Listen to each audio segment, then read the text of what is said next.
Atoll Station. Everyone. Battle Station. We have 17 eyes. We're going up against 7 enemies. And we are off with Jennymon in first place. Gator Paws was in third. Jay's in third. And second is in first. And we're done. And I did not even have time to kill anything. Okay, the sound is a little loud. Tonic J is in first place with 4 assists. Jennymon is in second place, 4 kills. Gator Paws is in third, 3 kills. We've got gold. Do we have a Dr. Derp or a Bluer Swede?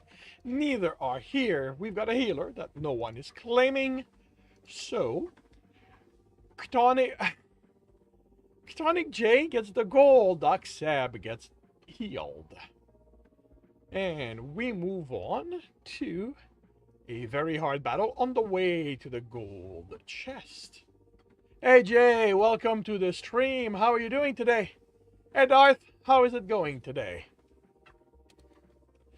I need to place bombers again.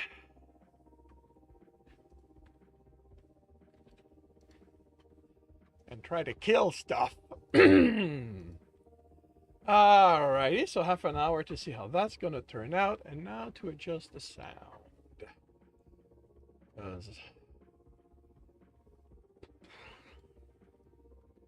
Let's bring this.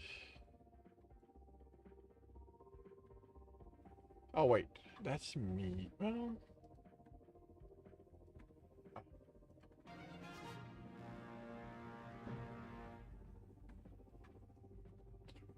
$20. Yeah, that's not too. That's better.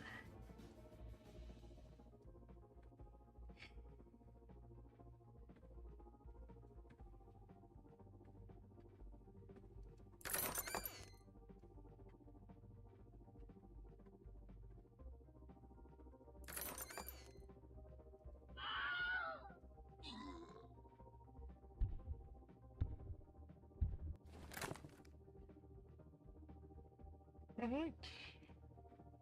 We'll see how that goes. Doing good, alternating on some yarn project. As in knitting or telling yarns. And wait a minute, I went too fast. It's past 8 a.m. I need to check in on the shop.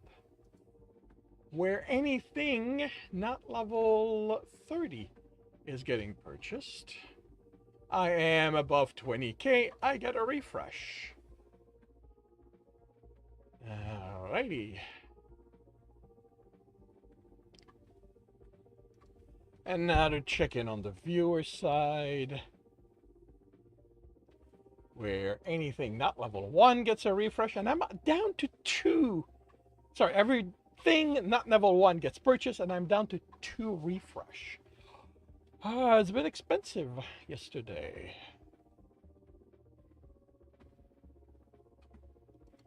Here's the second one, and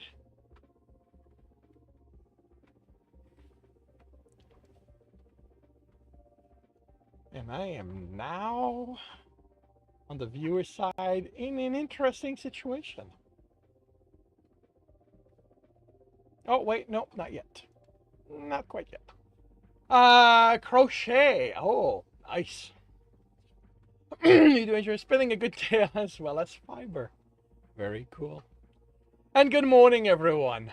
Good morning and welcome to Thursday. 4th day of the work week for those of us who work under that schedule. Post-hump day. So I hope you have good walking shoes so you can make your way down the hump and cautiously approach the weekend. It is a skittish beast. It is a skittish beast. You do not want to scare it away. Nothing worse than hitting Friday, the end of Friday, and realizing it's Monday again. I hope the week's been going well for you. Nothing to say about mine, as usual. I am the epitome of boring, which you know I have no complaint about.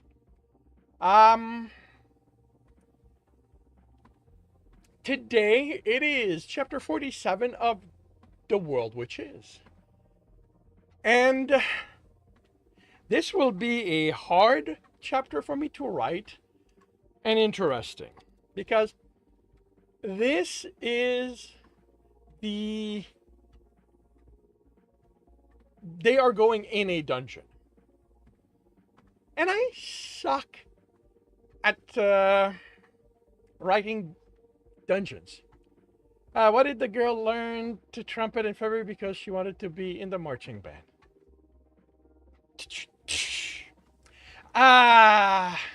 Yes, Dad. Welcome to the stream.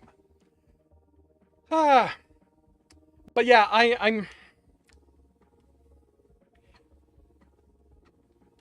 I'm bad at writing dungeons, which is, kind of amusing since I have an entire series regarding that.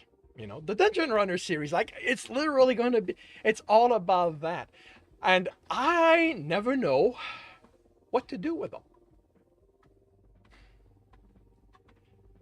Like, I have a sense of what I want it to be. But then then it's about writing it and yeah. And also I expect this chapter to be very system heavy. And you guys know how I am. Every time I've got to deal with the system, everything bogs down to a crawl. You are a GM, Jay. Very cool. Dungeon know your forte. I have been a GM in my very long life, but many, many years ago, and I never really did dungeons. I started with them because, the D&D boxes, I am that old, came with dungeons in them. So I started with them, but I never got the hang of them. I am, as, you can tell in my writing, very much character-driven. So once I gained confidence in my ability to game master, my stories shifted from throwing my players in a dungeon, throwing traps at them, to creating intrigue, having them solve mysteries. And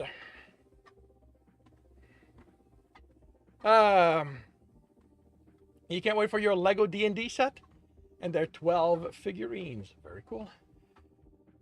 So yeah, I mean, it's as simple as I never know what to give in the loot. In Dungeon Runner, like, it is ridiculous how short the list of items the dungeon gives out is, because I couldn't think of anything, and how easily my readers were, how come this is not in there? How come that's not in there? And I'm going, yeah, this is so obvious. How come I didn't think of it? So yeah, so this is going to be, and knowing me and the fact that this is a first draft, you can expect me to fudge a lot of things. But okay. And it's going to be, yeah. So the plan in my head for the dungeon, like, this is an unexplored dungeon, so they cannot get information on it, because for whatever reason the system only gives out information of what's been discovered. This is a dungeon in the wild, which means that there is no sentient planning to it. Split the party based, work easily as the opposite strength. Each other gives a puzzle. You think outside the box. Cool. So yeah, there's no sentient planning in that. Like, I have dungeons where there's the core of the dungeon is a person. They can think, they can play. Actually, I have the first dungeon in this world in the Unwanted Company that we encounter is a Walmart. and there is a sentience behind that. If I ever write the new version of Unwanted Company, I will probably explore that aspect a little more. But this is a wild dungeon, so its thinking is on the level of an animal. Organic dungeon, yeah. Cave system, yeah. So I am, and it doesn't have floors in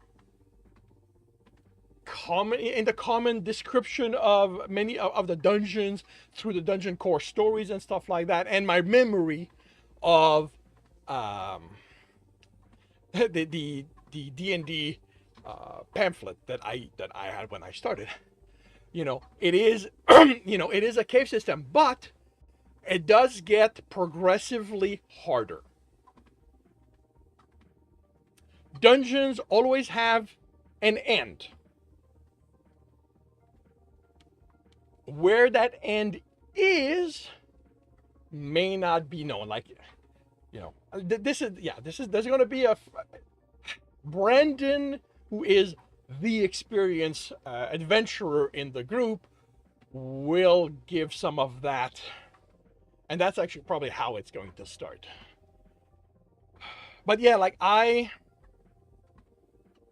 don't know, like yeah, and this is a weakness with being a discovery writer. Like, I am quite incapable of planning properly, because like, I can draw a map that's going to be ugly, but then populating that map is very hard, because I do it in the writing. So yeah.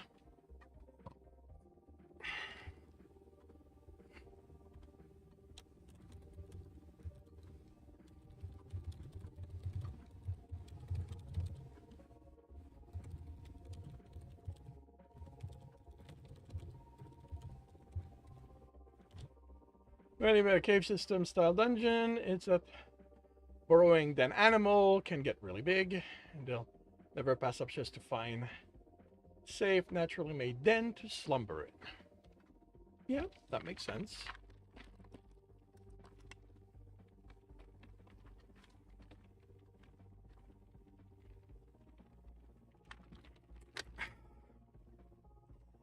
Can crop up as a result around them. Yeah.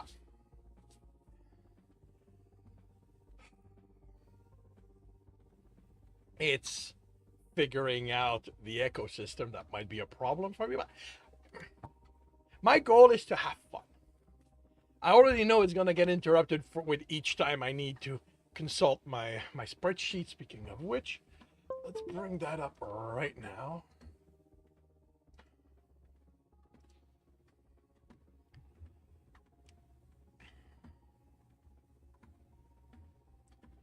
What the hell?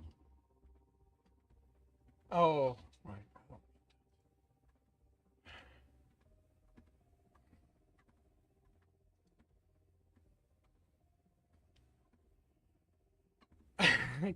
Thing is, they're not gonna reach the end.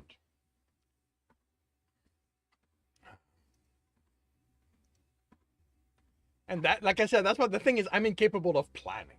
That's a big part of the issue.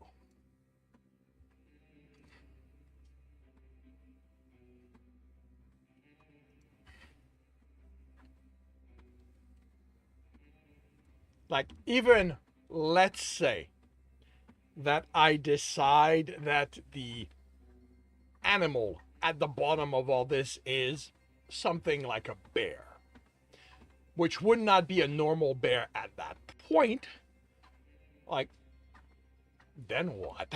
Like, I don't know what to do with that.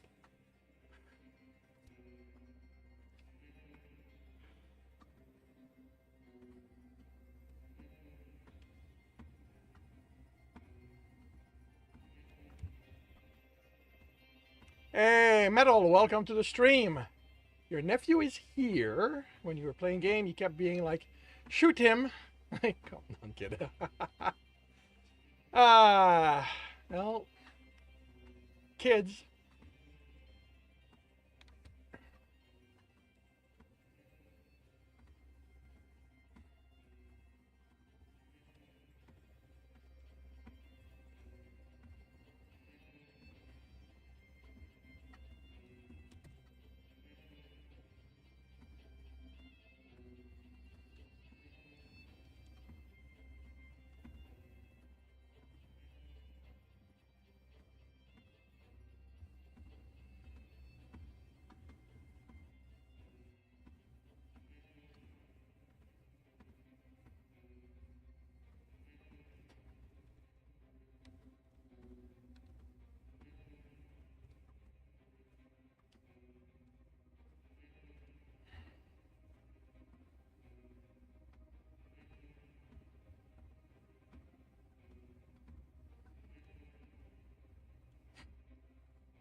Where are they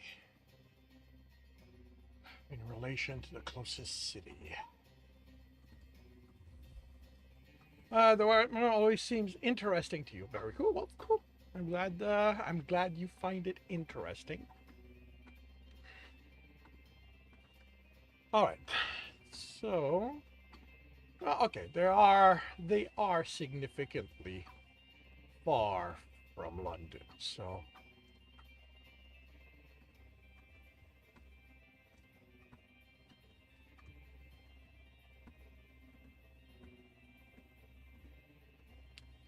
what you would do is have the bear at the end, and because basically nothing is gonna mess with the bear, stockpile food.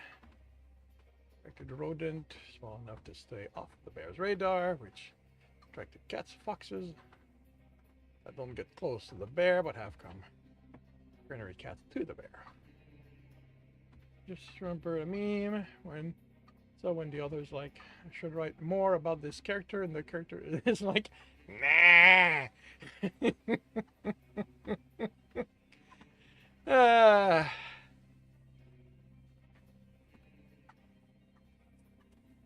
yeah, again, it makes sense, and until you said it, it would never have occurred to me.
There's like, you feel that those characters to be more alive than they were. What would this character do if they were in the same situation as me? I won't claim that it's like that for every writer, but it is definitely like that for me. It takes no times at all where I'm no longer able to dictate what the characters will do. They will simply do what they do.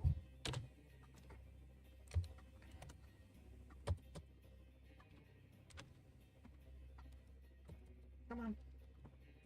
Really? Where the hell is that? There's the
Very much little old lady who swallowed the fly kind of situation. Makes sense. Part is that, would you like to meet my character if they were real? This one? Yeah, no. No, no, no, no, no, no, no. I will. Meeting just about any of my characters ends up with me being dead. Mm-mm. I'm sorry, but no. One, there's the basic, I am putting the character through hell for the story. So, yeah, they're not going to want to meet me. And two, most of my characters are killers. I write monsters as a rule. So, yeah, no. No, no, no. There's a few of their worlds I would love to go into, but you know, meet the characters and them knowing I'm behind their stories. No. I have a drawing somewhere of one of the character holding a gun to my head, and he's one of the nice characters too.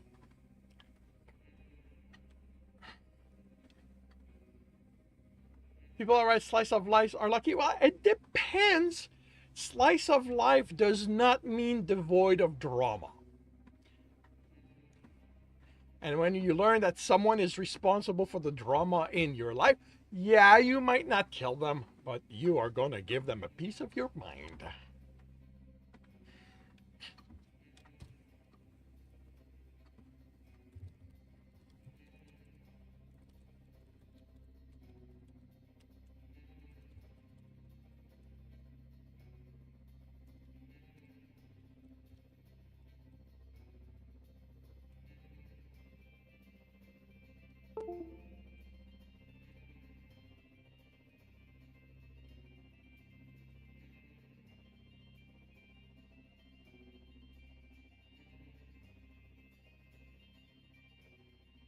So like, when would you like to go into the world you created? Well, like I said, there's some world I would not mind being dropped into.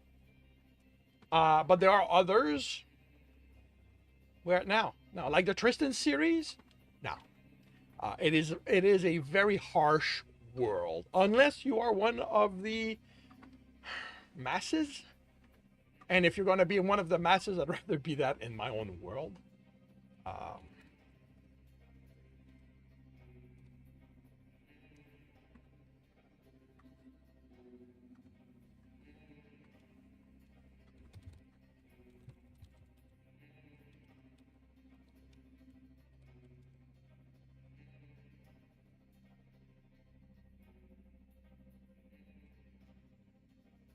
you're pretty apocalyptic. I don't do apocalyptic per se, uh,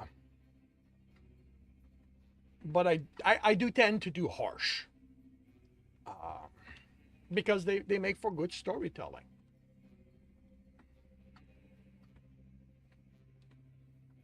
And you know, the further away from real that I go in the storytelling, like in the world I build, the harsher it tends to be.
Yeah, good when it comes to psychological game. Ah.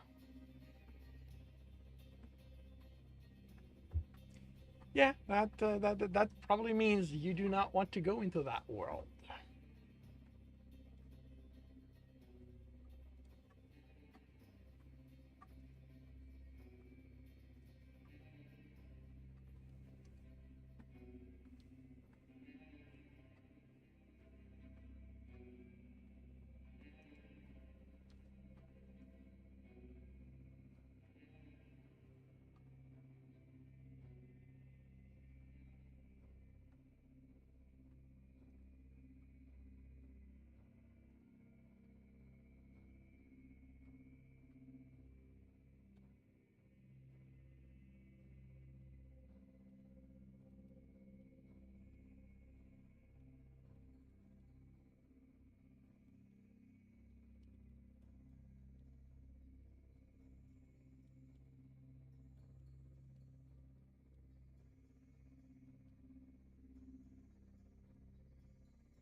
Would have the harshest life if they met their characters in what kind of authors?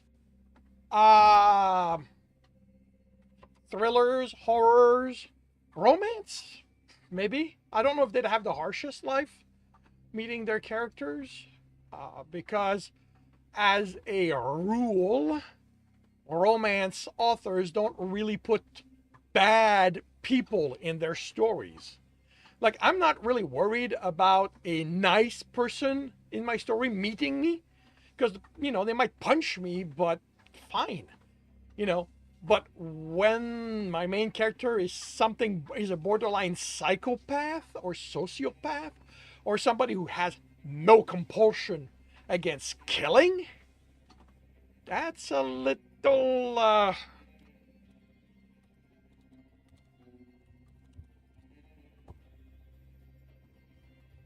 like, you know, as harsh as the world is, I don't think I would mind meeting Tibbs and the gang because at their core, they're nice people. You know, if Tibbs is able to make friends with the dungeon, I think I would survive the encounter. So long as I don't come across as a noble, at which point, you know, it's not like he's gonna care what happens to me. Um, but Tristan, Alex, yeah, no. Even the inheriting the line characters, Denton, um, I've put him through the ringer sufficiently that I suspect he would have very little compulsion uh, with making my life miserable.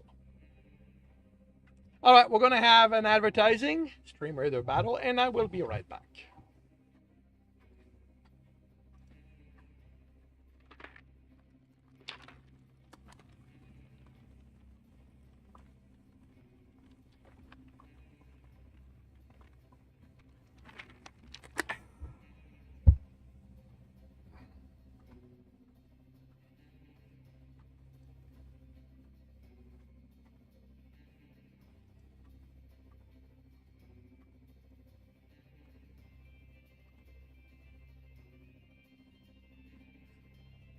Battle station, everyone. Battle station. We have 40 allies. We're going up against 18 enemies. Gator Paws starts in the lead. Jay takes second. Jennymon is in third. Jennymon takes over second. Jay takes it back. Noodles is in first. Gator Paws is in second. Jennymon is in third. And with that, we're done. We have won. Noodles is in first place with 11 kills. Gator Paws in second place with 10 assists. Ctonic J is in third with 3 assists. We have Shinobis, Centurion, and Musketeers, none of which are currently being claimed. So, Black Horse 6 gets Musketeer. Go Circuit. Centurion and Darth Torlin gets the Shinobis. And we move on to a gold loyalty chest on the way to the skin one and the boss.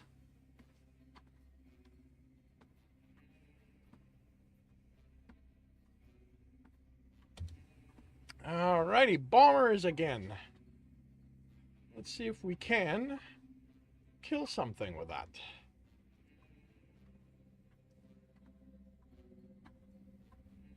And let's close this quest. Don't make Shinobi you.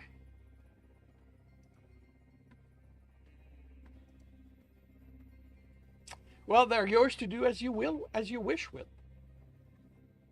Alrighty, half an hour to see how this is going to turn out.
You're tired of generic fantasy story at this point, where all right Europe pretty much. Yeah, well, people will write what has been popular before, and that's what's been popular for a very long time. So it's what they know. And I am as guilty of it as anyone else. Um, it's what I know. So, Dungeon Runner has a European feel to it in my head. Like, I try to not be too specific, but, you know, I don't know anything else, and I'm not somebody who does research. So,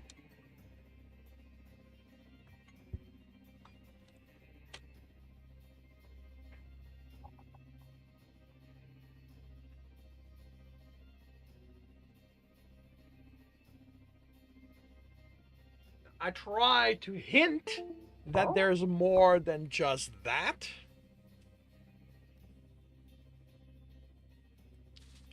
In the with the way the people Tibbs encounters and stuff he hears, and also places he goes. Like, he's gone to a Mediterranean, to a city by the sea. So I like getting extra. I mean, extra in depth. Yeah, and cool. Take advantage of that. Make your city feel unique. Like you said, you're making it Southeast Asian. So cool.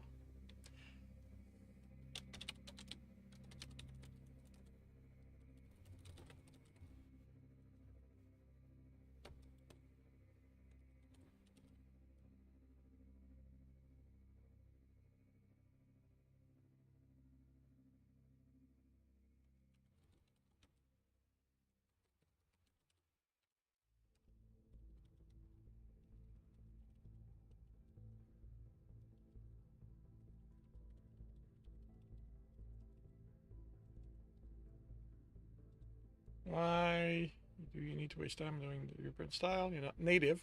There's that. Um, well, yeah. Yeah, write what you know, build what you know.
Demons are actually good guys and angel are bad. Yeah, well,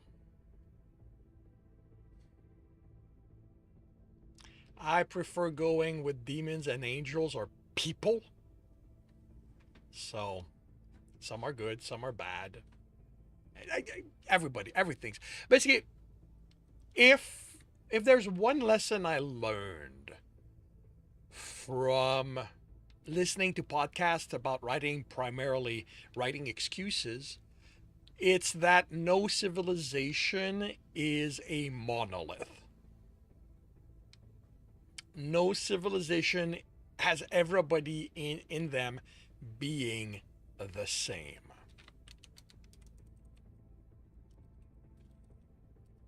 So I play off of that a lot.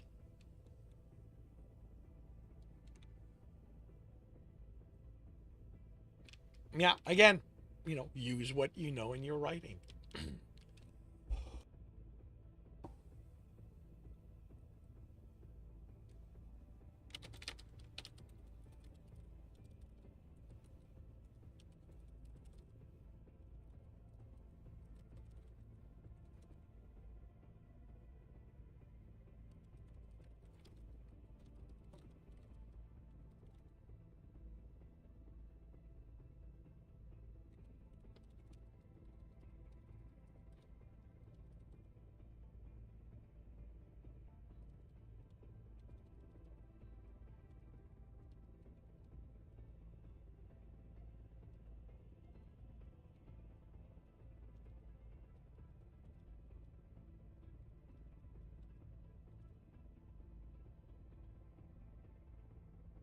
You have no quest. Cool.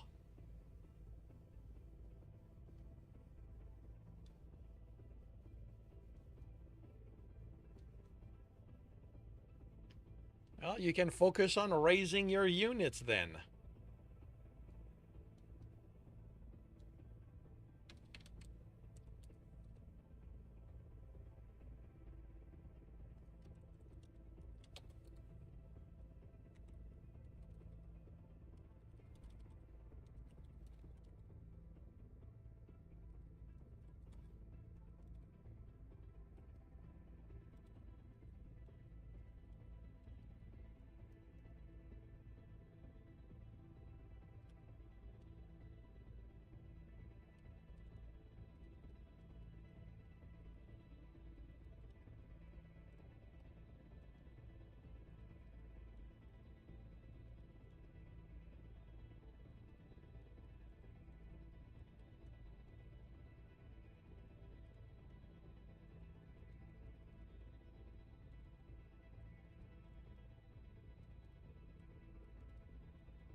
And now I need to go check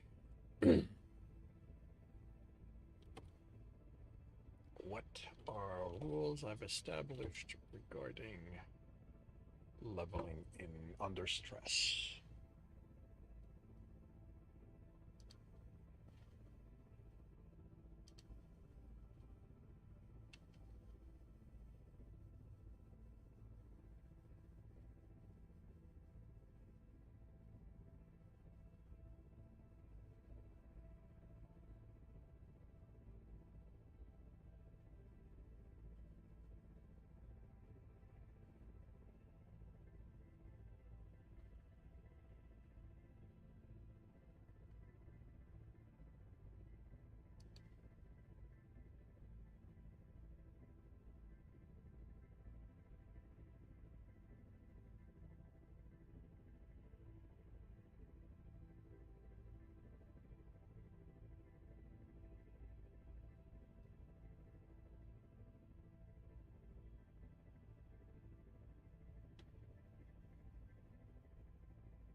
Atoll Station, everyone. Battle Station. We have 33 allies. We're going up against 29 enemies, and we are off. I have 2 kills. That is good. Gator Paws is in first place. Warfudge is in second. Black Horse is in third. And we're about to finish this pretty soon. Yeah, I don't think I'm... Yep, we're done. We've won. I got 2. I'll take it. Gator Paws is in first place. 17 kill, 6 assist, which earned them top position in both categories. Warfudge is in second place, 3 kill, 1 assist, and Black Horse 6 is in third, 2 kill, 1 assist. We have gold. Do we have a Dr. Derp? How about a Bluer Sweet? Oh, Bluer is not in. Okay. Shinobis and Musketeers are not currently claimed by anyone. So, Meowfa gets gold, Jessiku, the Shinobis, Warfudge, the Musketeers. And we move on to an insane battle before the skin chest.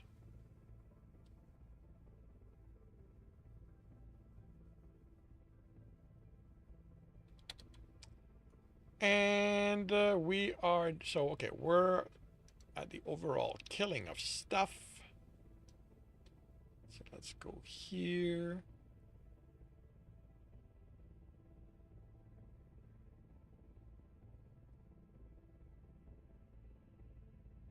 These are what? Shadows, they're assassins. Alright, nothing's gonna reach that. Well, let's go with this and hope we can get a few kills in.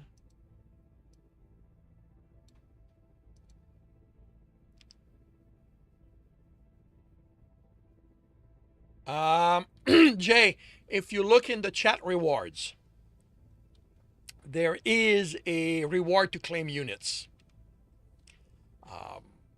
Oh wait, never mind. This is something about my new my current chat app. It doesn't tell me when someone's using a reward. So, all right, you have used a reward.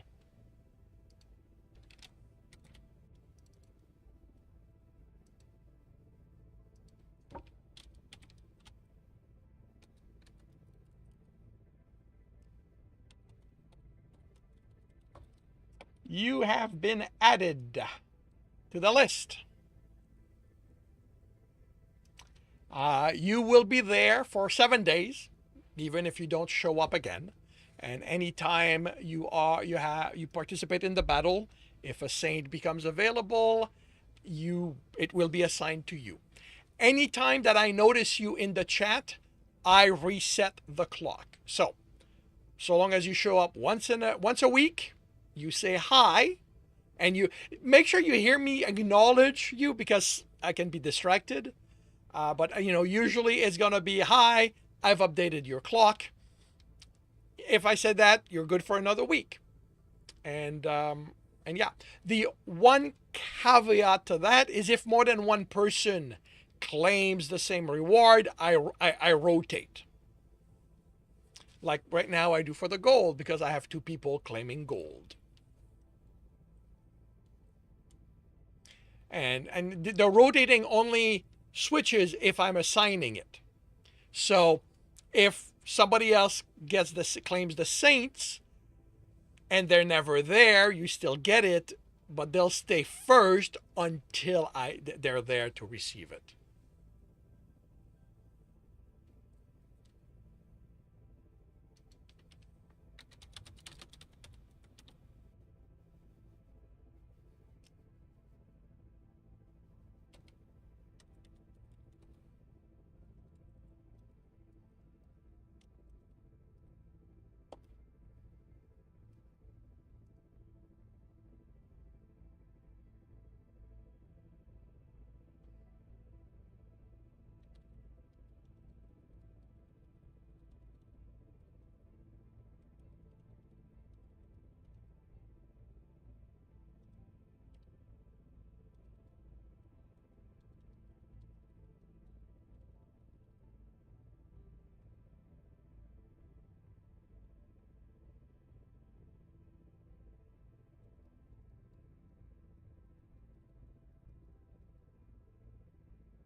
Hey, the lady writes, welcome to the stream. Welcome one, welcome all to the Raiders. How are you doing? The lady writes, how was your stream? How is your day coming along?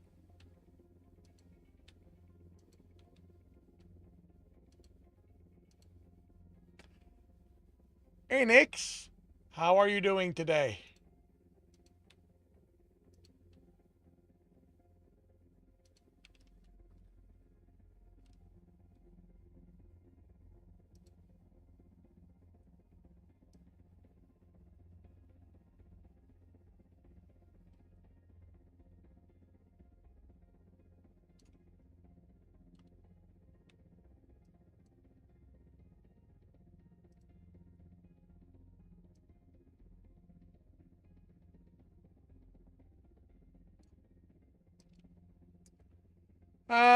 This progressing, going to Dad's. All right, cool.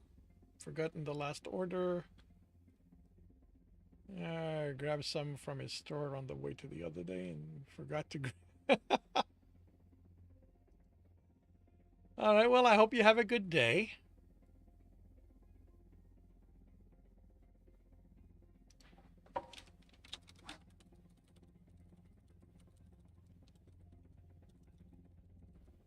I will be right back.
Um, all right. Have a good day, the lady writes.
So that works for me.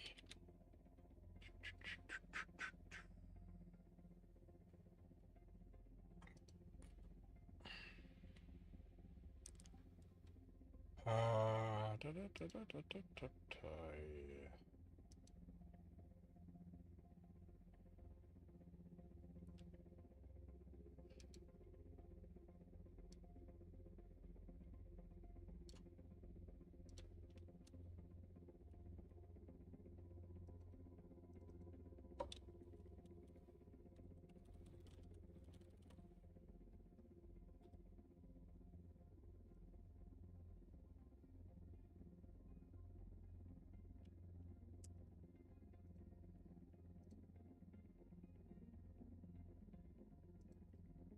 Always so interesting to you, but you feel like you don't see the character messing that much with it.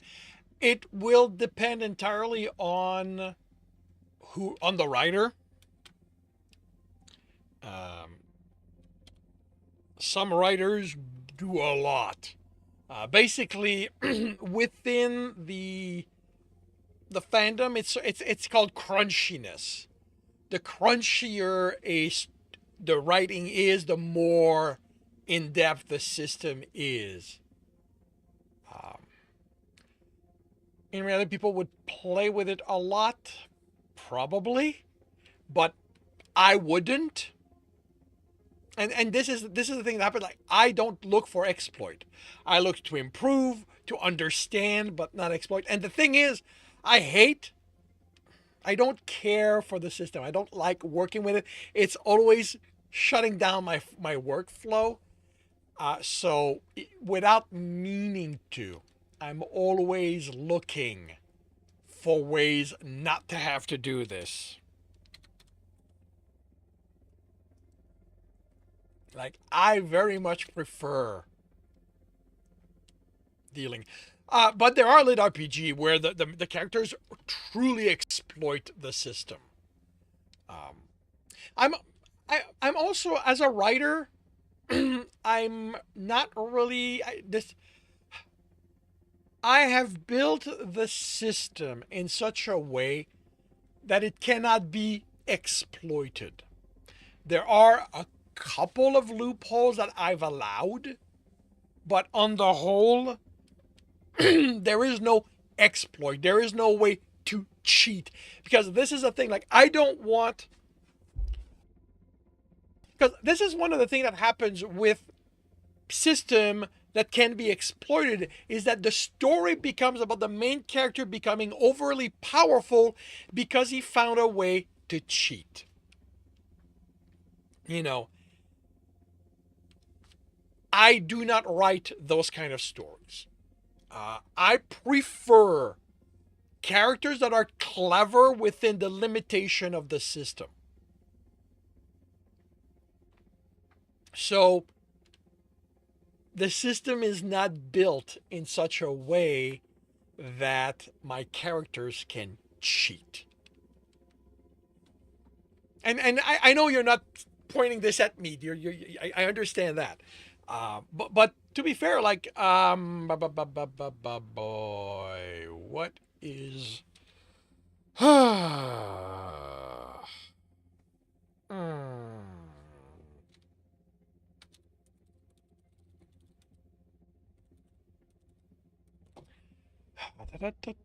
Time.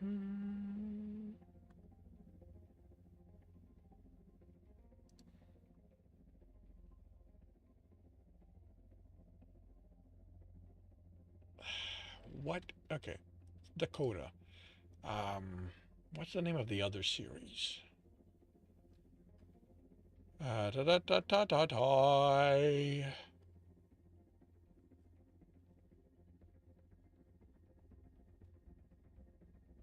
Okay. The Completionist series. If you want to see a character exploiting the system,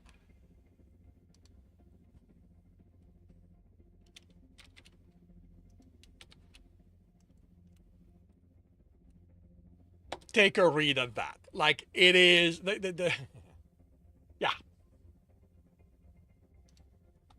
I don't care for the story. I really do not. I do not like the story, but it is not because the character is exploiting the system. My issues with the storytelling is different. But yeah, if you're looking for a story with the character exploiting the system, that one is the one you want.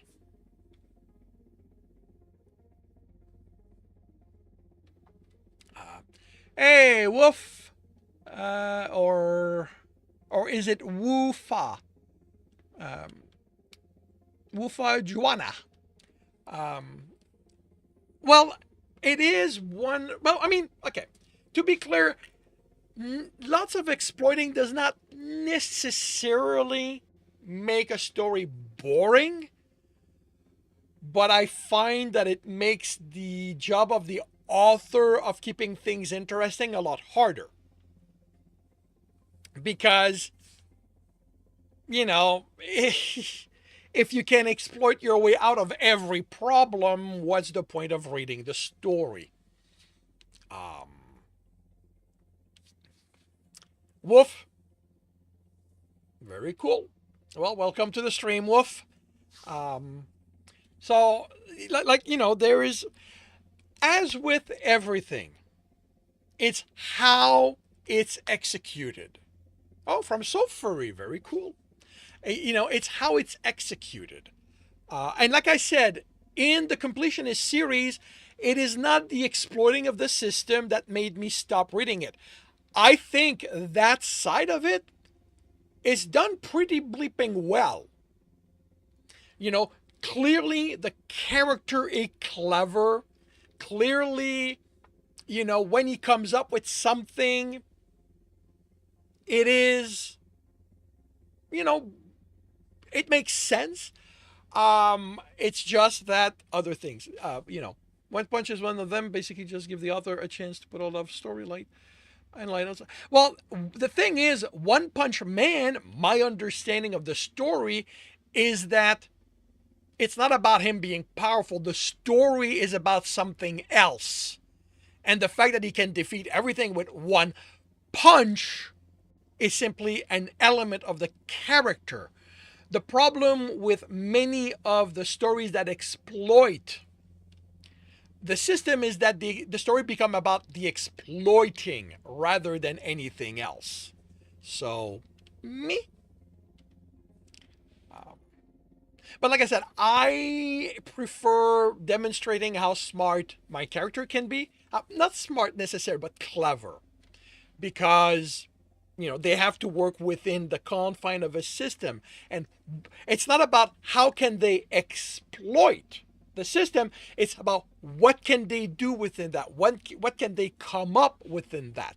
And there is, and it's also about how figuring out how the system might work, because this is a relatively young system. It's only been around for 30 years. Not everything is known about it.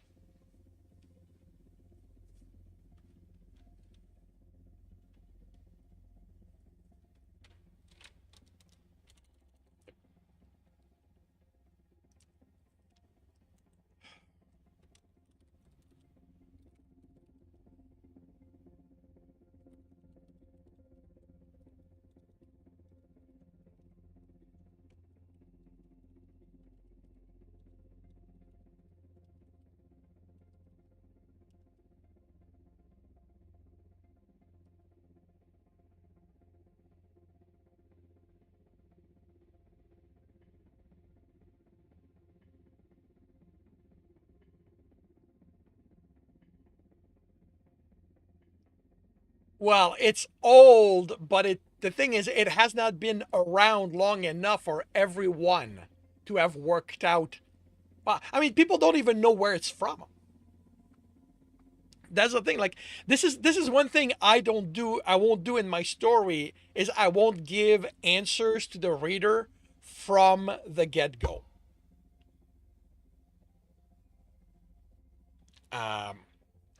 Because that's the big trope in litRPG that I dislike. The story start and everything gets explained to the reader about the system. I just make the system, and the thing is, like, they'll do that in a world where the system just appears in the first chapter. Like don't tell me all of that. Make that mystery part of the story you're telling. So, which is what is, that is something within this. Well, if the story goes through far enough answers will be given. The thing is, the characters don't know any of that. You know, and right now that is not a mystery they are looking to answer. You know, right now the story is about something different. And when I reach the end, it the deeper mystery should be hinted at. And if I keep writing other books, they will go towards answering that. And to answer possibly the next question is, I do know where the system is from. This is not a case of me making everything up as I go. In this case, I actually have the answers. I'm simply not including them in at the start. Like I'm not cluing in the reader on it.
Do I let certain detail exist in other books rather than try to cover in each book?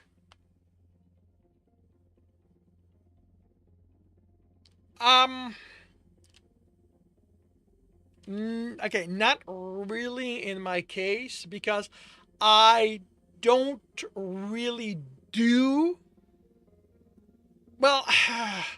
Okay, I have to date. I have not done a lateral world telling story. To date, all my books are serialized, like they're linear about one character only. And, you know, I may have left clues in an early book, but they're all stuff that my main character has access to. With this world, I intend on telling side stories. Will I get to them? That is unsure. Basically, if you... Okay, we're going to have the advertising, the Stream Raider battle, and I'll be right back to continue with this.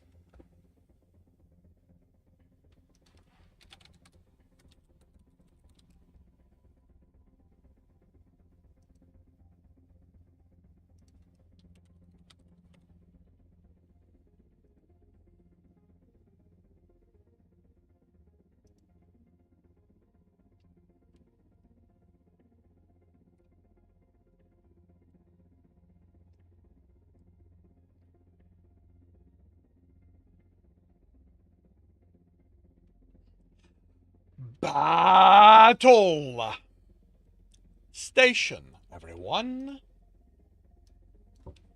Battle Station.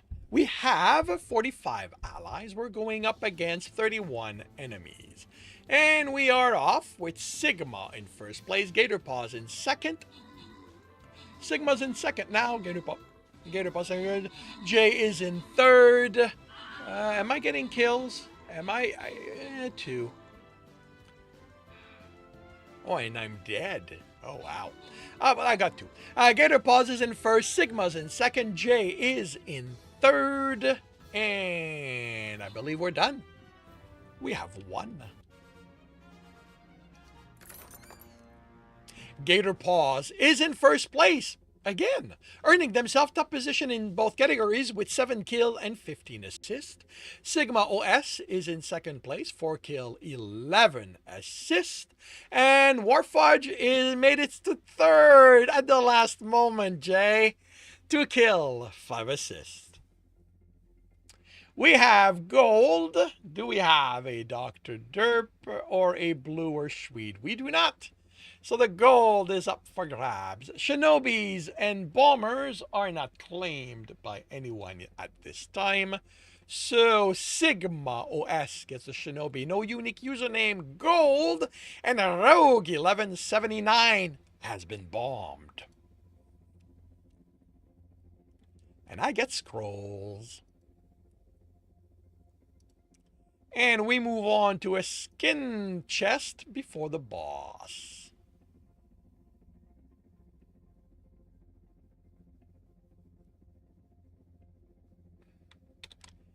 All right. Can I? Ooh. That. Wait. What do you mean puppies? Oh, they're. Really? What are these guys? They're. Oh, I see. Okay. Uh. Hmm. All right. You know what? Let's go with that and see what happens.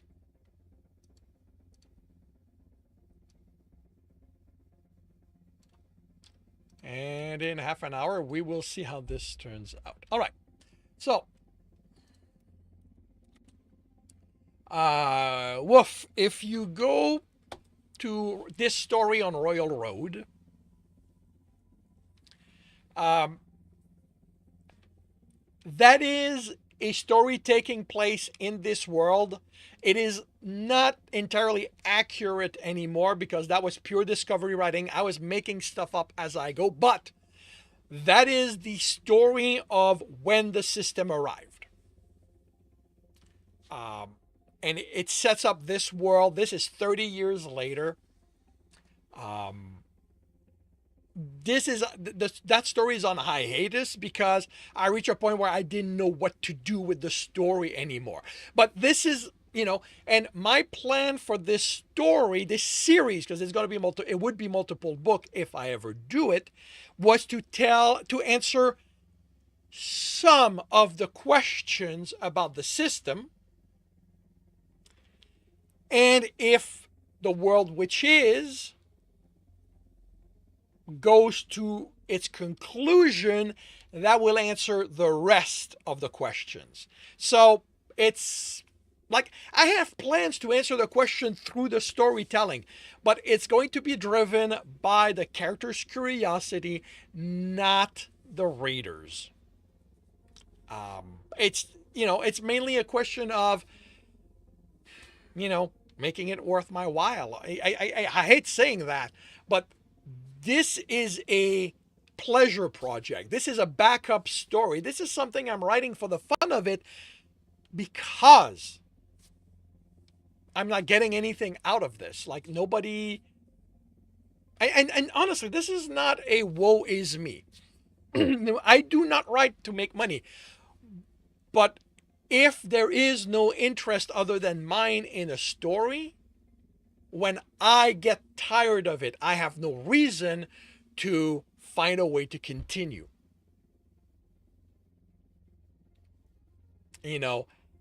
That's a bit what happened with Unwanted Company. I reached a point where I didn't know what to do with it, and it's not like there was a lot of interest in it.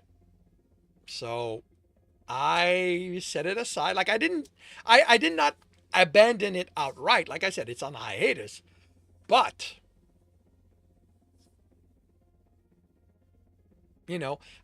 this is my life. Writing is how I earn my living, which means that I cannot stick with a story that ultimately doesn't bring me anything if my enjoyment of it is gone. Like it's a fine line to walk. I understand that, but it is the reality of things. Like I have plans. I don't know if I'm gonna reach it.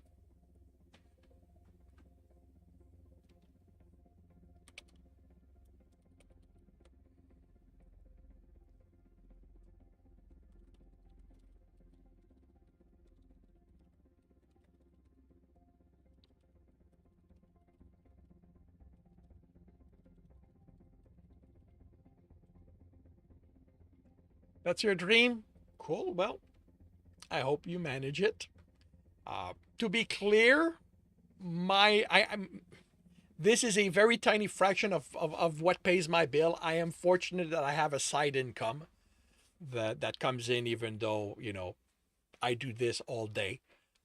But I do would like I said, like I accept the things the way they are. It would be nice if my writing brought in more, so more of the bills could be paid without depending on the side income. But things are the way things are.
What program am I using? I am using Scrivener.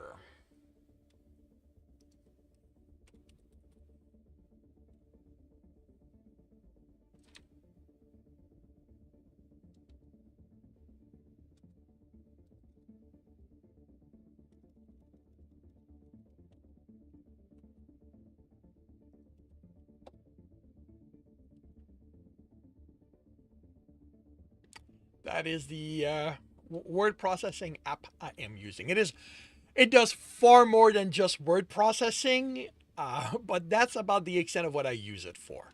I use the compiling function at its bare minimum, and yeah, that's about it.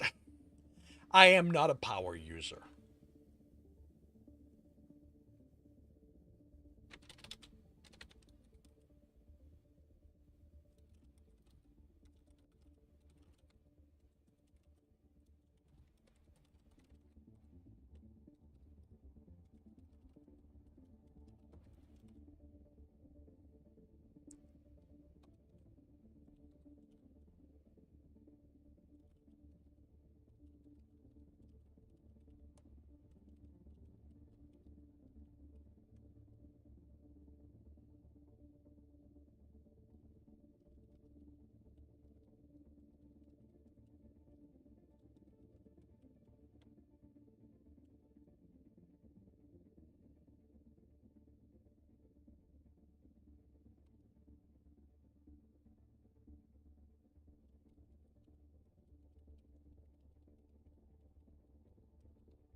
You only know words in Google, so you only found a few months ago. behind behind on the time. No, nothing wrong with that. It happens. It's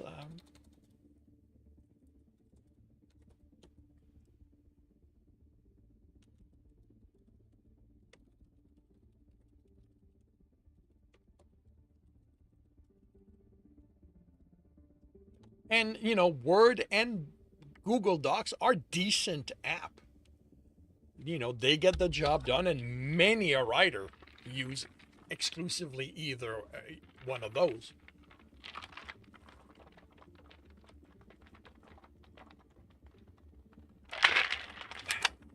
And I was writing with Word for a very long time. The like the one detail of Scrivener that literally made me drop money on it as soon as I realized that is the ability to have my cursor stay in the center of my screen. Because, as you can see, I have notes under my cursor. And that is something I've been doing since the first day I started typing on a computer. It has always been something I've done. And in a place like Word, the cursor always ends up at the bottom, which means I lose track of the text, which means that I have to manually scroll it back up so I can see it. And this means I don't have to do that. It's always there. So, yeah. Yeah, that was the feature that made me spend money. Everything else is really nice. Like the fact that the binder I like, the compiling is very useful, but that was the game changer for me. And it has become the one thing I look for in any app that sells itself as being for writer. If they do not have that, they will not get I will not even look at them, you know. Because it is what I need.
Right. Nice.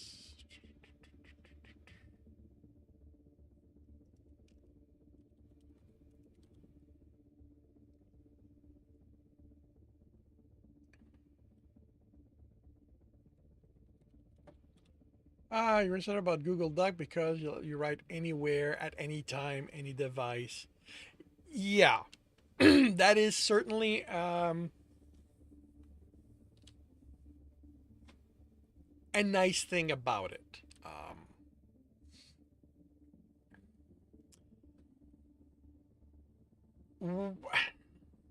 There are ways with Scriveners to simulate that, um, but by basically saving the file, by saving the Scrivener files on something like Google Drive or Dropbox, and setting your app to access that. That's basically how I am, uh, so that I can access from any of the computer at home, or if I'm on the road.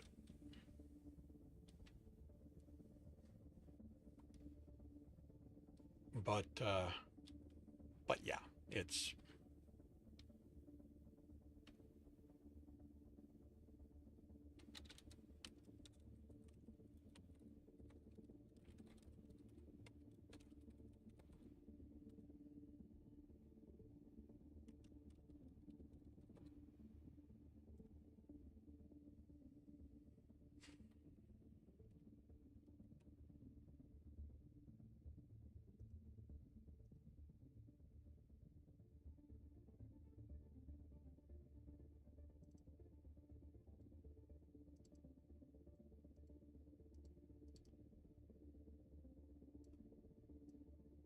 uh,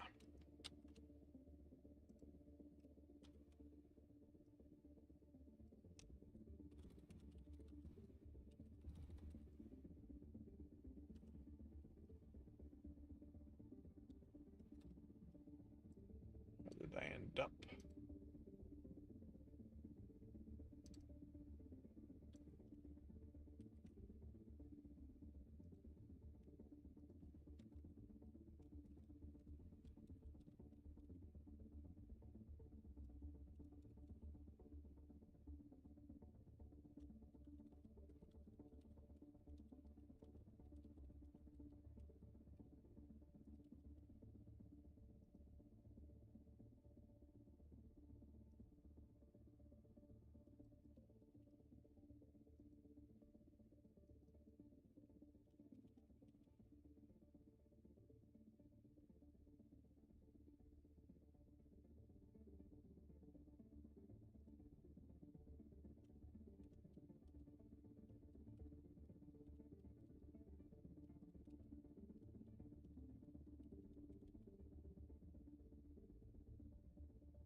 How do I know when I'm done with a story? Um, okay. So you mean when you're done editing it, when you're done, not when you've hit the end of the story, but when you are ready to move on to the next stage. Okay. I allow myself 2 drafts, and that's it. Once I've done the second draft, this is done. The next stage is if I'm going to publish the story, I send it to my editor after that. It gets through the editing pass, and then I'm done. Uh, because I am someone who, like you, could draft eternally. So I had to put my foot down. It is not the best story it can be after 2 drafts. It's not. I could make it better. Every draft that I do after that would improve it. But there's a question of return on investment.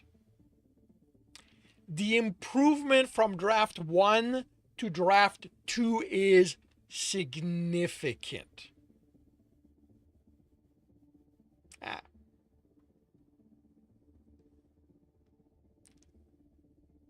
It's being a Twitch is being a problem in which way? In which way?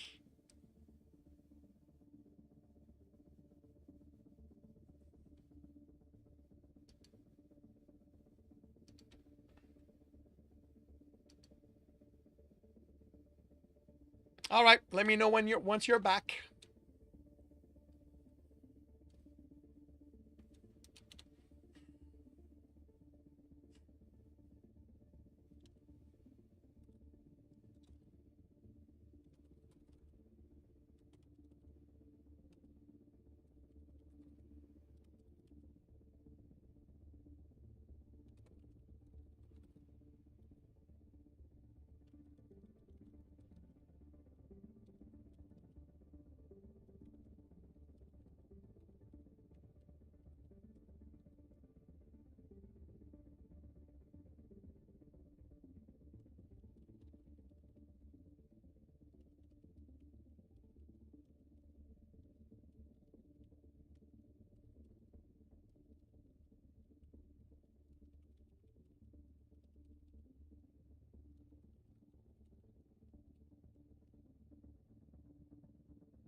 You downloaded the Twitch app because the site was cutting off half what you were writing. Ugh, that's interesting. I use a third party app for the chat. Didn't even know there was a Twitch app. Never looked into that. Um, so, what's the last thing you heard from me?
Okay, when your story gets ready, you said there's significant difference between first. Okay, right. So, the reason I limit to 2 draft is that there's a significant difference from first to second draft, and then from second to third, not a lot.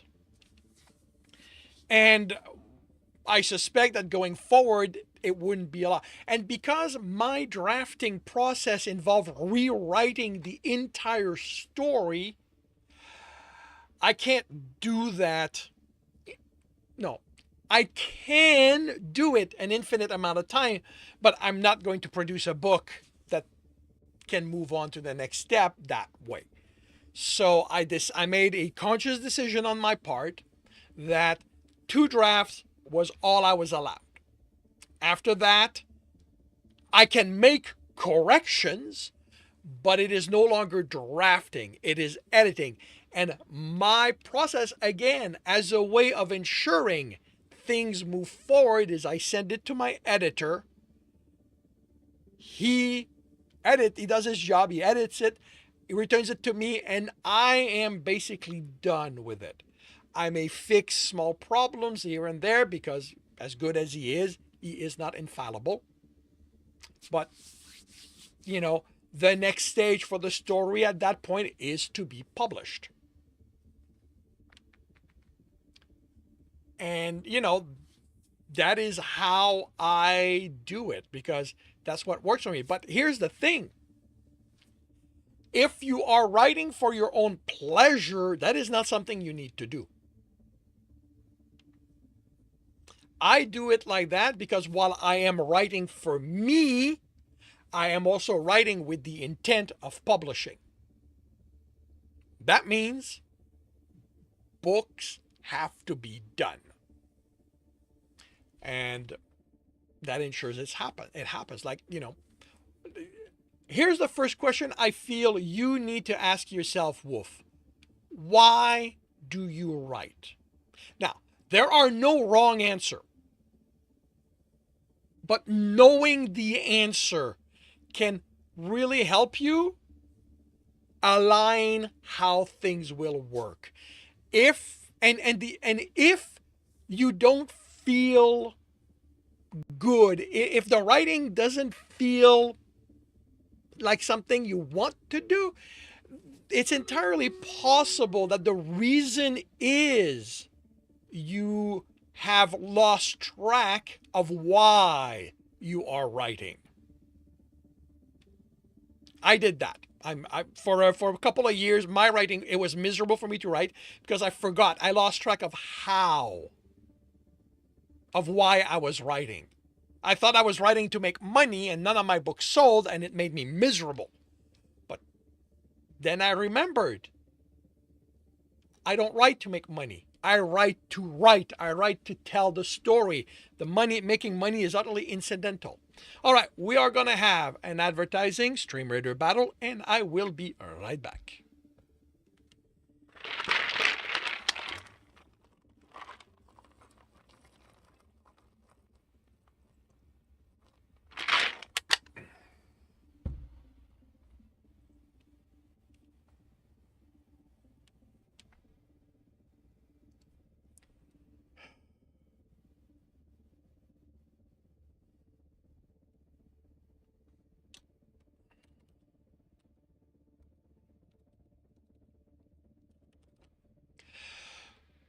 Battle station. Everywhere, everyone. Battle station. We have 52 allies. We're going up against 39 enemies. And we are off. Sigma's in the lead. Gator Paws is in second. Chan was in third. Jay's in third. Dez is in third. I've got 2 kills again. Am I going to get more? I don't know. I'm in the middle of the pack. Probably not. Meowfa takes first place. Jay's in second. Sigma is in third.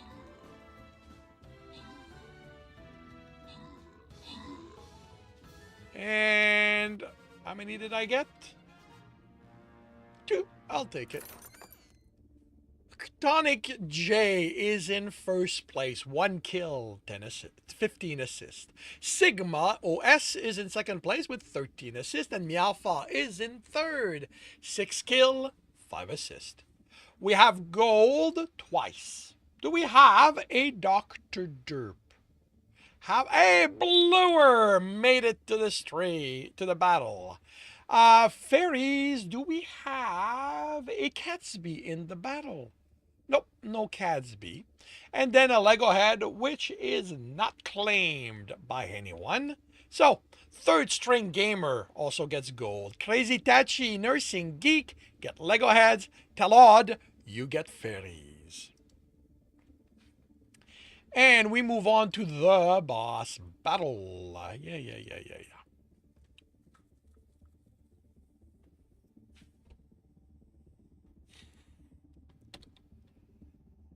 And I still need to kill stuff. You know what? Let's do that. It's probably not going to kill me a lot of kills, but should be give me a few. Alrighty, so half an hour to see how this turns out. All right, Wolf. So you say you'd like it, you'd love it if the voices in your head would pay rent.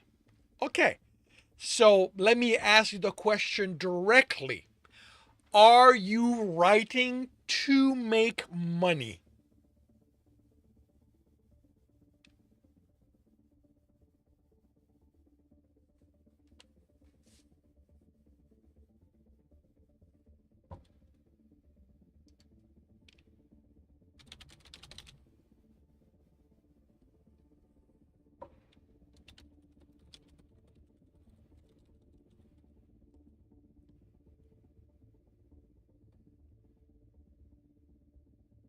The thing is, the question is not about why you started. It's about what you want to happen. Because if you are writing to make money, there are things you need to keep in mind, because you need to write something that will connect with the reader. That means you need to do research. You need to ensure that what you write gets done. That means you need to establish a solid schedule, both of the writing and of the process, and you need to stick with it. That is what writing to make money implies. That is why I don't write to make money.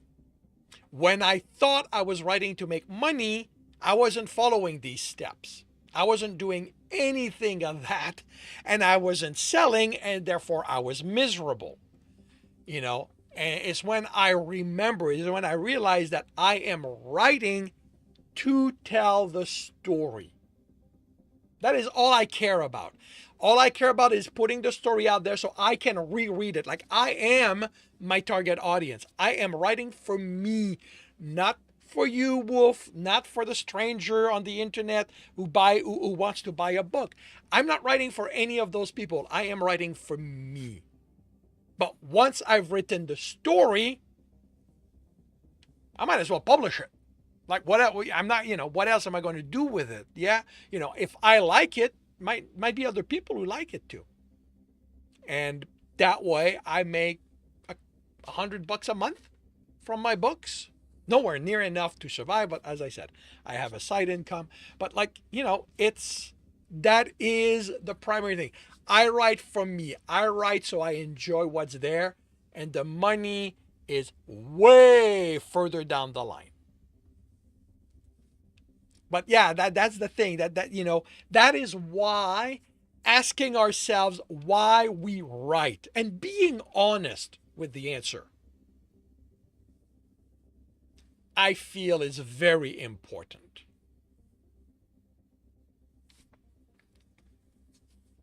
Writing for the fun of it. That's completely valid as a way to write. Like I said, there are no wrong answer to the question.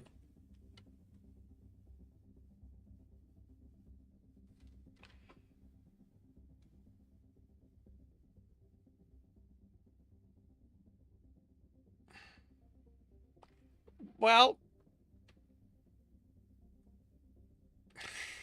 you're going to have to, like I said, if you're writing to publish, you need a hard process. And you have to stick to it. And here's the thing you need to keep in mind. Your story will never be great. There are no great story out there with the author still alive. Because great is something that gets assigned to a story by other people.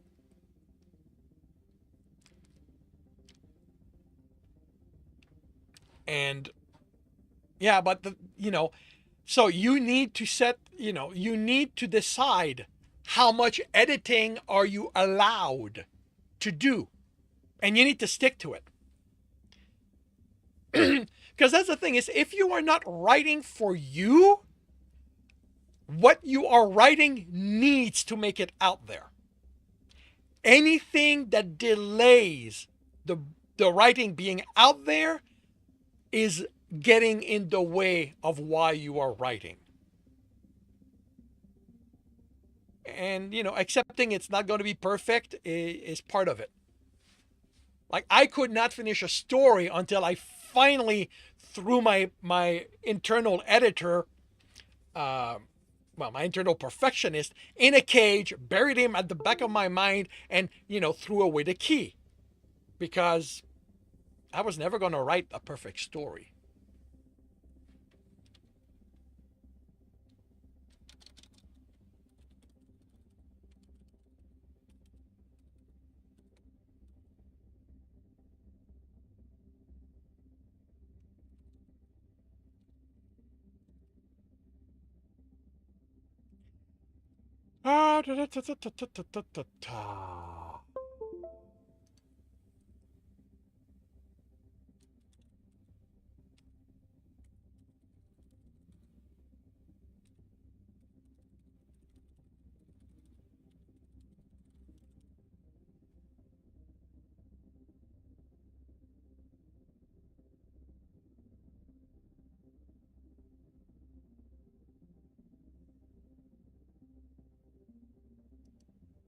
Yeah, and you need to find a way to cage him. Well, them. Actually, you know what? No, light bulbs can still exist.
Oh dear.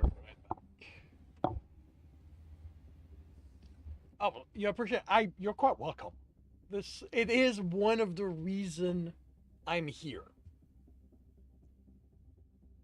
You know, that I do this. For everyone to see because as far as I'm concerned, the mysticism around the writers has no business existing. So, and I'll be right back.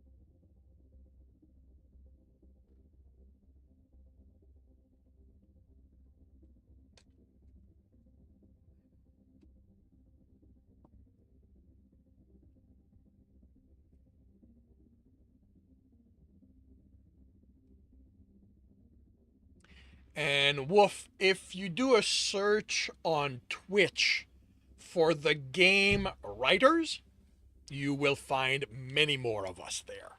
It's the game that we've taken over since the game doesn't really exist anymore.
Uh yeah, no, categories can't be subbed to, so you have to bookmark them.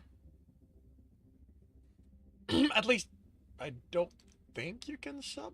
You know what? I've never actually looked at that. Can you sub? Can you follow? Huh! I can follow a category. That's interesting. I did not know that. Uh, I mean, I have, like, I bookmark it because I find it more practical. But, um,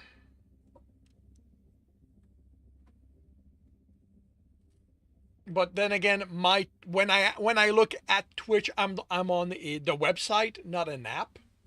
So maybe that's why I have.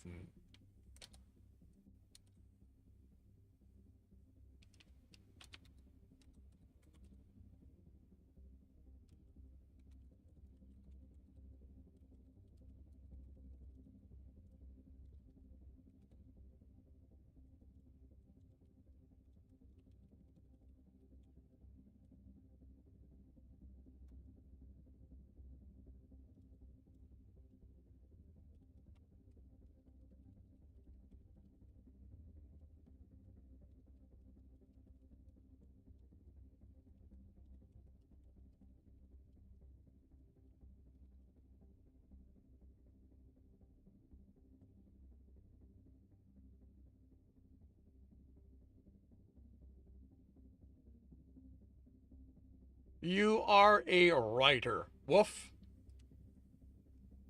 If you have, especially if you finished your book, you are a writer. There is no question about that. You may not be a published writer, but you are a writer.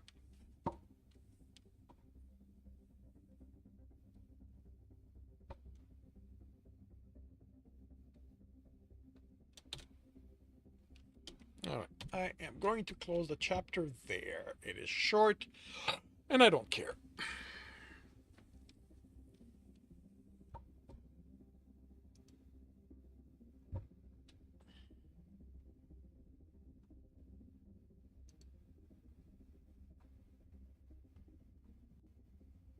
Oh, I forgot to do that yesterday.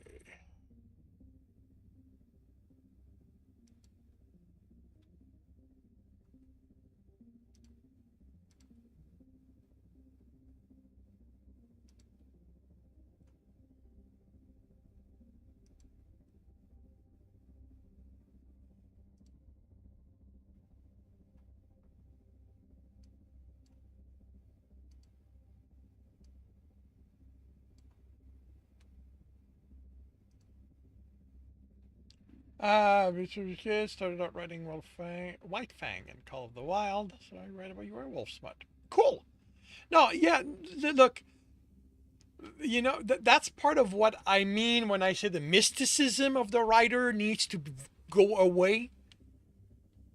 There is no special requirement other than writing that makes someone a writer.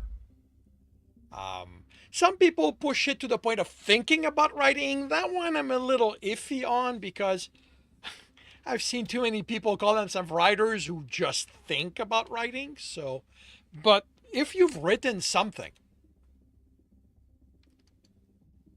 you are a writer.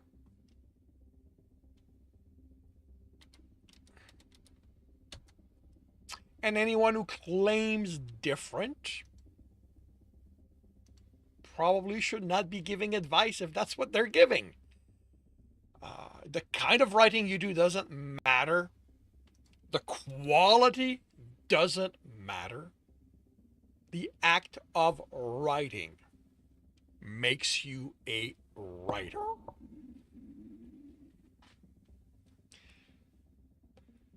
I mean, okay, if you were to stop writing, then you might be able to, you might have to say you were a writer and you no longer write, but clearly you still write. So yeah, you are a writer.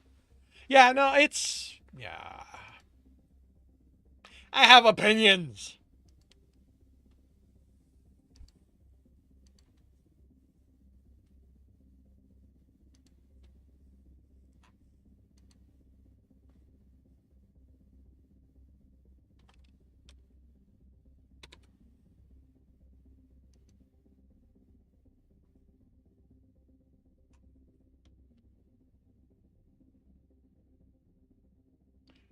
This is one of the issue. Okay, I use Pro Writing Aid as a an editor, a way to do correction and stuff like that, and it doesn't like tables. You can't stop. Oh, I know that feeling. You've been trying to move on from your werewolf planet to a dragon planet, and the werewolf don't want you to go. Ah, well, if you are enjoying writing them, keep writing. Oh, since you mentioned that one of the things you'd like is for the stories to pay rent, have you considered a a support site like Patreon or Ream or something like that, a place where a subscription site? Have you considered that?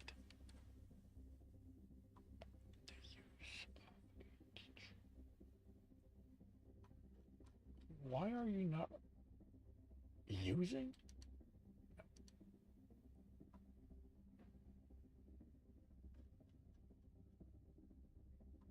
Okay, I'll take that.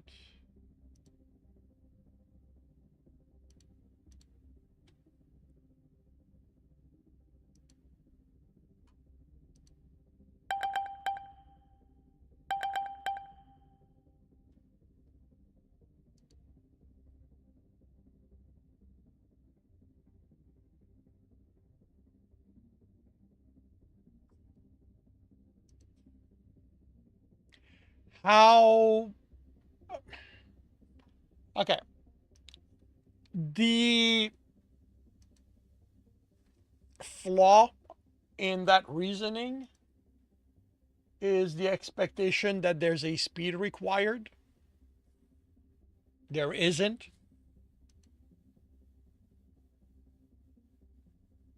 So long as the site you're dealing with does not ask you to pay up front, then, you know. I used to always recommend Patreon. They're doing stuff now that's making me I don't know if I want to recommend them. But you can definitely look at Ream.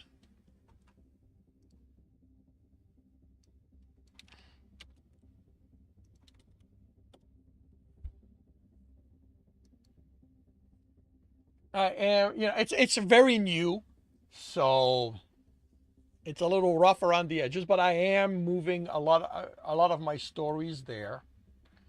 Um, Patreon has not reached a point where I want to leave, but if they continue in the direction they are heading, I don't know that I'm going to want to stay.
It is metal.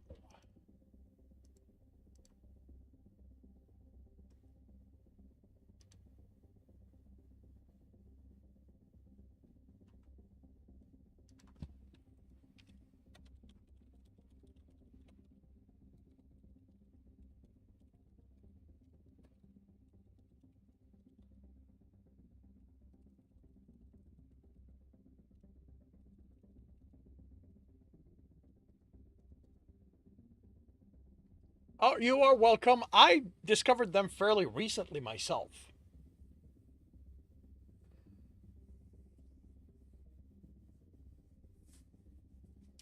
I'm still transitioning and sort of figuring out how I intend to transition.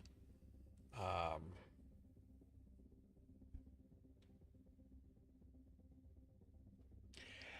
yeah, I've looked into Subscribestar, and I don't like it for the written word. Ream is specifically aimed at writers, so the it deals with a lot of the things writers need, such as pen names.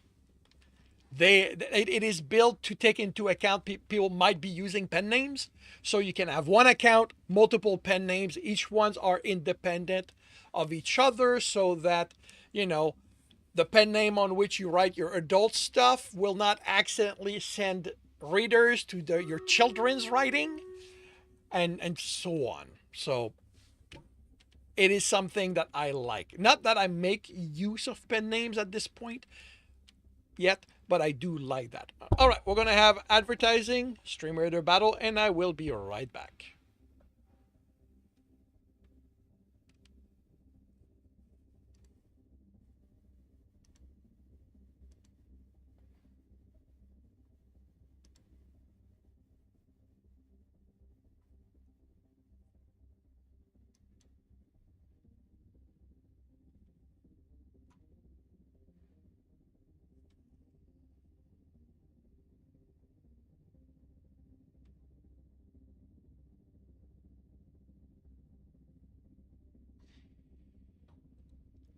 Battle Station, everyone. Battle Station. We have 42 allies. We're going up against 33 enemies. Sigma takes the lead. Chandroid is in second. Gator Paws is in third. Ooh, 3 kills. Cool. Oh, and I'm not dead yet, which means I potentially have, a fourth. Oh, I think that completes my quest. Gator Paws is in first, Sigma's in second, Chandroid is in third, Kiki, Jay, Crispy Prop, Kill Epic, along with many others. Gator Paws is in the lead, Sigma is in second, Chandroid is in... Whoa, whoa, whoa, whoa! Wait. We lost? Wait, what happened here? What did I lose track of that we lost? I thought we were winning. We have been betrayed. That's what happened. Oh well, at least I finished my quest. Of course we continue.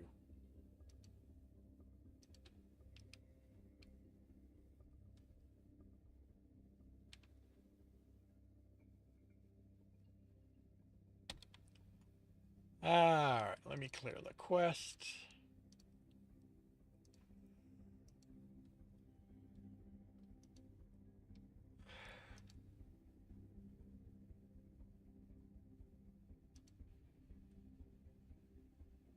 That's what happened. You guys charm stuff.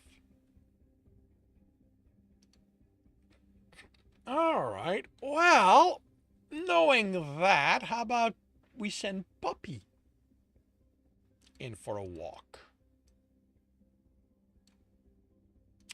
And in half an hour, we will see how this turns out.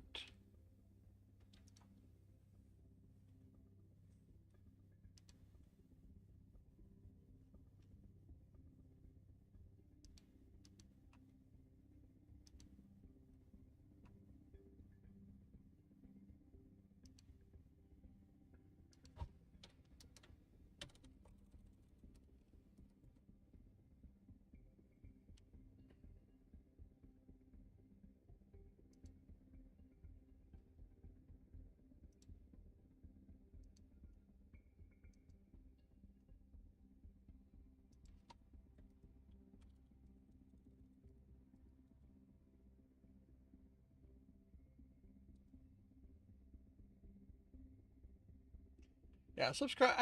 I mean, maybe Subscribe Star has changed. I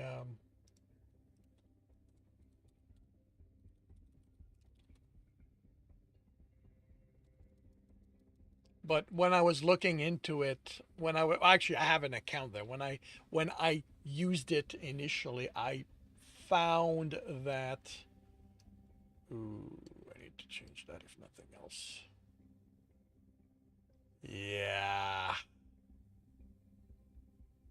that's a problem.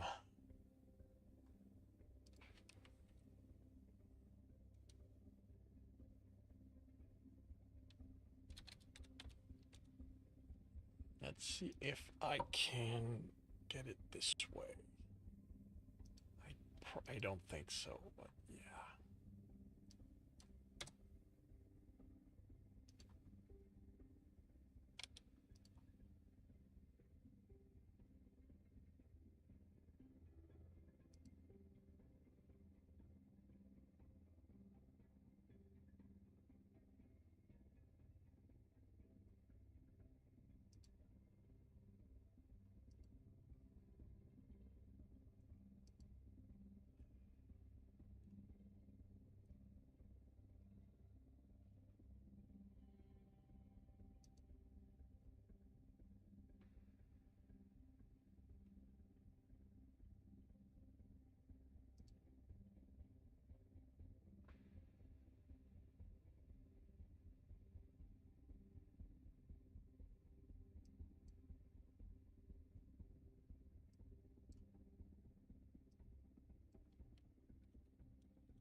You have a great idea. You really think you're going to be great. You're so hyped, but then you get there and the character just won't do the thing. Should it be forced? Should you let it be as the character wants? Usually it means less action. You'll notice characters off. All right. I am going to ask you a question again. Why do you write? Since you've said that you write to make money, that is the lens through which you need to look at these questions. You are hyped for the story, but is it a story that will sell?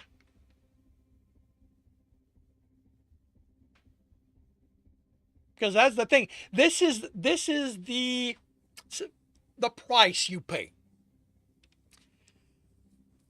If you are, and that's why I say the answer to the question is important.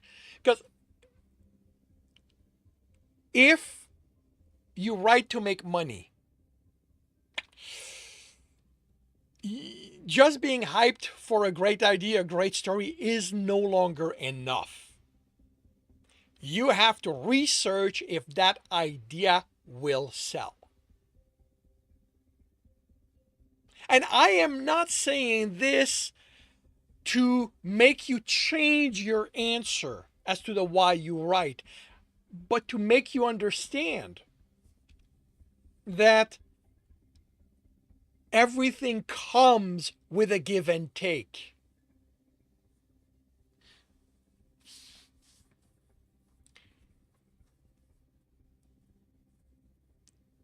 You don't think the werewolf farm will sell?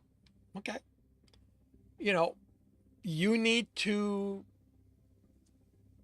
but like that, you need to look at your questions, at what happens through the lens. Like, do I, like, if, I'm guessing it's um, a political,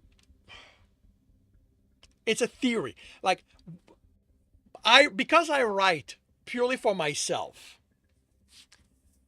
if I have a great idea, um, usually I have no choice but to start writing it. Like, if this is inspiration has shown up behind me and hitting me over the head with a 2x4, that story's getting written for a while at least, and it may fizzle out. And if it does, fine, it fizzles out. I have other stories I need to get back to. If it is an idea that's going to sell, then you kind of have to keep it going. If it's already, supporting you in some way, you kind of have to keep it going.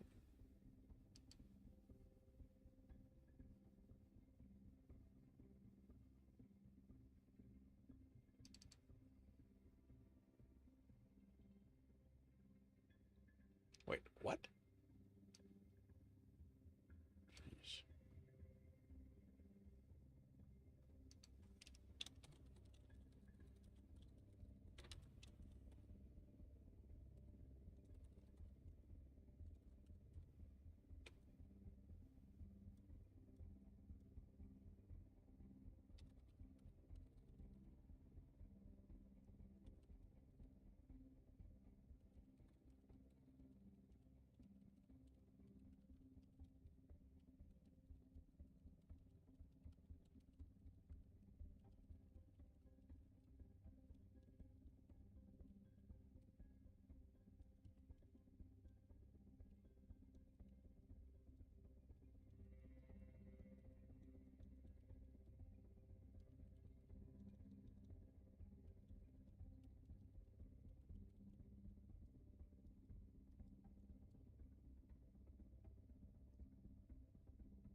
I think you like how I say it.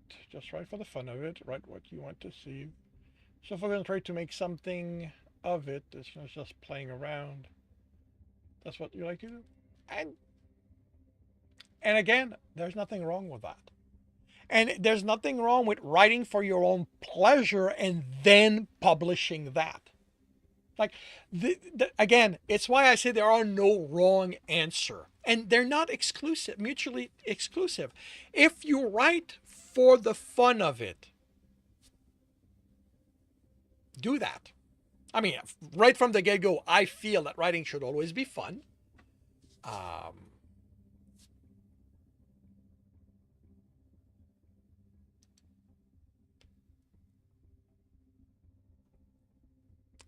and, when it's done, you can publish that. Uh, and, on that way, like you think, okay,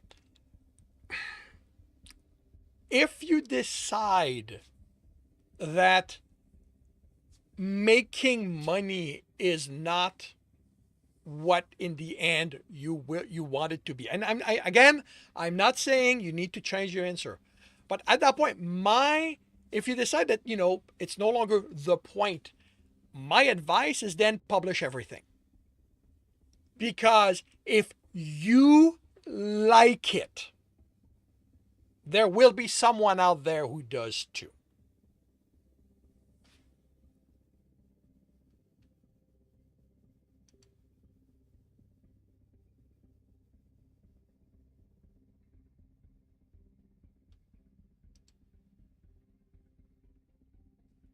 And like I said, I get about $100 a month from my books.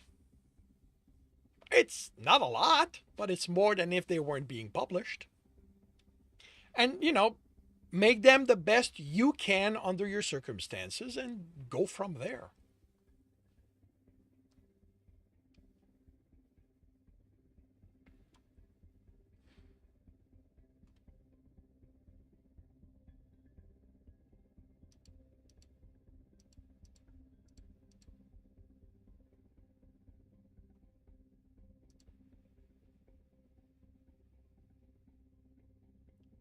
So I've had to recreate my a subscribe star account, because it's been so long since I'd gone to it that the email address was no longer valid, because I created it under a different a different address. And basically what I'm seeing, like, I'm not looking at it in depth, and this is one of the reason why as a writer, I'm not really looking forward to using it, is that there is nothing for the writer there. Like, it's videos, it's images, and it's posts.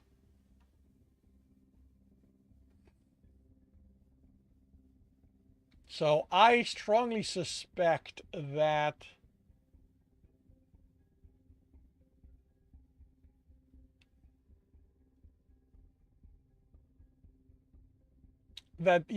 like most sites like that, it is geared more to the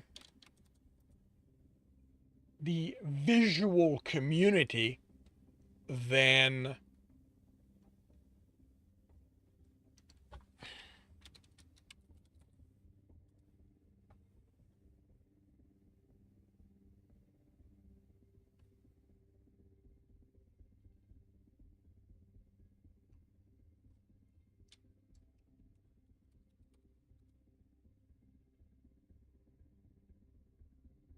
podcast,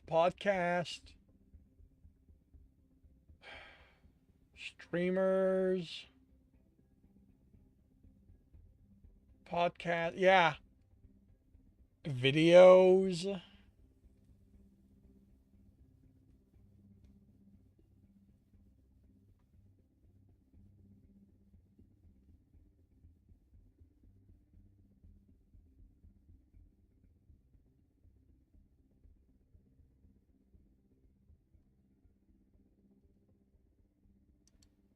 Yeah, just doing a search for story brings me one.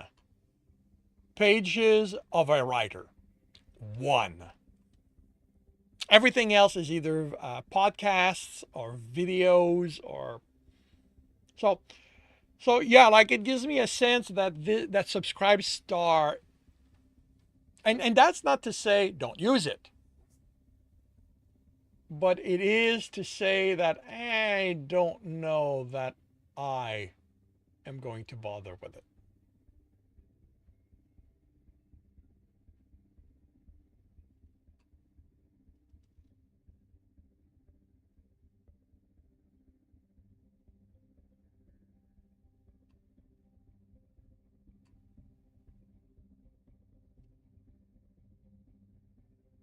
I also wish. Let's see if I can go. When was your first post?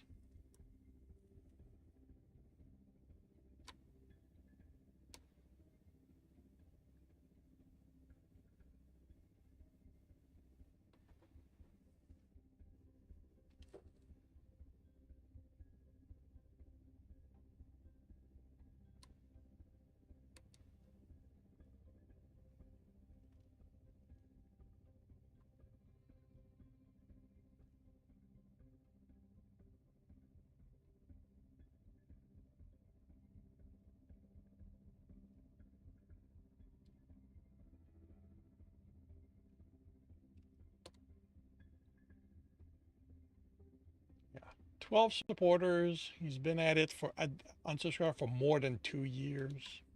Meh.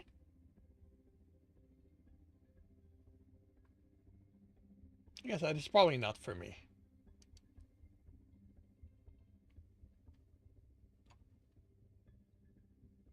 Having said that, it won't cost me anything to use it, so might be worth doing.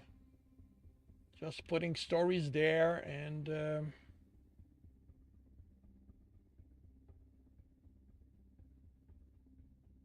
but yeah, that's the thing. Like putting ourselves out there is always to our benefit. And that's something that I am not very good at.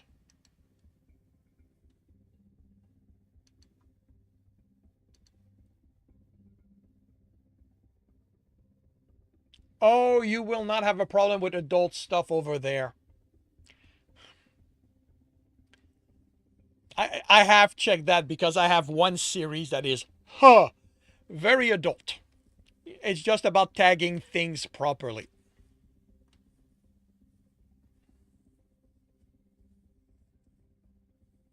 But yeah, right now, I mean, if you want to look at my site there for now, actually,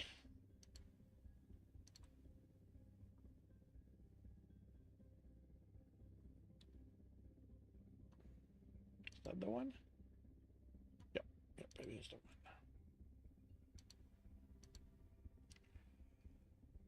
And actually, you're giving me something to do because I've never tried sending someone to my site on Ream, so I don't know how to do it.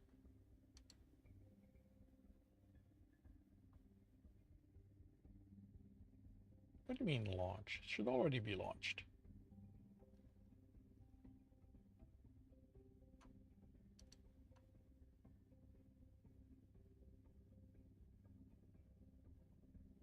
I have uploaded a banner.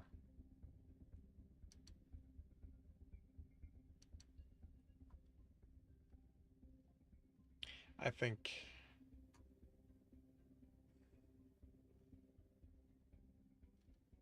All right, let's see if I can do it this way.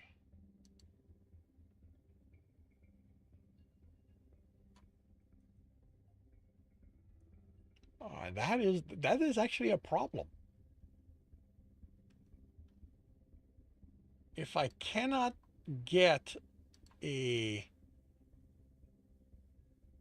link for people to join to reach my page, how am I sending people there?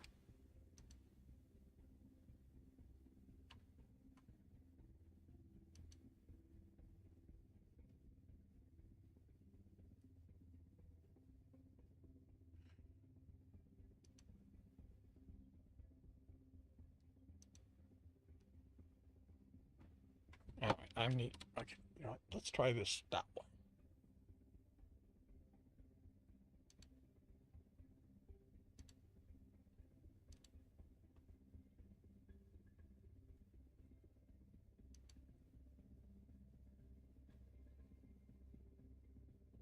Except that that's Creator Hub.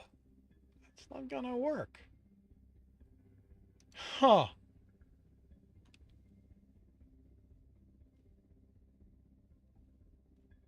All right, let me see if I can find a different way to send you there.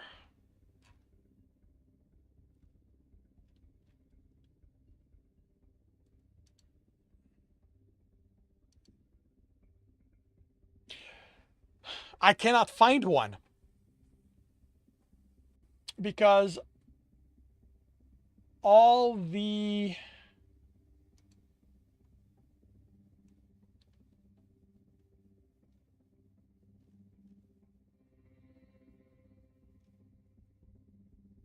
because I can't find all I can get are the link to my page as the creator, which you're not going to be able to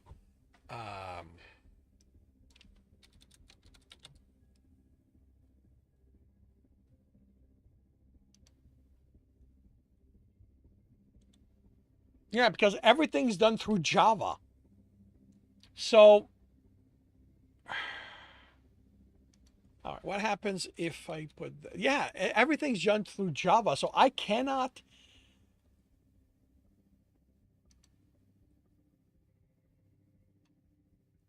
Oh, I mean, tell me. I mean, if you aren't busy, can you check this and tell me if it leads to us to the story or somewhere else? Because I cannot tell.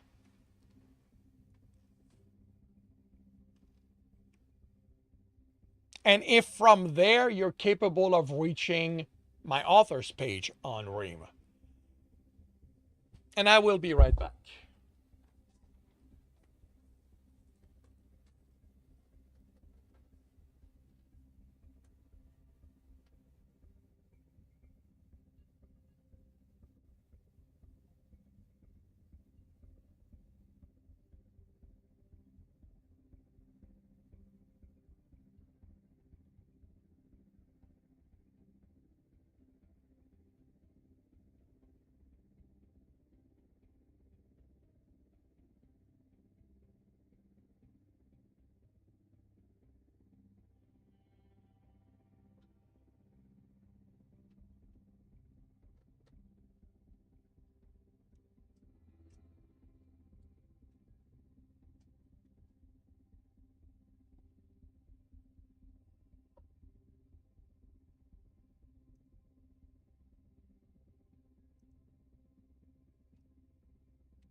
Okay.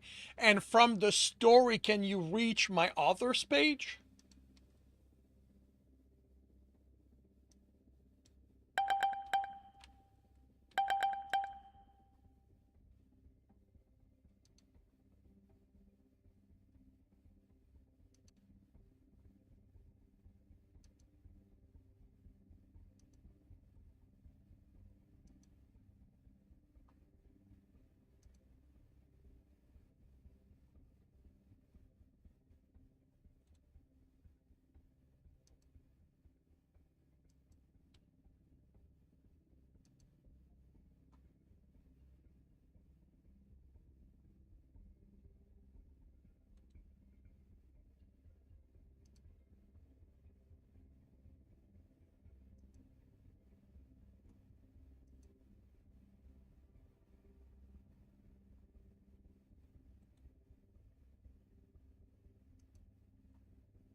You can go directly to the story from the link, but anything else you push after back goes to the main page.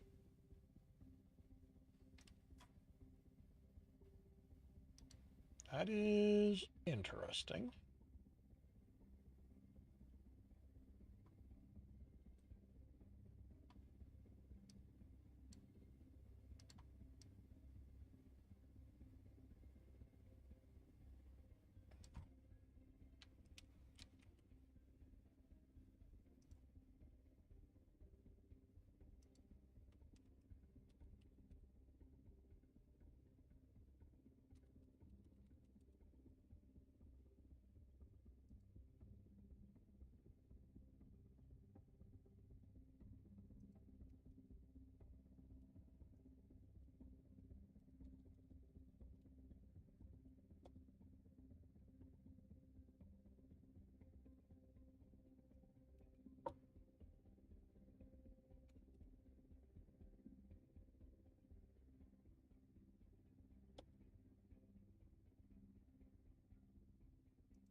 Be sure.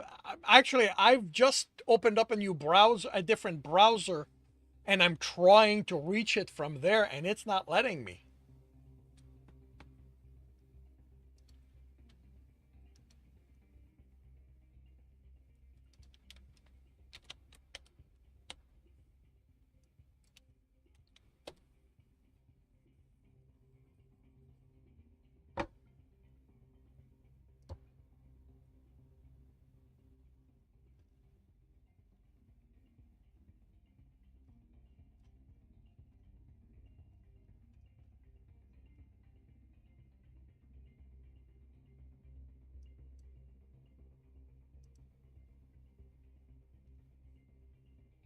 All right, there might be a situation of they will only let members reach the author's page. There is that possibility.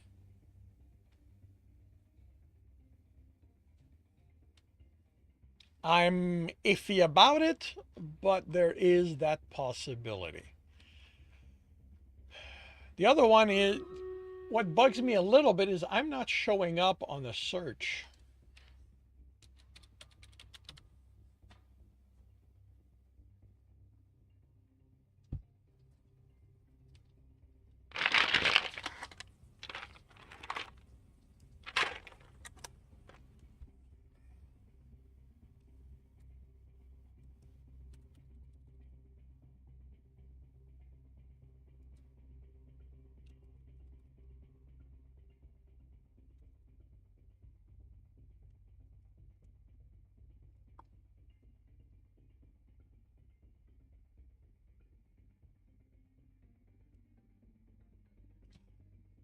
Battle station, everyone. Battle station. We have 42 allies. We're going up against 21 enemies. Sigma's in the lead, but Betegvok is in second. Bonska is in third.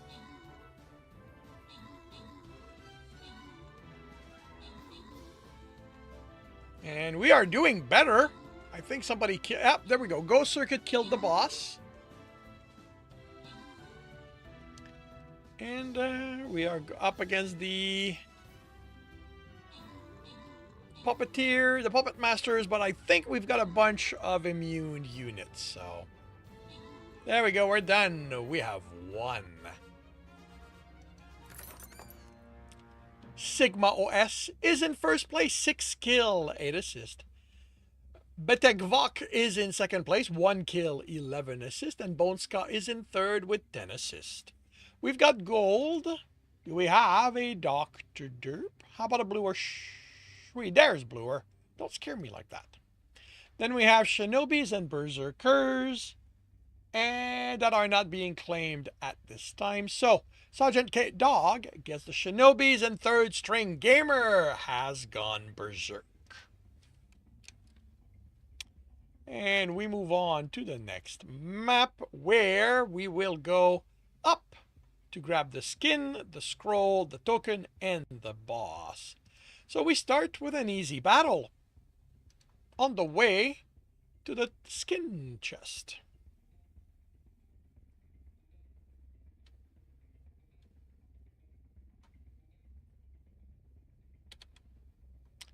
And I'm on singles, so time for my Lancer.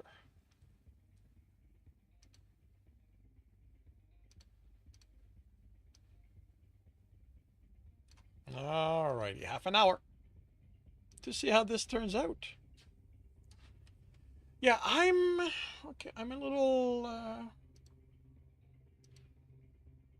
gonna go.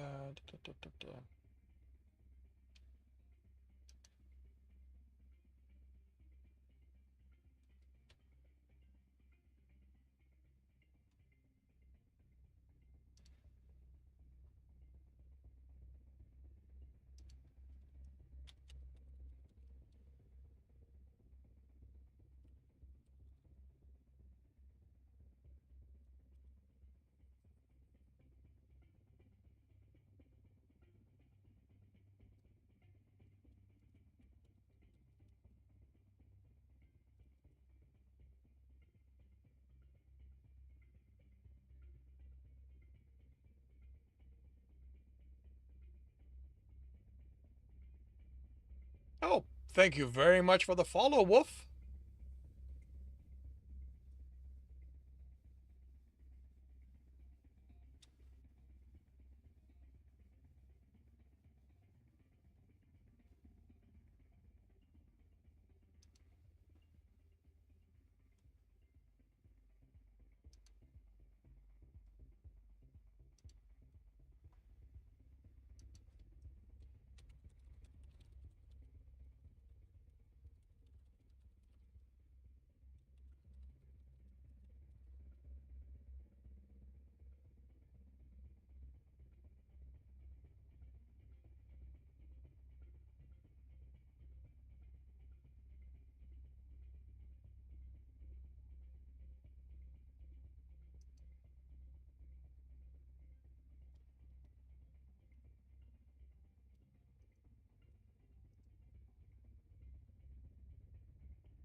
Any pleasure giving so much point. About think stop resisting and let the werewolf finish the story they want to tell. Cool.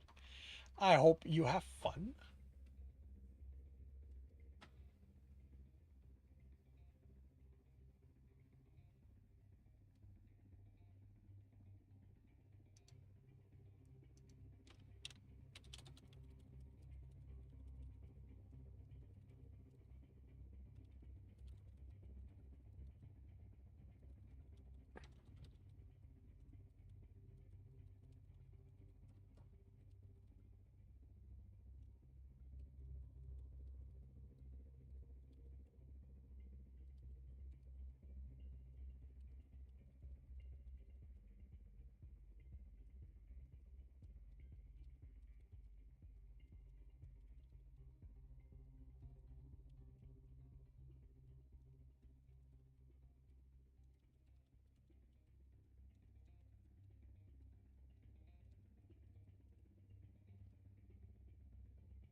All right, thank you.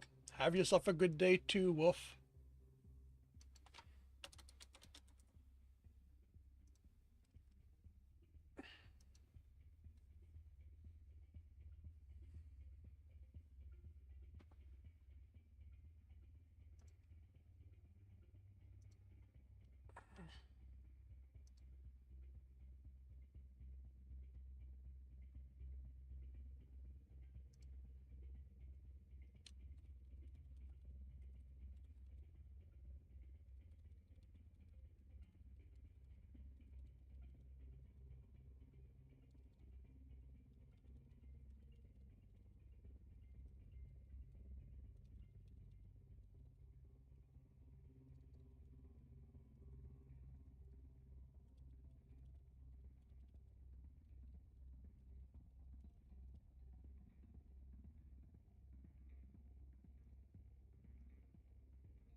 Alrighty.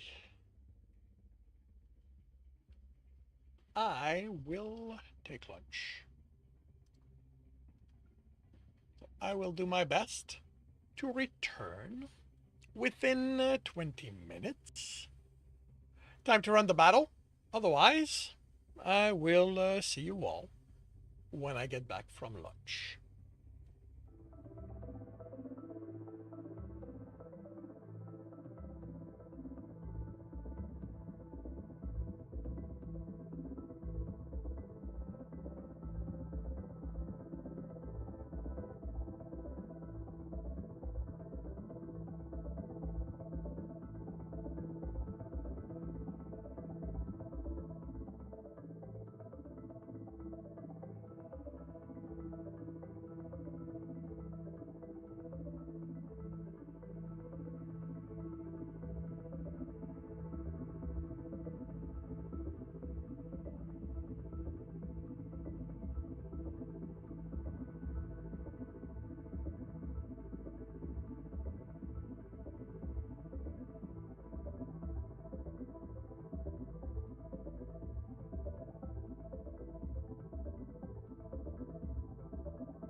Battle station, everyone.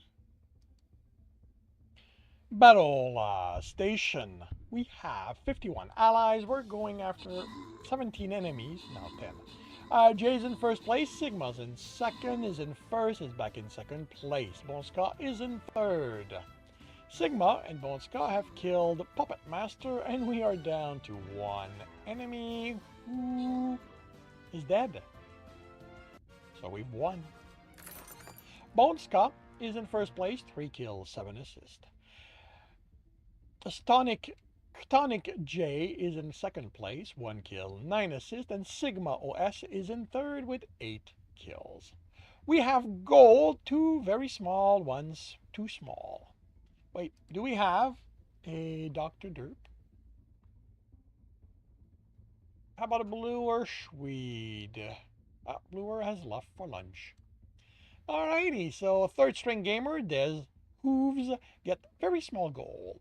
Chandroid and Disillusionist get small gold. Or very small and minuscule. And we move on to an easy battle on the way to the skin chest.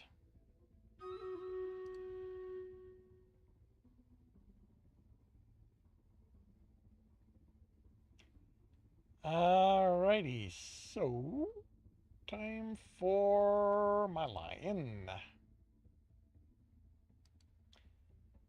Tigers. Well, tigers are a very good thing to like. We are very likable. Alrighty, so we will see how this turns out once I get back from lunch.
Atoll Station, everyone.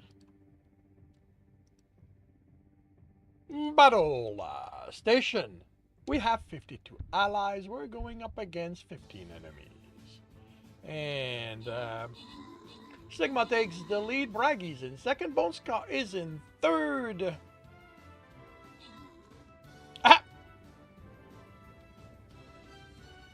They killed a traitor.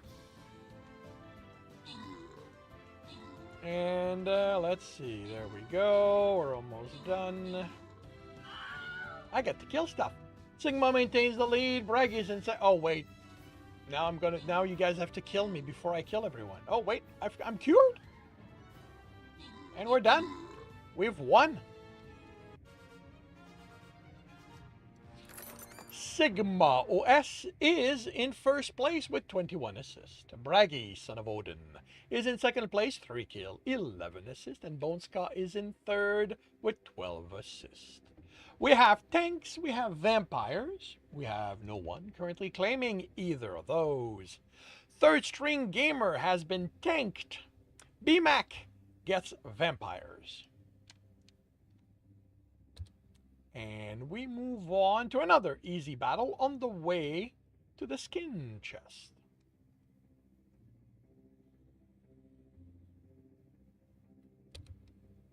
Alrighty, time for my Lancer. And we can do that here.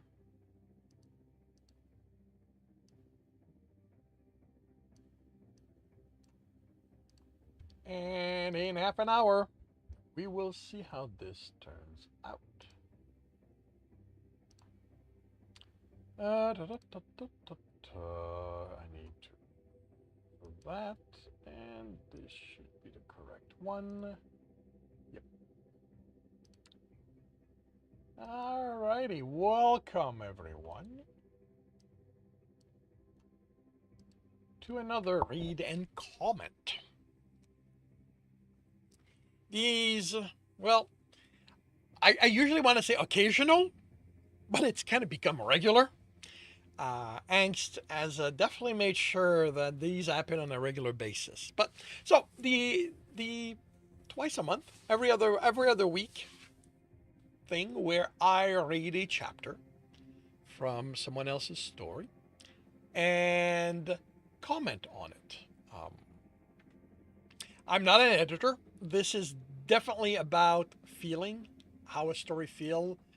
Some of my, some of my experience, some of my advice. But yes, Angst is there. And today, yep, we are doing another chapter of her story. This is Trokim's story. I do not know which chapter. She's been sending them to me in block, so I do not know chapter-wise how that identifies. But are we ready, Angst? Actually, let me refill. I'll top off this, because ice is all that's left.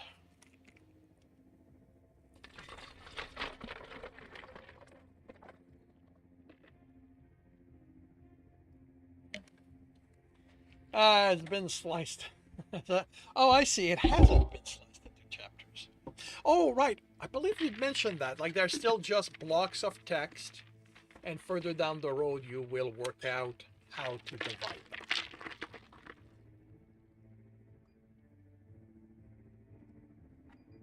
Alrighty.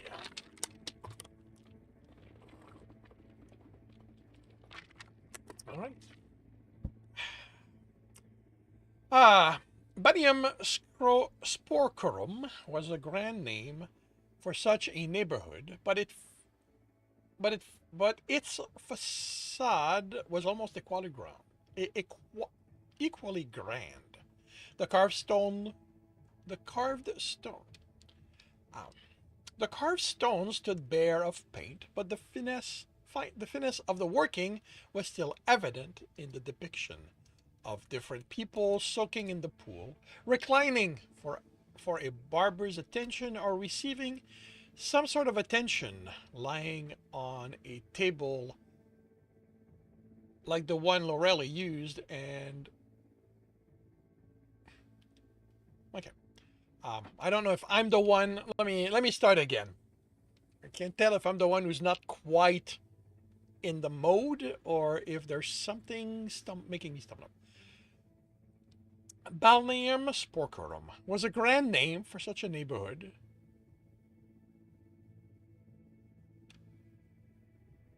Oh, thank you very much for the subscription. 9 months in a row. Congratulations. Um, was a grand name for such a neighborhood. Okay, if I remember correctly, Balneum Sporcorum, that is the building, that is the bath. Trochem is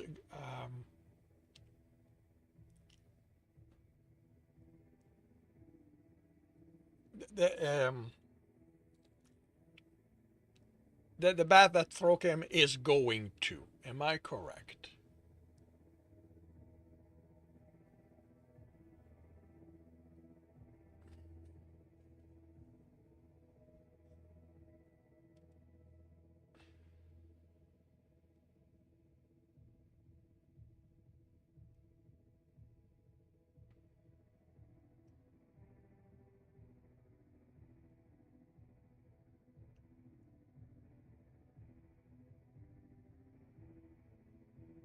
Okay. Well, because what happens here is the way it's worded, it makes it sound like Balneum Sporcorum is the name of the neighborhood. Now, here's the thing that to be that will affect what I'm saying is if this is literally the next line from the previous block that we went through 2 weeks ago, this is probably fine. Here, the what happens is that because of that 2 weeks, it's no longer quite clear. Like if it's literally just the next paragraph, this is probably fine. If there's a cut, like if this is the start of a chapter, I would recommend clarifying. You know, Balneum Sporcorum was a grand name for a building in such a neighborhood. Um, yeah, for a business, for a building, and so yeah. But like I said, that will depend a lot on if this is the start of a chapter or just the next line in the text. But its facade was almost equally grand. The carved stone stood bare of paint, but the finesse of the working was still evident in the depiction of different people soaking in pools, reclining for a barber's attention, or receiving some sort of oh, okay, receiving some sort of attention. I think this is, we have attention twice. Um, to me, I'm not sure we need this one. You know, reclining for a barber, I feel would be enough because we kind of have an image of what that means, or receiving some sort of attention lying on a table like the one Lorelli used and involving a large curved blade, or receiving some sort of service. um Receiving some sort of service. Yeah, that would be an alteration. And Pepper's attention, or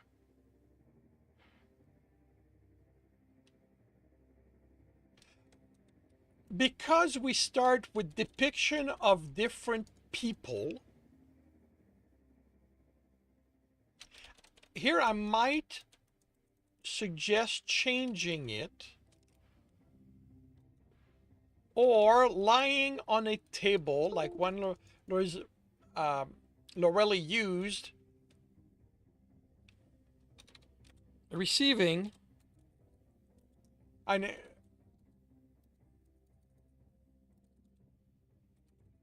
a service involving a large curved blade. The part of I think this is part of what I stumbled on is that you start with describing what people in a position, people soaking in a pool, people reclining, and then you switch to receiving something. And I think it's that change of a structure that caused me to stumble a little bit. Um, so, by keeping it lying on a table, by starting with the same set of, we're seeing people in a pool, um, on a barber's, reclining for a barber, lying on a table. It flows better. I am curious what the curve lays about, though. Intimidating as it looked, Thorkim doubted it held a candle to the service offered at the Sanguine Horse. Almost before Trokim had finished opening the building's door, much more modest than the walls, with rust stains marring the wood below the nails, a cheerful voice greeted him. Welcome. Come in, come in. The speaker adjusted the wick of the lamp by his desk, casting brighter light over dark brown elven feature and picking out vivid blue eyes. How may I help you today? Trokim tried to guess the man's age, though with elf it was difficult. Still, all right. I will bring attention to one of the rules in your world, and just ask: is there a reason he's using a male gender for this person, as he does not know who they are?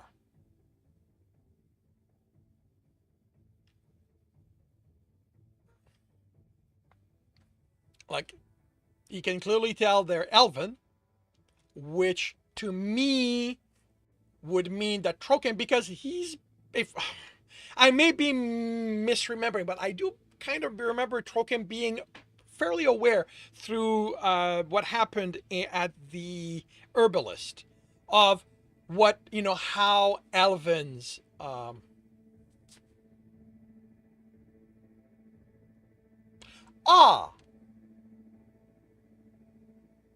oh, okay. I guess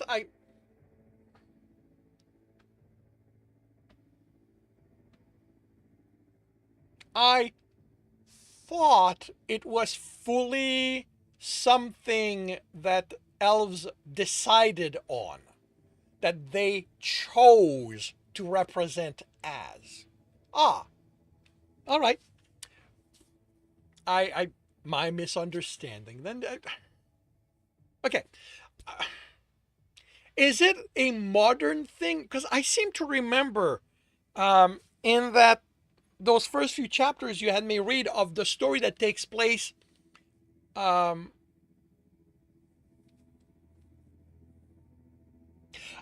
okay, so, all right, okay. Okay, so the implication here is that the elf in question clearly is dressed the way a man would. All right. Um, since this is a new story that you are writing, it may be helpful to, if it happens before, to let the reader know of these bits of information, and if it can't be done before, add some details here about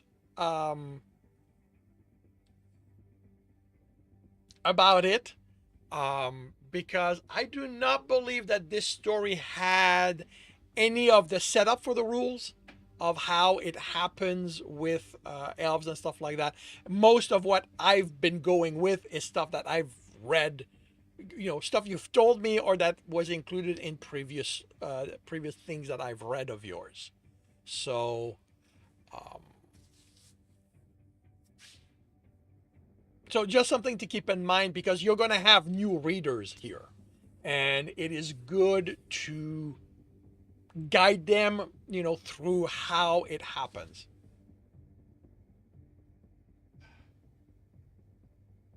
they use masculine pronoun, but I may also be. But was something of the rules established to so that the reader understands why it's like that? Like you know me. It may have been in there. I may have forgotten. Simply something to pay attention to because a new reader may not pick up on that, and it is it is an aspect that leads to confusion because it is not something that in our modern society we are used to.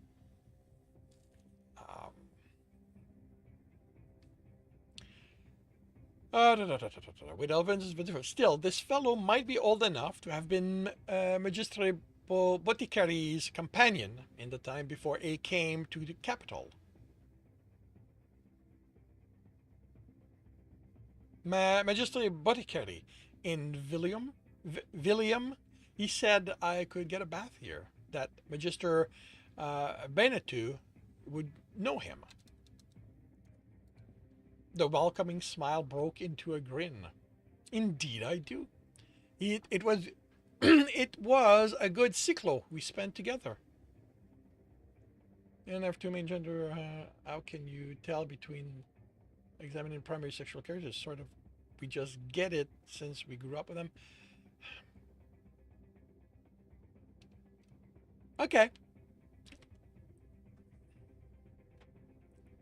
Um. Da, da, da, da, da. Indeed, I do. It was a good cyclo we spent together. I wonder it hasn't looked me up since. I couldn't say. Took him swallowed. Thinking of Val's as sexual being was odd.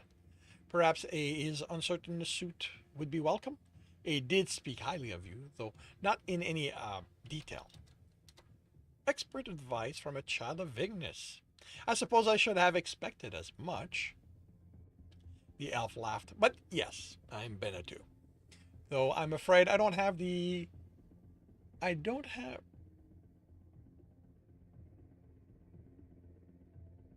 I remember next time. Yeah, No, that's perfectly fine. That I think this falls very much on the I would do it because I would find a way to do it.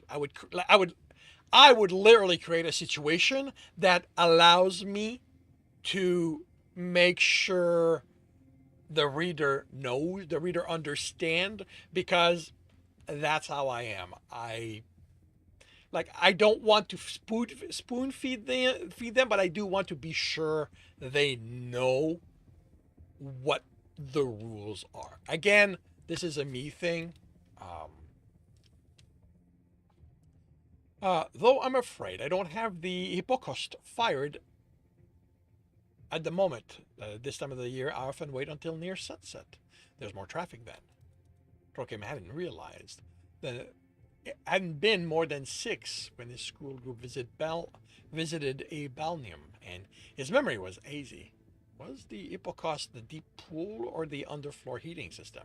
He hoped it was the latter. That's understandable in the heat and all that.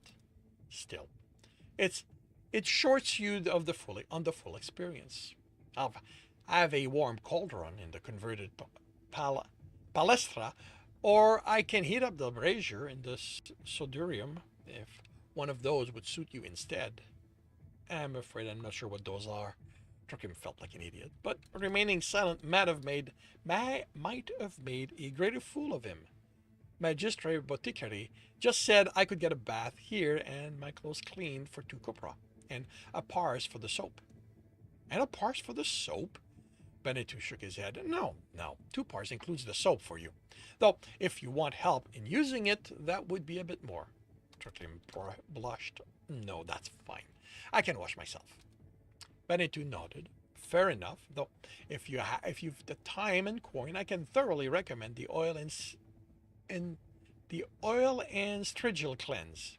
One doesn't see it often much anymore. Other bath keepers have phased it out for different personal services. Would you like a shave as well? Tokib's hand went to his face. Pale hair meant he could usually go longer without looking scruffy, but if the alpha noticed it, he shook his head. I really can't spare the queen. Ah, well, the elf scrutinized him. If you think you can think yourself, if you think you can think yourself without the imbris dowsing, that's the setup in the palace. In the courtyard, where you can tip a full cauldron over yourself to rinse away the grime, I could spot you a shave to make up for the upper cost being off. Though you'll need to trust in the steadiness of my hand or wait a time.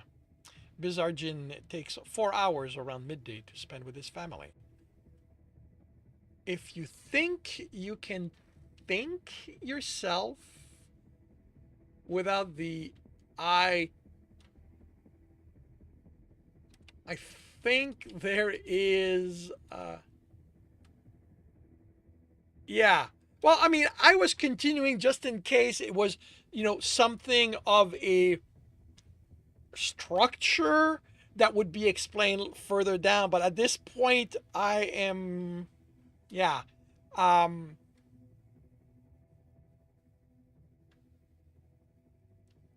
Think in okay, with the context it will be about cleaning, so rinse or because here we have tip over a cauldron, rinsing away the grime. So if you think you can oh wait, no, that is without the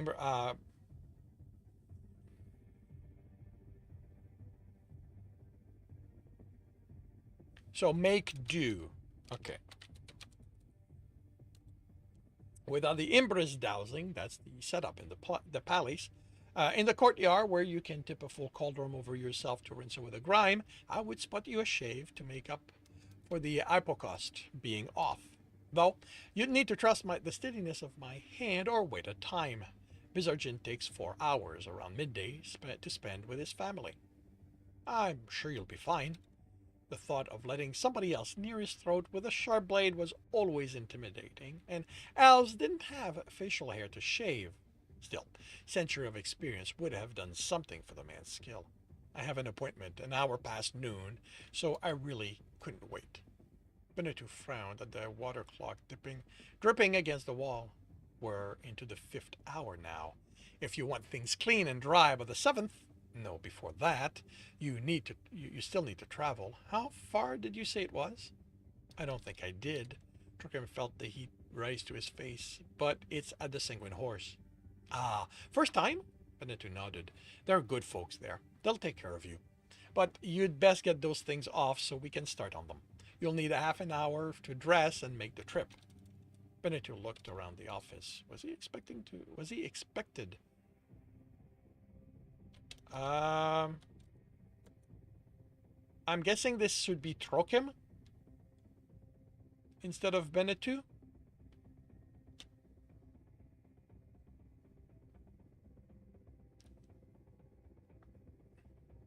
Of course, you haven't been here before. Benito opened the door set into the wall behind him and lit the candle set in the bracket on the wall.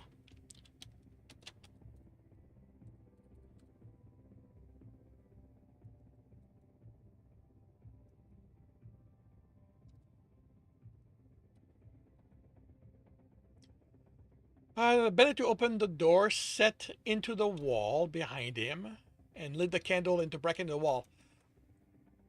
Do we need set in the wall?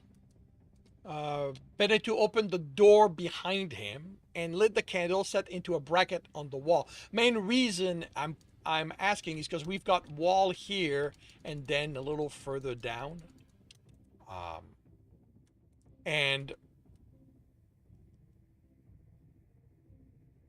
it reflexively to me, the first one is the easiest to remove. Behind him, that's sort of what. So open the door behind him and lit the candle set into a bracket on the wall. Undress here. There's a basin and bars of white soap for you as well. Put the soap on top of your clothes on the basket when you're done. We'll set it to dry so it doesn't slime the inside of your purse when you go. Procrim closed the chamber door behind him before undressing.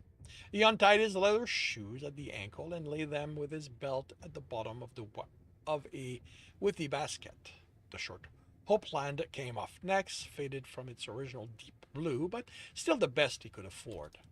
The pale blue doublet under it sported a wine stain on one side, and a and the back seam showed evidence of a tear, only sloppily repaired, but neither was visible with the hopeland over it. Neither was the linen shift, though it was worn thin rather than damaged. His braids were fine, and the hoe, if not quite as tight around the calf as they would have been if bought new, were serviceable. He laid them atop the shoes and dipped a small towel in the basin of water. The white soap was hard and fresh smelling, with a generous lather against the roughness of the towel. Against his skin, it removed more grime than Trokim had imagined he was wearing. It took 3 soapy towels before they came away clean from his skin, and he used another to wipe off the soap residue. The bath proper would rinse anything he hadn't reached, but it would be discourteous to foul the common pools. 2 more towels were needed to encompass his waist and provide at least a little modesty as he poked his head back out of the changing room. Ah, there you are. If you'll come this way, I'll show you to the natarium before we tackle your beard. The cool water is nice this time of day, and Gersel will be happy to help you with anything you need. Gersel? One of our human staff. He's a good fellow, very skilled in the water, but I ushered Trokim across a triangular courtyard and fishing folks out of it if it comes to that. Do you swim well? All right, give me a moment to deal with this.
So, do you swim well?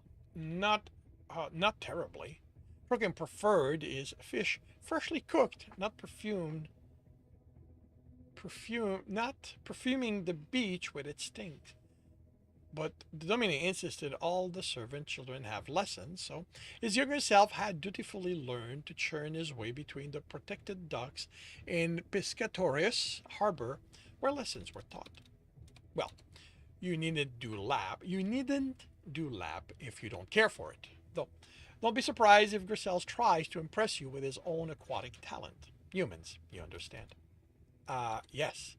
Of the 4 sapient species on Somashu, humans were the only ones without fixed period of sexual receptivity. It led to certain assumptions from those who lacked interest outside of their season. I trust he'll take no for an answer. Benetou smiled again. Absolutely. Gersel understands the discomfort of having folk press unwanted suit, and many of the less local sort mistake bath attendant for sex workers. We toss them out, of course. But the world is generous in supplying a fresh batch. But the world is generous in supplying a fresh batch of fools. Still, everybody likes to be admired. Trokim was saved from formulating a response by the arrival at the natarium. Surprisingly cool air encompassed him as he followed Benetou through the door and into a brightly lit room dominated by a large rectangular pool. As long as the city block and perhaps and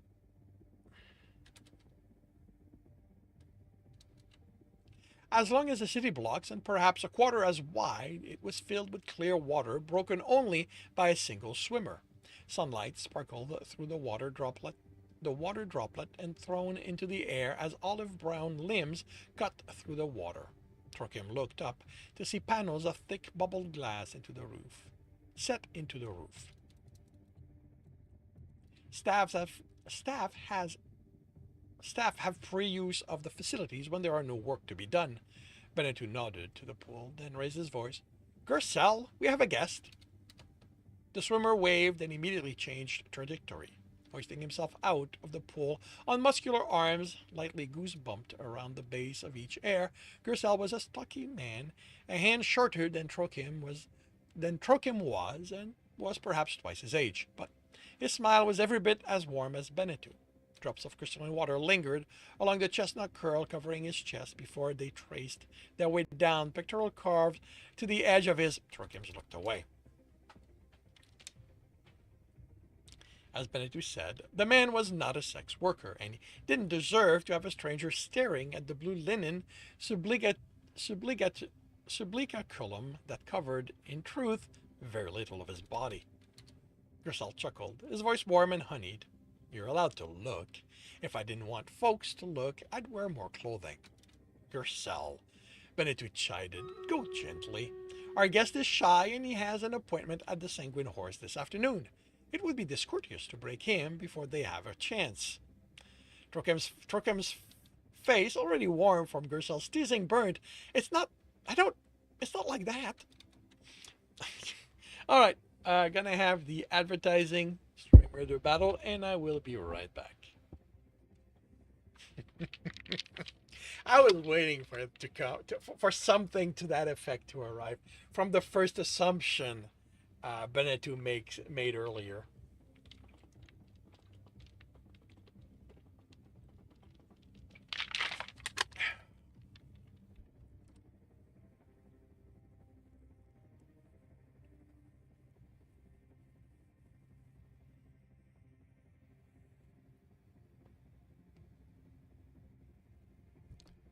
Battle station, everyone. Battle station. We have 51 allies. We're going up against 21 enemies. Sigma's in the lead. Beth is in second. Ensoraptor is now in third. Sigma's in second. A Spider takes over first. Ensoraptor takes over first. Spider is being pushed in second. Sigma is in third. I got a kill. I'll take it. I don't need it, but I'll take it.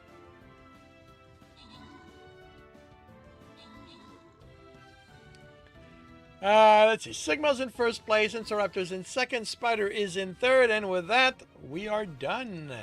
We have won.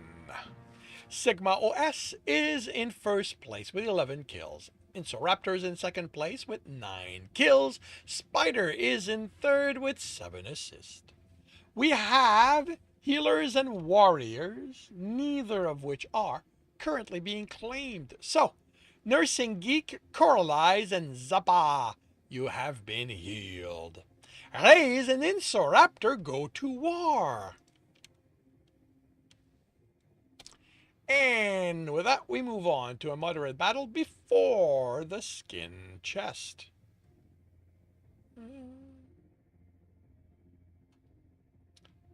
And it is time for my fairy. So let's start here.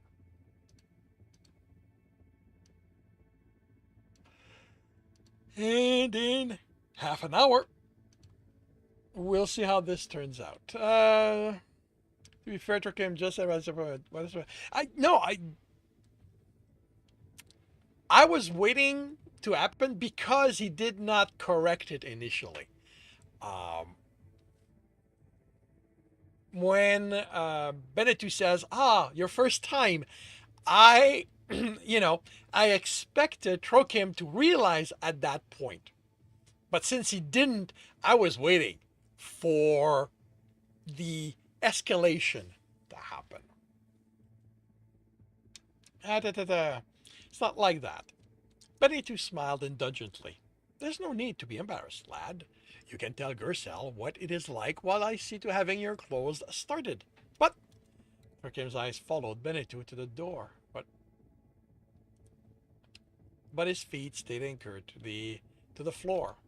Chasing the elf through the compound wearing nothing but a pair of towels would hardly enhance his dignity, and he'd paid for the use of the bath.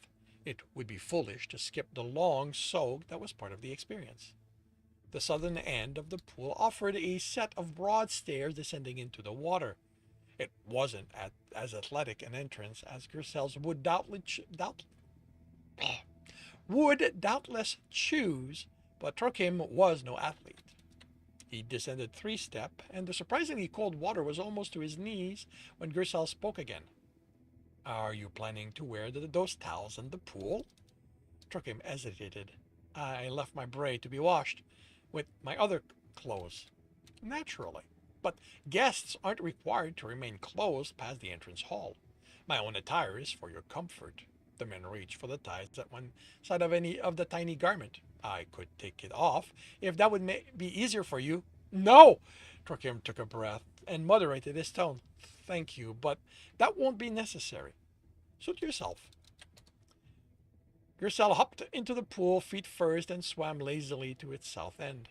He trod water like some sort of human seal hybrid while Trokim continued down the steps. As soon as the water touched its edge, the towel around Trokim's waist drank it in. Laden with moisture, its own weight pulled it down, dragging the other towel as to also drink its fill. Trokin yelped and made a grab for them, clutching wet linen at both sides as he took another step forward. Maybe if he rewrapped them underwater, they'd stay. Once he was chest deep, he rearranged a pitiful small rectangle of fabric, tuck in one another to form a skirt, then rolled the edge for more security. It sacrificed length, but what choice did he have? Resigned to see Gersel laugh at him, Trokim looked over at the other man. He hadn't expected pity. What is a shy boy like you doing in an establishment at the Sanguine Horse? Gersel shook his head. Please tell me you're at least seeing Leo. Lorelli would eat you alive. No, I'm not. I haven't the coin for a professional session. Trokim took a breath. I'm applying for a job. A job? Gersel's eyebrow rose. Not like... Trokim gestured with one hand. Thankfully, the towel stayed in place. As a cook in the kitchen. The food there is very good. Is it? I've never been. A few strokes took Gersel to the side of the pool, and he seated himself on a sunken ledge. You might as well come sit down. There's no way that rap will stand to serious swimming. He wasn't wrong. Trokim closed his eyes and nodded, stepping off into the deeper water and letting that word, I never get it right, and let it buoy him to the surface. The side wall with its carved seat was fairly close. He could make it that far without flailing legs to kick away his last vestige of modesty. At least his arms remembered the skill, pulling him through the water until he could settle his towel-padded backside onto the submerged stone bench 2 spaces away from Gersel. Gersel smiled. This is usually more comfortable. In the caldarium, the natarium uses a mix of previously heated water and that fresh from the aqueduct. It's easy to become chilled sitting still. It seems all right so far. Quitting him had been a bit of a shock, and that part of Trokim's body still cuddled high for warmth, but after the heat of the day, he'd welcome the contrast. Gersel nodded. We've cut off the aqueduct flow until we fire the hypocaust later. Though the way the weather has been, nobody wants to run it during the day. The hypocaust? The heating system under the floor. Oh, of course. Then he had well, before though, it did feel more foolish. Okay, let's go back up a little bit. just because he has thoughts about the hypocaust earlier, and it feels like they're not quite. Um, okay, so all right.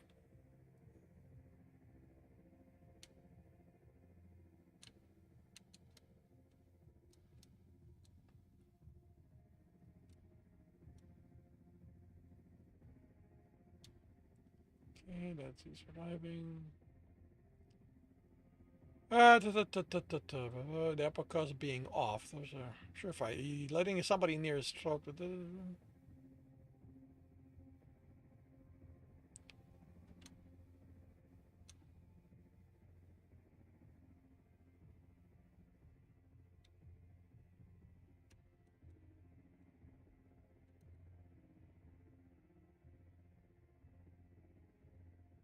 Yeah, right here. Okay, there we are. Was the uppercuts the deep pool or into the floor seating? So yeah, so that actually enlightens him because it's so. But you've noted it, so.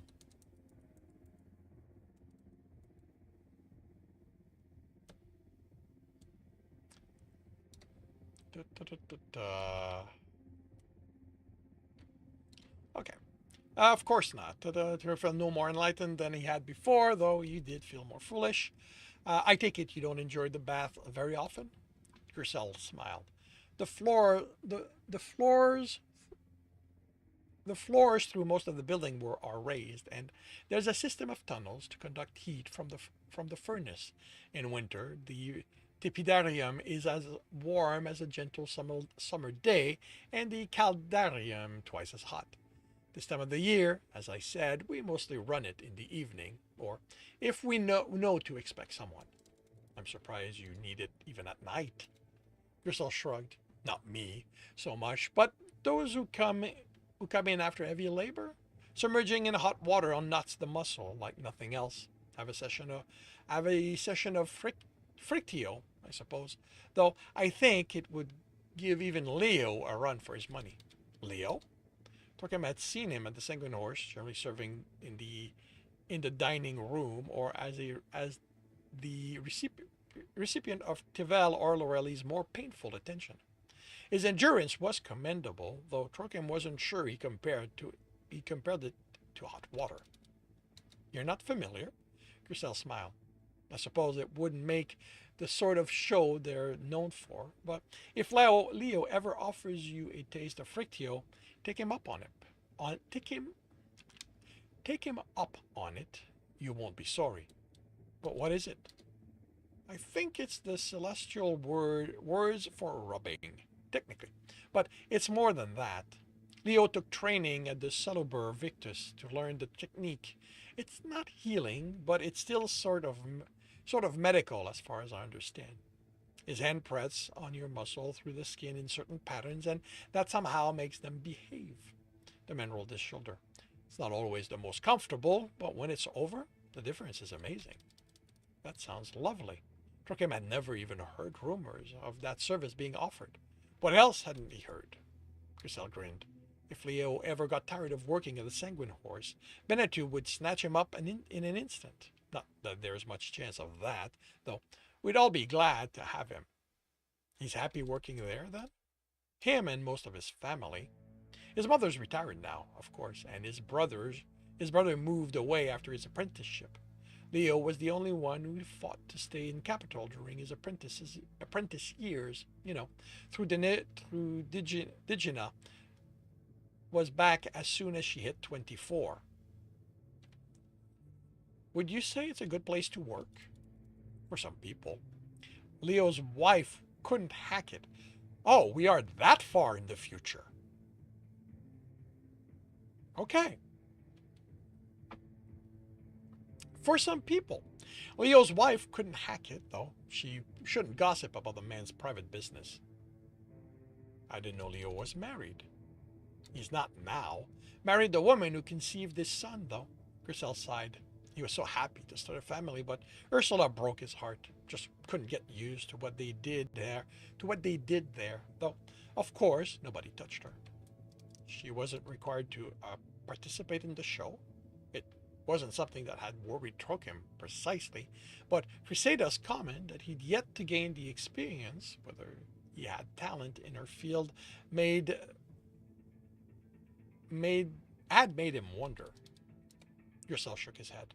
Leo said not, and I believe him. You would know it from their reputation, but the Sanguine Horse folks I've met are some of the most respectful guests we ever see. Never a hand straying where it shouldn't, nor a request that crosses the line. I wouldn't look to visit them in their own domain, though. No shame, though. Though no shame to those whose taste run that way. But I'd trust them to hear no if I had to. That's, Turkham hesitated. That's reassuring, I guess. Reassuring or disappointing? Turkham felt the heat rise on his face, in his face, and under Grissel's speculative gaze. How did a nice boy like you end up seeking employment with the Sanguine Horse? I'm not a boy. Grisel smiled and shook his head. Once you get to be my age, plenty of folks start looking like boys who are past the legal age. But I acknowledge you're old enough to make the decision, and if you don't wish to share it, then I apologize for prying. I'm sorry, it's not that. Turkham looked down at the water. A sad, wet towel clung to his thigh. It's just I might have had too much beer with my dinner last night, and Crusader was kind to me. When he didn't continue, Grisel offered. A beautiful woman can loosen tongues as much as beer sometime. I guess. Turkham took a breath. She asked if I needed anything, and I said a job. How did one get a job there? And she answered. Yeah, I guess she did. Are you nervous? Turkham shrugged. I've been looking for work for months. Before I hit the Sanguine Horse yesterday, I felt like I'd ask at every epulanarium in the city. This interview is the farthest I've gone since Primus Aqua. A full season with no work? That's tough. Turkham sighed. I went back for additional training when I couldn't find anything during Festum Aquae, so now I'm expert in pies and pastry. But everybody expects cooks to have taken the guild path of apprentice training. You didn't? Turkham shook his head. I tried the apprentice path with dying. My parents paid good money for a position, but after 4 years of scut work, my magister dismissed me as unsuitable.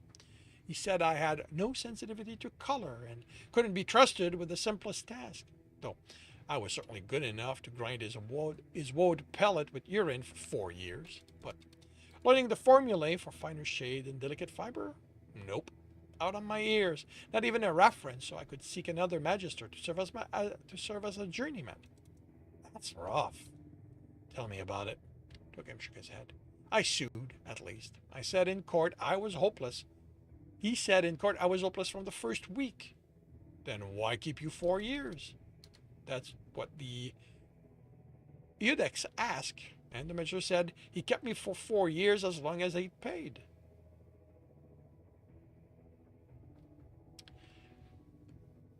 Grisel winced. How did the Eudex take that? She wasn't impressed. Said it was dishonest. If he really thought me incapable of becoming a dyer, she said, that choice deprived me of reasonable opportunity to seek training more suited to my ability. So you won. In a way. Turkham wanted a drink. This conversation seems to call for a drink. But Cressida was right that he'd need his wit about him for the interview. She found that he breached the contract by not providing training in the trade, but that he did incur expenses in feeding and housing me for 4 years. He had to return half the apprentice fee, which naturally wasn't enough to secure another apprenticeship. There was bitterness, as well as sympathy in Grisel's tone. Not that folks at her level understand what it means to spend years scraping for that much coin. They'll spend it in an evening and think nothing of it, I suppose. And even if I could have done day labor to supplement, I was 20 years old. Who wants to spend another 4 years being treated like a child or a slave with no guarantee of the same would happen? So you became a cook. Turkham nodded. Tine Carolee is a school sort of like the university but for cooking. They don't waste your time with scut work. So you learn the skill of a magister in 2 years instead of 8.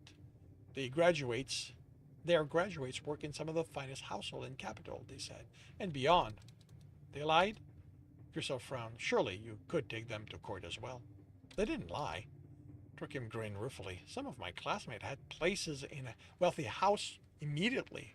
The catch is that they had those positions before coming, and their domine paid to upgrade their skill. And you don't have the same connections. Nor am I likely to, Turkim sighed. I'd had too much to drink when I asked. That much is true. But I can do the work if they'll have me. And if they won't, well, I'm not sure what I'll do. You'll find something, no doubt.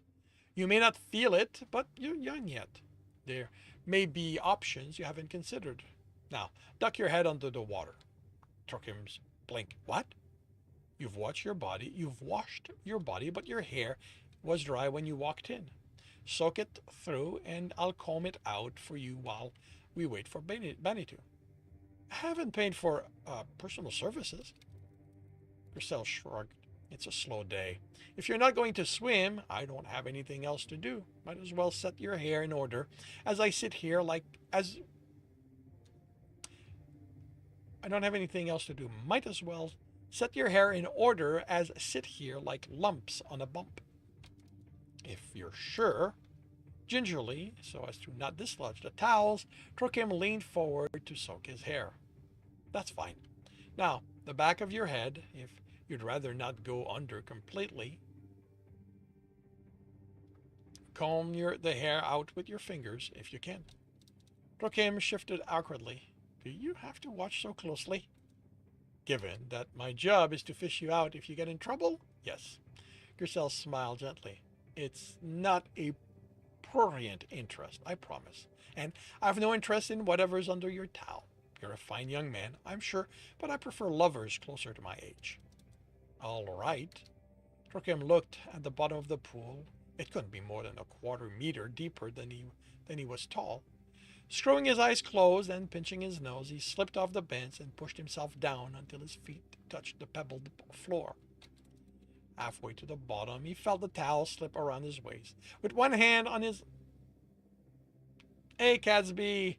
Welcome to the stream. Halfway to the bottom, he felt the towels slip around his waist. With one hand to his nose and the other arm needed to swim, he couldn't even try to hold them in place. When they refused to accompany him to the surface, there was nothing he could do.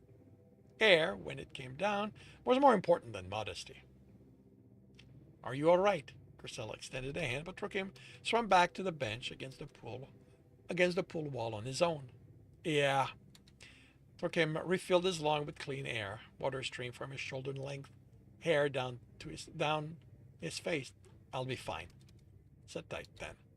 Grisel turned his seated position into a shallow dive, effortlessly reclaiming the lost towels from the pool floor. He passed one of them to Turkim and climbed out of the pool.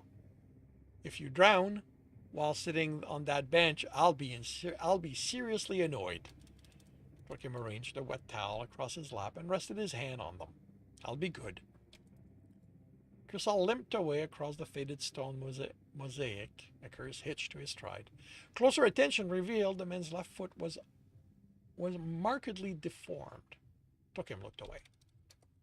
A few minutes later, Grisel's feet re-entered the water beside Turkim. If anybody ever invites you to a poker game, lad, tell them no. Pavel, you mean? Turkim had seen how games at the Sanguine Horse ended. Even in fantasy, Tavel's punishment went a bit far for Turkim's taste. Hadn't planned on it. With anybody. Grisel dropped a set of blue linen bray on the water in front of him. Your tails are far too obvious. Turkim looked at the bray, rapidly absorbing water, to Grisel. My tails? Go ahead and put them on. You'll be more comfortable. Grisel slipped the rest of the way into the pool. And yes, your tails. Poker is a betting game, so you don't want people to know what you have. Your discomfort is so obvious, Grisel shrugged. The way you looked away from my groin earlier and my foot just now. It could hardly be more obvious if you pointed and laughed. I wouldn't laugh. Trying not to dislodge the towel's already insufficient coverage, Trokim forced the braise to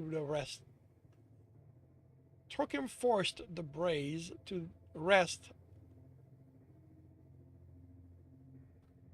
Oh, the rest of the way under and pulled the white leg opening over his feet. Working them over his buttock while remaining seated proved awkward, so pushed off and long enough to tie them around his waist before settling back on the bench. Did you have these the whole time? You're not the only one to want things washed while you bath, and most folks around here can't spare clean body linen to wear while they swim. But you didn't. I asked if you wanted to wear the towel into the pool. You kept walking. I didn't know there was an alternative. You didn't ask. Grisella held up a double-sided bone comb. All of its carved teeth were still intact, unlike the one Trokim had left at home. Even on the side where they were spaced almost impossibly close together. I'm going to need you closer if you want me to work on your hair. All right. Hey, Darth. Welcome back. Trokim couldn't expect the man to reach across 2 empty seats to comb his hair, though he did wonder why Grisel was the one staying put. He stood closer, looking away as Grisel reached for his hair. Is this all right? Grisel had Trokim's hair a few centimeters from the end and slowly worked the coarser side of the comb through them. Let me know if it's too painful. No, that's fine. Trokim took a breath. Grisel wielded the comb with more patience than Trokim ever had, teasing through individual tangles without allowing them to yank at his scalp. You're really not used to personal service, are you? Trokim swallowed and tried to relax. My family was more servants than served. So is most of Spurcurum. You're still allowed to enjoy being taken care of. He shifted his grip closer to Trokim's scalp and started on the next set of knots. Or are you just nervous about your interview? Probably that. It was both, honestly. The proximity of the nearly nude stranger and not knowing what he'd face at the Sanguine Horse. But it would be rude to say so, and worry over the interview might well be making him jumpier around Grisel. Fair enough. The comb ran easily from Trokim's cap down to the end of his hair, and Grisel divided yet another section. Turn, please. Trokim turned. Not going to chide me for being nervous? Grisel chuckled. If you say you weren't nervous about interviewing the Sanguine Horse, I think you were lying. I suppose you'll be speaking to Lorelli or Tavel if it's a contract matter. Lorelli is nicer of the two, but Tavel is a fair man. Kiri, actually. Trokim swallowed. Criseda said I'd be taking to Kiri. The daemon? Surprise colored Grissel's voice, though his fingers continued to work. I can't offer much there, I'm afraid, though I wish you luck. Trokim's heart skipped. Is Kiri that bad? I couldn't tell you. He's not been to the bathhouse in my lifetime, certainly. But you know the others? Trokim turned his head to look at Grisel. Not as well as I do Leo. Grisel gently moved Trokim's head back into place. Tavel's a strong swimmer, but he mostly comes for Bizargin to tend his beard. Lorelli enjoys the full range of our services sometime. So I've served her, though that's more common in winter or spring. But I'm not sure daemons need baths at all. You said Lorelli is nicer than Tavel at least. A particularly bad knot yanked at Trokim's scalp. Grisel adjusted his grip quickly. But early you said she'd eat me alive. Oh, she would, but she'd do so nicely, Grisel laughed. The dangerous thing about Lorelli is her enthusiasm. She'll talk about things, intense experience, with so much joy that you want to try what she's talking about.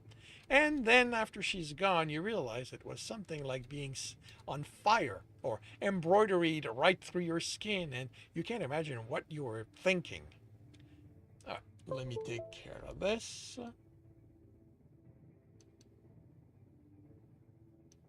If people wonder why I haven't commented a lot, this is mostly dialogue, and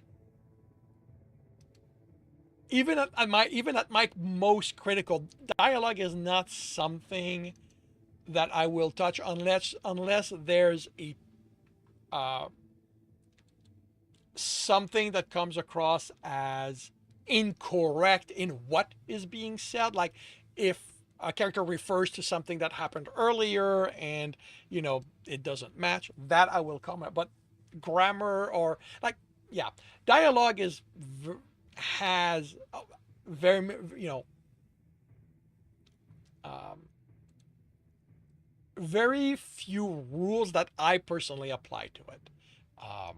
Grammar goes out the window as far as I'm concerned. Um, I see. I might. Oh, I did. I quite enjoy the conversation. I quite enjoy the dialogue. I enjoy the body language, the interaction. Like it is. It is a very good read. It simply means we're going to need another block because unless there's a lot to say at some point before I hit the end, I'm well past the halfway point, and it's only 1:30. So you might want to have another block ready if it's not already set. Or that, and you can't imagine what you were thinking. I am. Turkham waited, but Grisel continued with his patient comb work. I've seen her do those things on stage. She really seems to enjoy them. Oh, I don't doubt she's sincere. Grisel finished another section of hair, and Turkham turned without prompting. What I doubt is that I could say no to her if she asked me, and from your reaction, lad, you might not even try. Turkham's face colored. Is that a bad thing? Not necessarily, Grisel sighed. Not if you know what you want, and that's what you're getting. I don't fault Leo his pleasures, nor any of his household. But losing control, saying yes when you should say no, what do you think? I think that speaking when I should have stayed silent is what got me this interview at all. That's true. And I've already wished you luck on it, so it's too late to change my mind. Turn. Turkham was nearly facing the wall now. Wouldn't it make more sense for you to be on my other side? If you're comfortable with that. Grisel pushed off, bobbing up again on Turkham's left and waiting for the other man to settle back on the bench before resuming his work with the comb. Might I suggest a lap of the pool once I'm finished here? Now that you've more than towel to shield your modesty? You can suggest it. Turkham bit his lip. He was pretty sure he could make it to the pool's end and back. But why would I want to do that? Grisel rolls his shoulders. There was a little bit of debris in your hair. A little bit more debris in your hair than I think you realized. Even a short swim will rinse it better than you can sitting still. And overlong sitting isn't good for muscles. I don't want to see you in pain once you're out of the water. Oh. Turkham looked at the water around him. Small bits of plant matter and dirt floated on the surface. I'm sorry about my hair. It's summer. Sweat cools the body, but it does build up. Why do you think I spend so much time in the pool? Involuntarily, Turkham's eyes were drawn to Grisel's deformed foot. He looked away immediately, but not before the other man noticed. Grisel chuckled and shook his head. Oh, I won't deny swimming's more comfortable than walking about on land. The healers did their best, but too much pressure still leaves it aching for hours afterward. And it was good of Benetu to offer me this place. I suppose the Vicus is lovely for those who are used to it, but the way everyone knows everyone's business, sure. It means you're taken care of more than you'll ever get in the city, but I don't think I could ever get used to it. Alrighty, we are gonna have an advertising, Stream Raider battle, and I will be right back.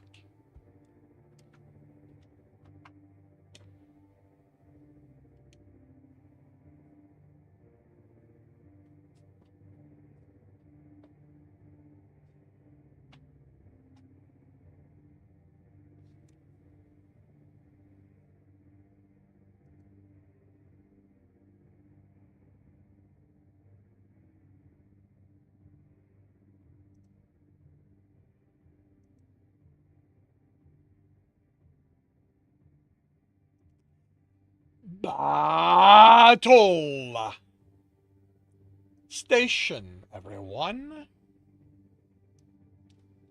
Battle station. We have 53 allies. We're going up against 35 enemies. Bonska starts in the lead. Beth is in second. Control Alt Play is in third.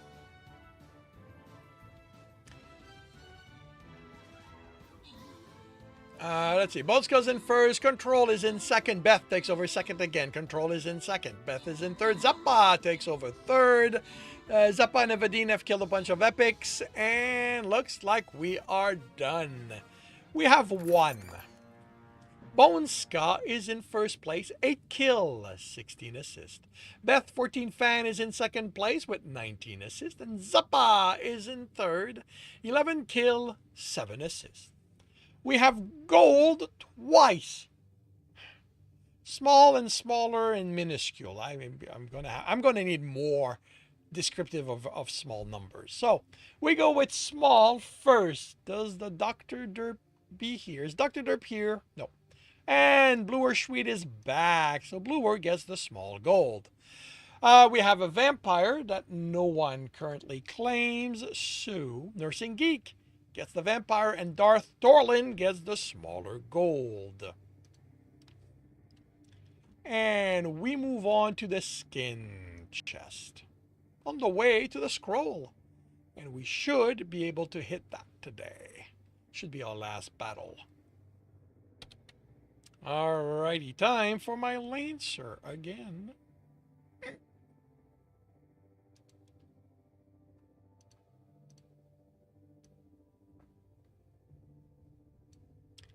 And in half an hour, we will see how this turns out. Okay. There you are. There this is.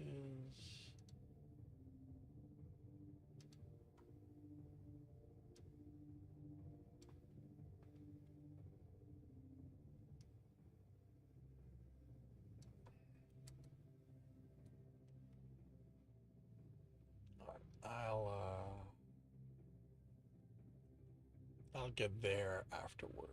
I'll get once we reach the end of that. I'll find it and add it. Did you grow up in the Vicus then? It was strangely intimate, having somebody else comb his hair, but conversation made it easier. Oh no, I was born and bred in Capital, the third-born son of a mason and carpenter. I apprenticed under my grandmother from the day I turned 16, though she warned me not to be promoted to journeyman out of season. Turn, please. Trokim turned. I guess it didn't work out? Not exactly. Grandmother was concerned about promoting me before I had the experience and maturity to handle the position. But it turns out neither one will save you from a falling block of limestone. Gersel sighed, but the frustration in his voice didn't lessen the gentleness with his comb. I'd been a journeyman for less than a month. My foot was crushed along with my future as a mason. I'm sorry. It is what it is. I'm not the only one to lose the life they prepare for, and if the stone fell any closer, Gersel ran the comb smoothly from Trokim's cap down to the end of his hair. Well, a crushed skull is a lot harder to heal than a foot, and I doubt I'd be worried about career prospect after. That's true enough. Compared to Gersel, Trokim's had gotten off easy. You spent time in the Vicus, you said. Cellular Vicus, yes. Capital Hospital did the basic healing, but they were happy to discharge me with crutches and a begging bowl. One of grandmother Alvin guildmate mentioned he injured a finger similarly, but he'd recovered enough to become magister Cementariorum. The treatment he got at Cellular Vicus was more extensive than mine at Capital, so grandmother sent me to attend their house of healing. And they managed to fix it? Gersel laughed. They might have, if it hadn't been healed at Capital. Seems the foot is full of bones, just like hands are, and the local healer here let them fuse together. It's like they poured mortar It's like they poured mortar on a pile of rubble rather than taking the time to shape the stone for a proper wall.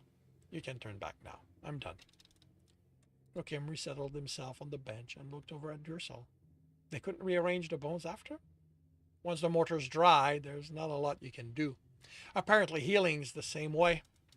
You could try to take the wall down with a hammer, but there's no guarantee you wouldn't shatter the stone before the cement. Gersel shook his head. There was a lot we could do and did, which is another difference from capital. At the hospital here, they do stuff to you. Up at Celeber, it's your work to do as much as theirs. Not that I appreciated it at the time. Sounds strange. I mean, they're the healers, right? Some of them. But Frictio is hands, not healing. A healer observed the exercise while I was learning, but a lot of that was on my own too. Next to the torture they assigned with that wooden ball, swimming was positively pleasant, so I did a lot of it.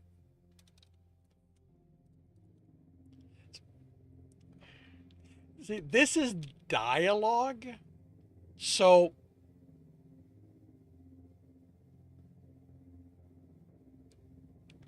I want to let it pass, but it feels more like, even as part of dialogue, here it would be I did a lot of it, since he's already said swimming before.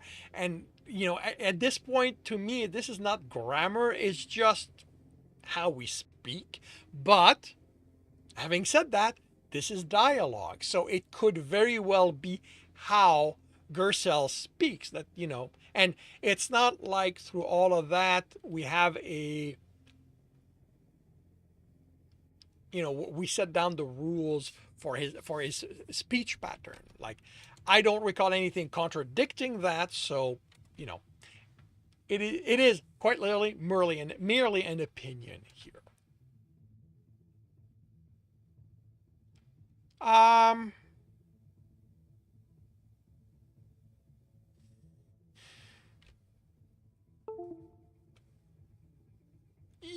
Yeah, you are correct. But traditionally, we expect it to mean the last thing referred to. But like I said, this is dialogue.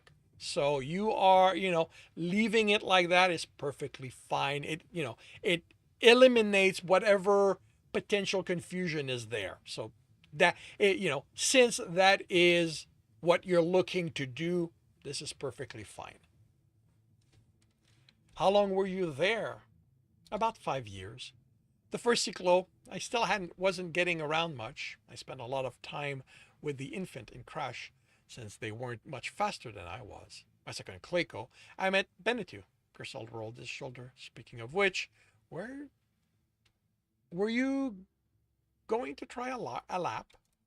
Joachim looked at the thin film of dust and the water around him. I suppose I'd better. Does the pool get much deeper? No. It's about 2 meters deep here and the far end, and to the far end. And to the far end.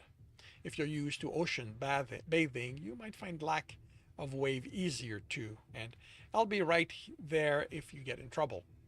I don't want to drown? Gersel grinned. Most people don't. Took him, his face heated, caused trouble. Literally my job, remember? Gersel pushed off the side of the pool. You coming? Taking a deep breath, Joachim followed the other man with considerably less grace. You're doing fine. Head down to the end of the pool and we'll see how you're feeling then. If you've had enough, we can climb out there. Otherwise, we can finish the lap. All right. Joachim kicked his legs from the knee and propelling himself forward without breaking the surface to splash. He reached ahead to grab a handful of water and pulled it toward himself with first one hand, then the other. Every few strokes, he stopped to take a clear breath without splashing water in his face, and each time, Gersel was less than a body's length away. You're doing great. Gersel floated off to the side, his seal brown eyes never leaving Joachim. Are you tired? No, just breathing. Joachim dipped his face back into the water and plowed forward. this time making a little more progress before he needed to stop. Still, Gersel was beside him, an encouraging smile on his face. They took several more spur of swimming, some longer, some shorter, but finally the end of the pool came in reach. There was no bench there, so Trokim swung one arm over the edge to stay upright. Gersel mirrored his position. How are you feeling? Pretty good. Adult lung didn't burn from spending too long underwater, they had as a child. Trokim's muscle felt like they'd been working, but the water kept them much cooler than he had been on the walk there.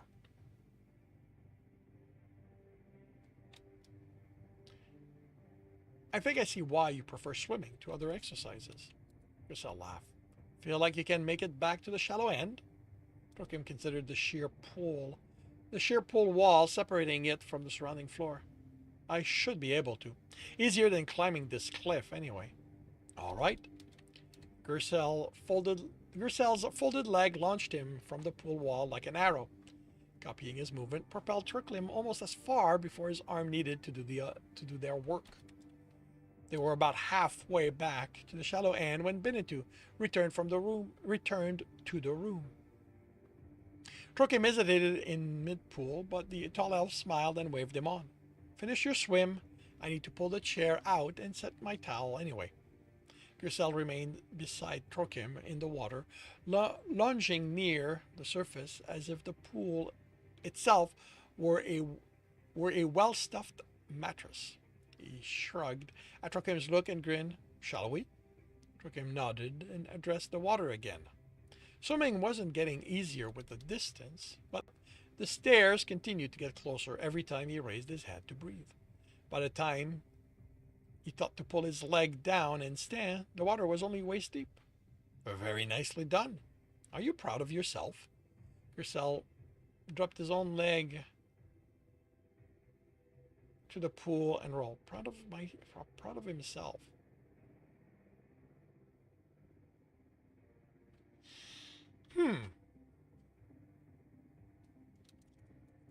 This may be my upbringing.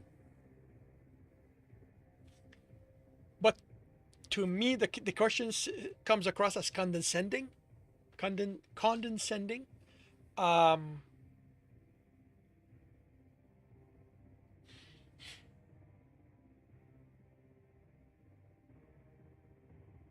I say? Are you proud of yourself?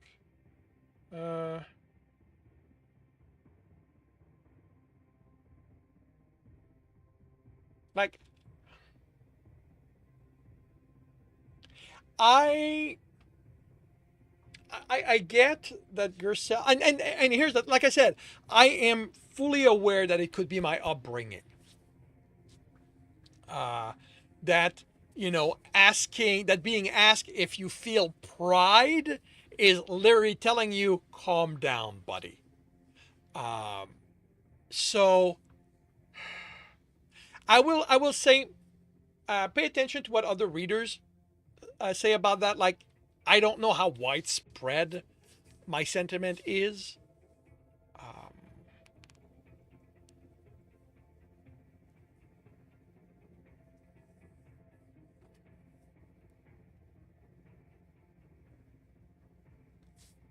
all right. Proud of himself? Crookham shook his head. My old magistra Netentis would not have approved. She didn't like us stopping to breathe. You were meant to turn your head to splash water up your nose. Not a very good teacher then, was she? As the water fell below his waist, Gersel's limp became more pronounced. There are ways to move forward and breathe at the same time, but if I had to choose, I'd stick with breathing too. I'm rather fond of it. Tuckim looked around the room. Do you have a crutch somewhere? I could grab it for you. I don't need it over this short a distance. Yeah, and like I said, just have them, just see how they feel about it. Um, if I could think of something that carried the same sense of, you see, you did good. I would offer it, but I can't really think of anything. Um,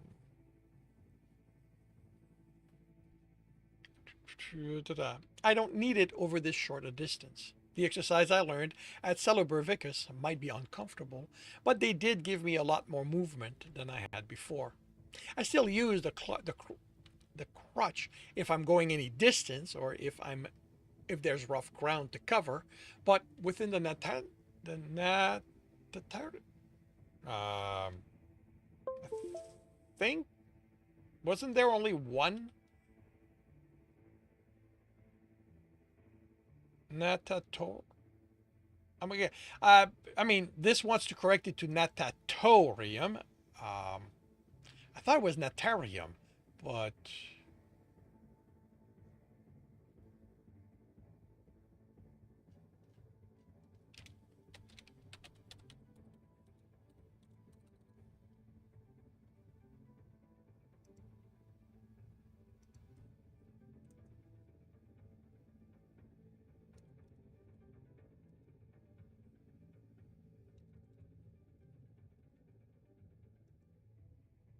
yeah, okay. So you have it written natarium. So so this one here would should probably be the same. Within the natarium, I can manage without. Tokim considered offering his arm instead, but decided against it. I'm not sure I'd have the strength to recover as well as you have, not after losing everything. It's not as if I had a choice. Grissel shrugged. I certainly spent enough time sulking the world that the world's unfair, and it is, but there are people who do their best to ease it, like my grandmother's guildmate and the folks at the Dem. At some point, I had to choose between being the crippled watching infant or getting on with my life.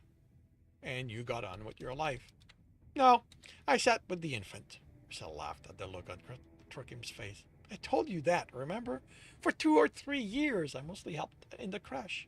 But eventually, I got bored with the helplessness and took the next step. I was lucky to have support when I decided to try something else, and that if it didn't work out, I could go back to the crash. You could have just taken the compliment, not when it's mixed with running yourself down. Grisel looked over to Benetu, who had set up the slant-back chair beside a small table. Do you need anything? Benetu unfolded the leather envelope and removed the shining black blade. I forgot the soap for lathering. Could you grab a cake of it and a mug of hot water and a velvet cloth to apply it? Grisel's half bowed to Trokim. If Benitu's ready for you now, I'll be right back. I am indeed. Benitu gestured to the empty chair. Come, have a seat. Your clothes are drying in the sun, but we can see to your face in the meantime. Thank you. Other than its slanted back, the chair looked unthreatening enough. The same could not be said for the shining curve of black glass in Benitu's hand. I could probably manage with my own knife, if you've perhaps a stone where I could sharpen it. Nonsense. You paid for service, and I won't hear you leaving without. Would you like a towel to dry yourself first? That would be good. It wouldn't do to disarrange Grisel's work with a comb, but Turkim could at least take time in rubbing his body dry. The blade still looked extremely sharp, so he carefully dried his leg as well, and his feet. He was carefully rubbing each toe with the clean towel when Benetu spoke again. Your first professional shave? The elf was smiling when Trokim looked up. There's no need to be nervous. I may not be Bizargan, but I am quite competent with the blade. It looks sharp. Gingerly, Trokim sat on the edge of the designated chair. Extremely. Obsidian holds a finer head than any metal yet fabricated, though it will shatter if one drops it. Benetu rolled another towel into the sausage shape and handed it to Trokim. You can use this to support your neck when you're ready to sit back. The invitation was courteously made, and courtesy didn't give Trokim much choice but to comply. He slid back on his seat, allowed his spine to rest against the back of the chair, and positioned the rolled towel just above his shoulder. The lump of fabric behind his neck pushed his head back and left his throat feeling entirely too exposed. He swallowed hard, more aware than ever of the ways his Lathinge prominence bobbed with the motion, and tried to relax. Isn't it dangerous, using something so sharp around a person's throat? It's true that some prefer tweezers, removing each individual hair, and other a pumice stone, but to cut hair at the surface of the skin, a sharp blade is actually safer. I wouldn't spend the money to buy and maintain obsidian if the outcome didn't justify the price. You just need a skilled barber. Across the room, a door opened and warm air gusted in. Trokim struggled upright to watch Gersel limp across the floor. Benetton made no movement to prevent him. Don't get up on my account. Gersel placed two-handed mugs on the table beside Benetton. Steam rose from one, and the other held a golden brown piece of cloth. Though I'm impressed you made it into the chair so quickly. First-timers tend to be nervous. I was, Trokim glanced at Benetton. It seemed rude to waste Magister Benetton's time is all, when he's gone out of his way to be kind. Courtesy like that can get you in trouble if you're not careful. Gersel waved a hand. Not here, so much. But if you don't know how to say no, there are people who will take advantage of you. And if you're going to spend time at the Sanguine Horse with the Sanguine Horse folks, well, don't agree to things you don't want, is all I can say. Trokim blinked. Did he want Benetton's taking a sharp blade to his throat? He wanted to look presentable, surely, and being clean-shaven might make him more credible as a cook. I think it's a good idea. The shave? Certainly. You're pale enough to get away without it if folks don't look closely, but you want to be immaculate for a job interview, and Benetton's work is immaculate. Have you done it before, or had it done? Trokim repositioned himself against the wooden backrest and let Benetton adjust the rolled towel to force his throat out. Certainly. It's one of the perks of working here. There was a gentle humor in Gersel's voice, but also a hint of teasing. Why do you want me to hold your hand for the process? Trokim swallowed again. Off to his side, Benetton was doing something with cups and cloth. Tried to keep attention on Gersel. You did say you'd hold me out if I got in too deep. I like that one. I do like that phrase. All right, let me...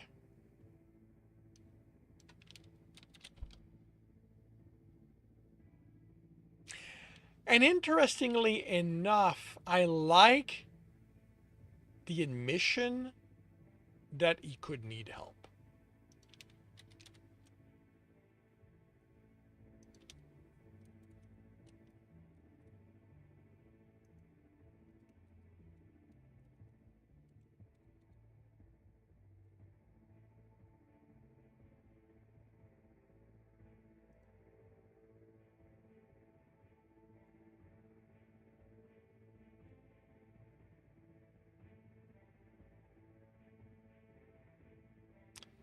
Uh, I'm a little amused. This is way more than 2,000 words. Ah. Alright, let's find where we were. There we go. You'll be fine.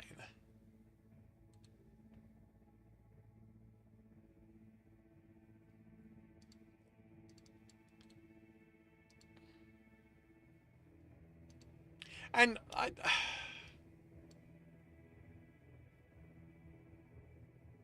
and the reason I say that I like this as, him and saying that, he might need help is that one, Yeah, no, that's fine. It's just you said 2K and I did it and I'm starting to back up and I'm going, wait, this is far. And then I'm looking at the word count. We're now up to 12,000 words and I went, okay, this is more than 2K. Now, the reason I like it is that one of the sense that I got from Trokim reading to this point is that he would probably let anything happen to him if he had agreed to it.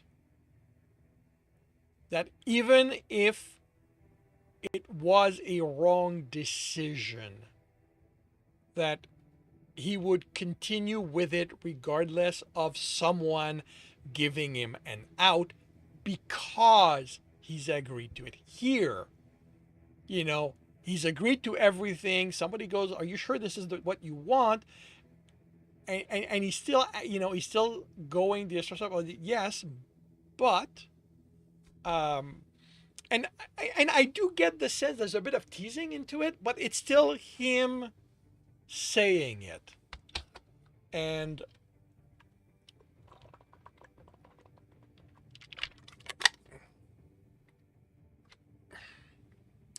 it could be that I'm reading things that aren't there, but I like that little moment of him going, he's offering help.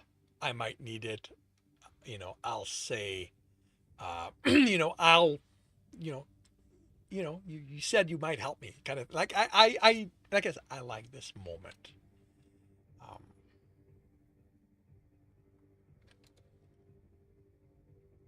you'll be fine. Just lie back and try to enjoy the process. Grisel laughed. Pretend it's Lorelli standing over you, if that helps. I hear she gets her blades the same place we do. All the blood in Trokim's body seemed to rush to his face, which was at least better than somewhere else it could have gone. The linen braid we borrowed were fairly thin and would not hide much reaction at all. Alright, let me deal with this.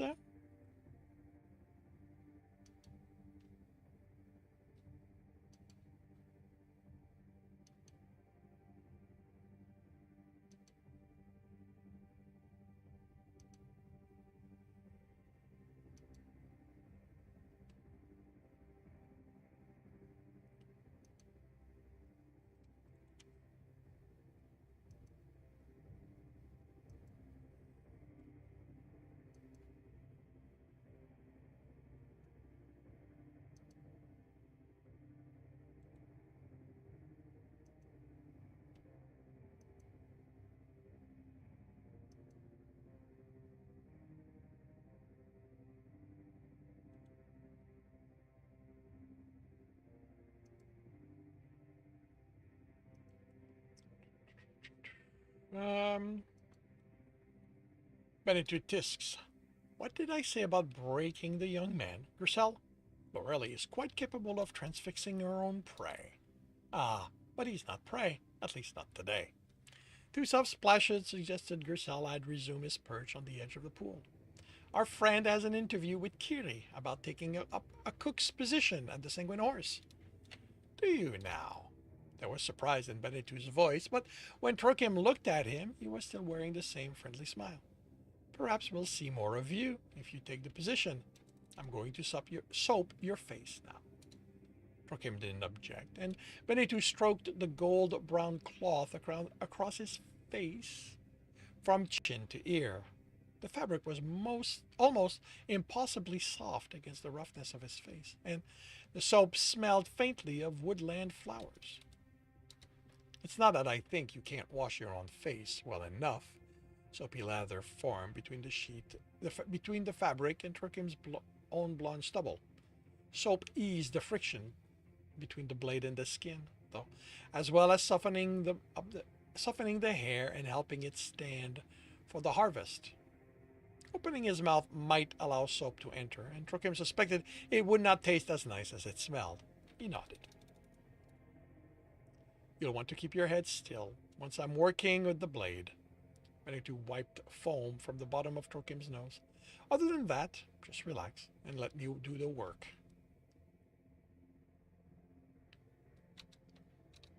Trokim closed his eyes and nodded once. He took a deep breath through his nose and considered on remaining still. Oh, would that be tough for me? I would be very much focusing on my breathing at this point. Like my eyes would, yeah, definitely be closed, and focusing on breathing, trying to think of anything else. Basically, this is very much reminding me of sitting in a dentist chair. Like, yeah, this is not. I'm far more uncomfortable than he is.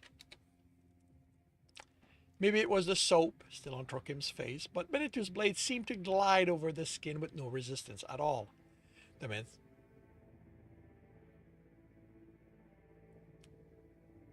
Oh no. Oh no. Like I said, he's way less nervous about this than I am. And like I said, for me, it's just the idea does not sit around.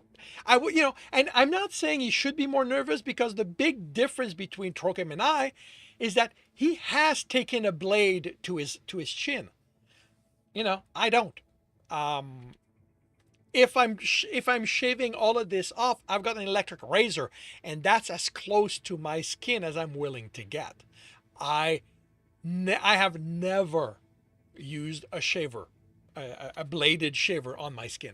Never. Well, okay, no, that's probably not true. I probably used it when I was very young, because that would have been how I started, but oh. Yeah.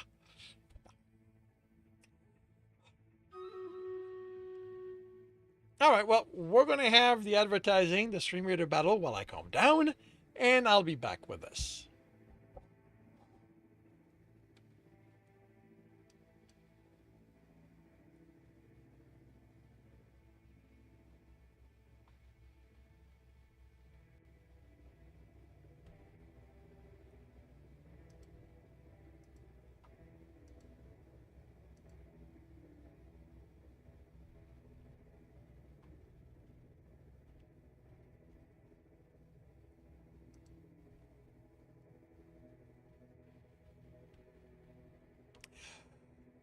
Battle station, everyone.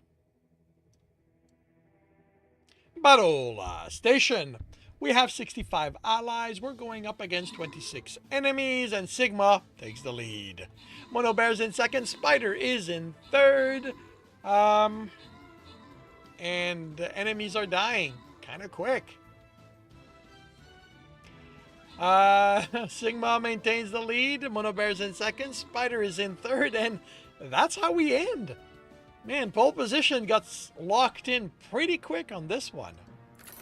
Sigma is in first place with 25 assists. Mono Bear's in second place, 11 and 11. Spider is in third with 11 assists. We've got gold. Do we have a Dr. Dirt? How about a Bluer Schwede? Hey, Bluer gets the gold.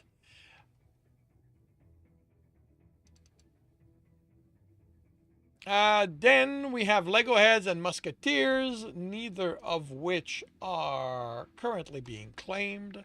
So, Silver the Diamond Witch gets the Lego Head. Black Horse 6, the Musketeers. And we move on to a moderate battle on the way to the scroll chest. Sorry, right before the scroll chest. This is no longer on the way. And still on singles means it is time for my lion. And we're going to go here.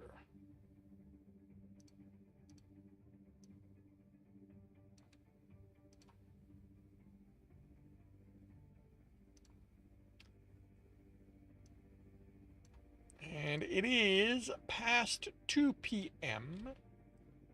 Time for me to visit the shop where anything not level 30 is getting purchased.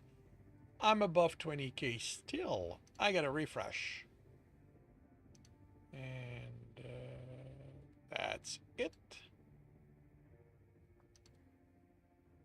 And in half an hour, we will see how this turns out. And now to visit the viewer side where anything not level 1 is getting purchased. And I have two, to refresh.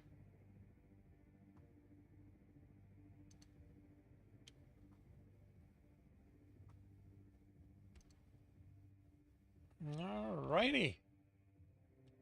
You did speak on Twitch with a man who had experienced this with a modern cutthroat razor.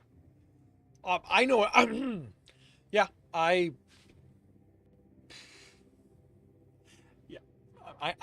I know it is still done. I just, yeah, it's not. It is not something I can envision having done to me.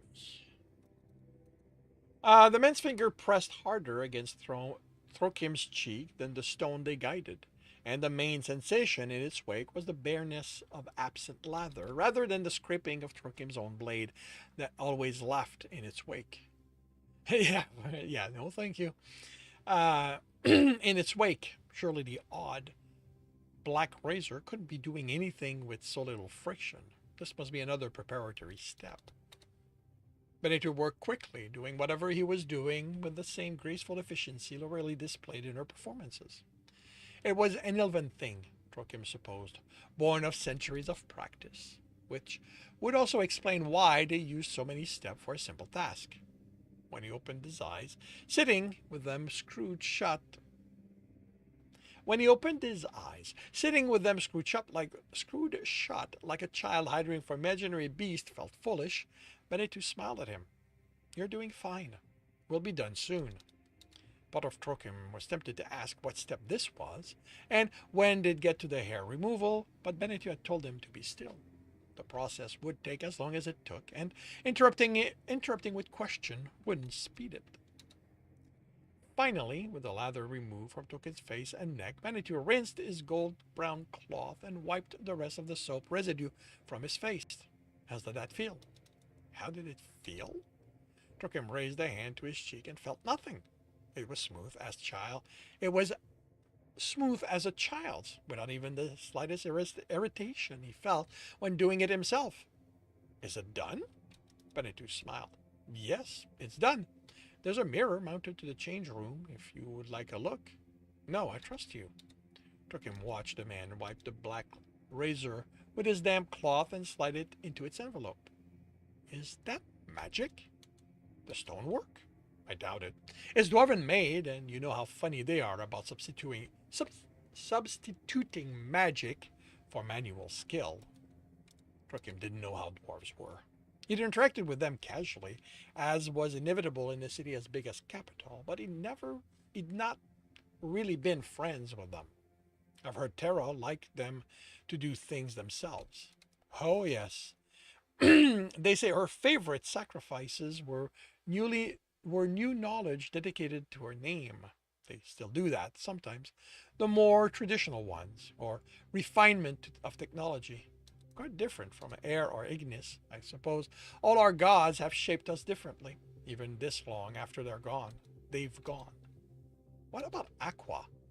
Trokem had learned the basic in school, of course, but they've never discussed what sacrifice each god preferred. Less kind than air, from what I've heard, but more affectionate than Terra. She loved research, practical or not, at least according to old tales. But I've rarely conversed with merfolk, so my stories may not be what they tell among themselves.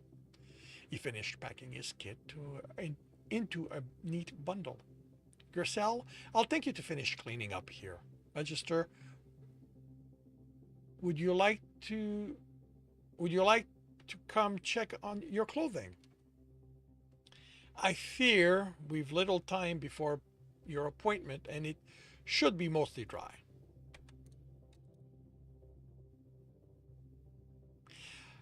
How often? Okay. how often has Trocken been referred to as Magister? Um,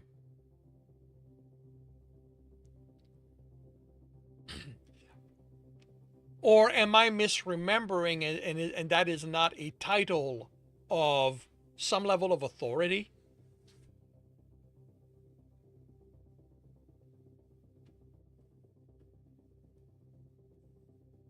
Like I understand why. I've already forgot. Benetu is using it. Um, it's Troken's lack of reaction to being referred this way that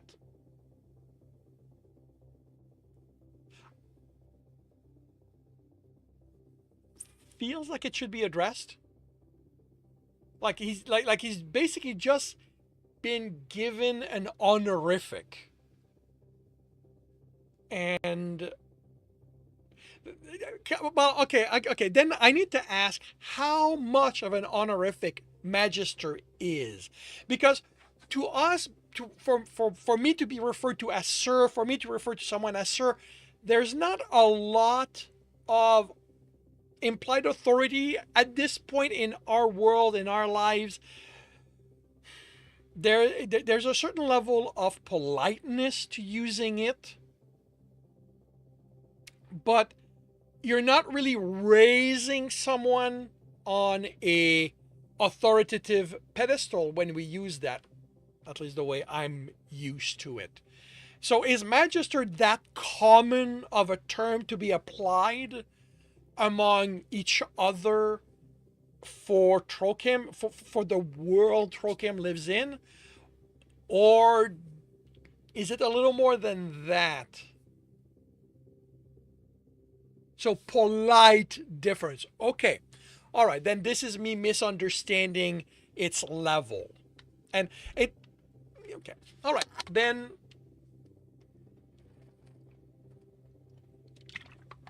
a lack of reaction on Trokim's part probably is most certainly normal. Okay. Trokim followed Benetu into the courtyard. His clothing hung draped over a horizontal pole, one leg of his brace supported by its length, the hose hanging with the crotch uppermost, and his hopland, doublet, and shift were arranged so the cuffs of their sleeve nearly brushed the travertine tiled walkway. We couldn't remove the wine stain from your doublet, I'm afraid, not without fading the rest of the fabric. If it happens again, you should try to get some salt on before it sets, or wash it first with warm milk or whey. The stain was still there, but considerably faded. It's better than I expected. It was stained already when I got it. I don't think much of the spiller's laundry staff then. Though I suppose if folks above our station can afford to discard sound fabric, it's to the benefit of the folk like you and me. Benito shrugged. The padding might be a little damp still, though I don't suppose that will trouble you in this heat. Hang it to air as soon as you get home, and it should be fine tomorrow. Thank you. There was only one peg by the door in Trokim's room, but it would be better to fold other things on top of his chest than to let the doublets mildew. Stained or not, it was better than any replacement he could afford. I'll do that. But Magister name is ranked like Sir doesn't diminish. Yeah, and that is the connection I hadn't quite registered when I saw. Like I saw Magister because it's popped up every so often, and Magister gained its strength by itself instead of with the association to the person.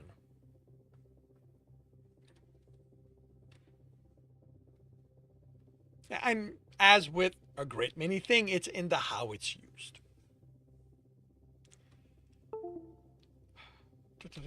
Benetu nodded. We brushed your shoes off and gave them a good oiling, but they're up at my desk. Sunlight does Definitely. That or I would just keep walking, not realizing they're talking about me.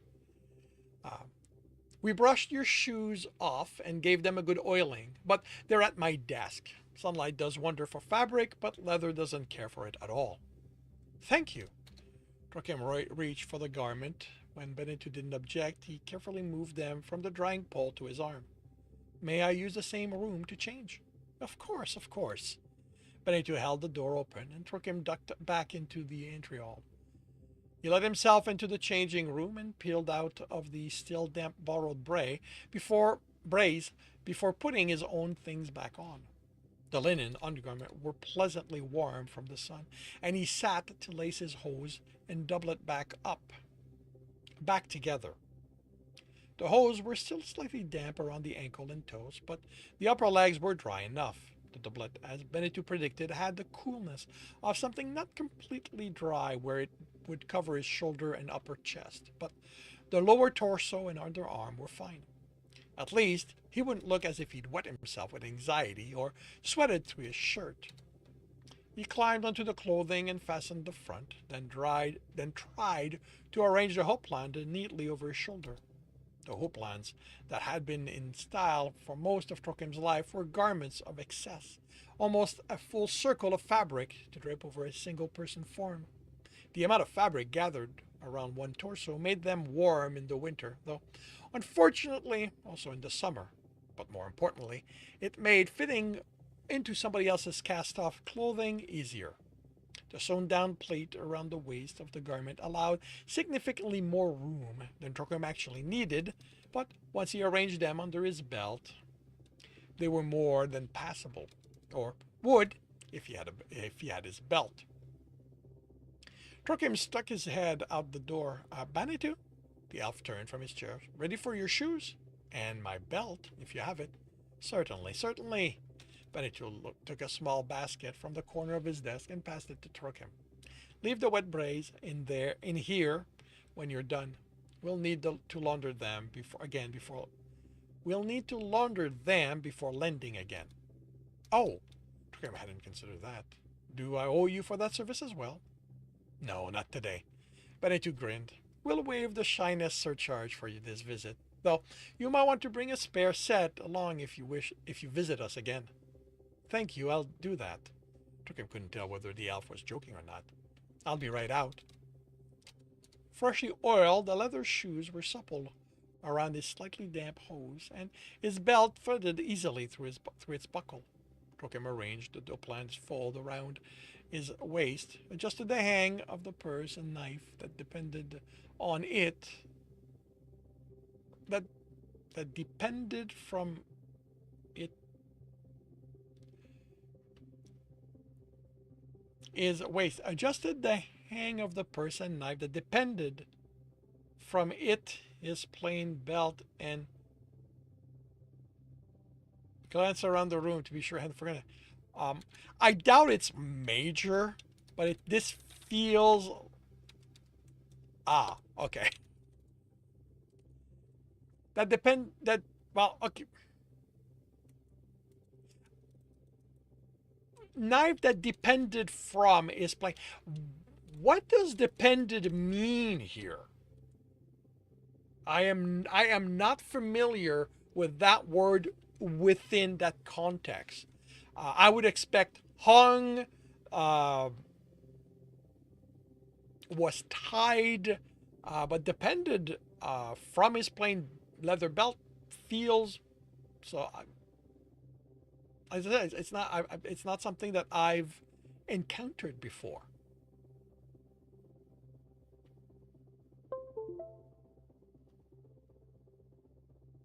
To hang down, okay. Learn something new. No personal belonging were under the bench or had fallen between the wooden slat covering the floor. But looking around properly reminded Trokim of Benito's promised mirror.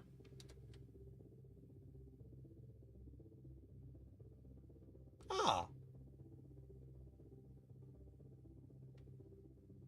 Cool. Very cool. It hung beside the candle bracket, beside the. We've got beside twice here. Um, we could. I think we could replace this with by. It hung by the candle bracket beside the door. Or we could go replace this one with next to the door. Uh, it hung beside the candle bracket mounted by the door. Uh, it was mounted beside the. Um, hmm. The thing is, it mounted. Mounted feels like it would replace hung, and beside is the one that that comes twice. Um, so I mean, I could see it here beside the candle bracket, mounted by the door, or just by the door. It would work. It depends where you want to use it. Um,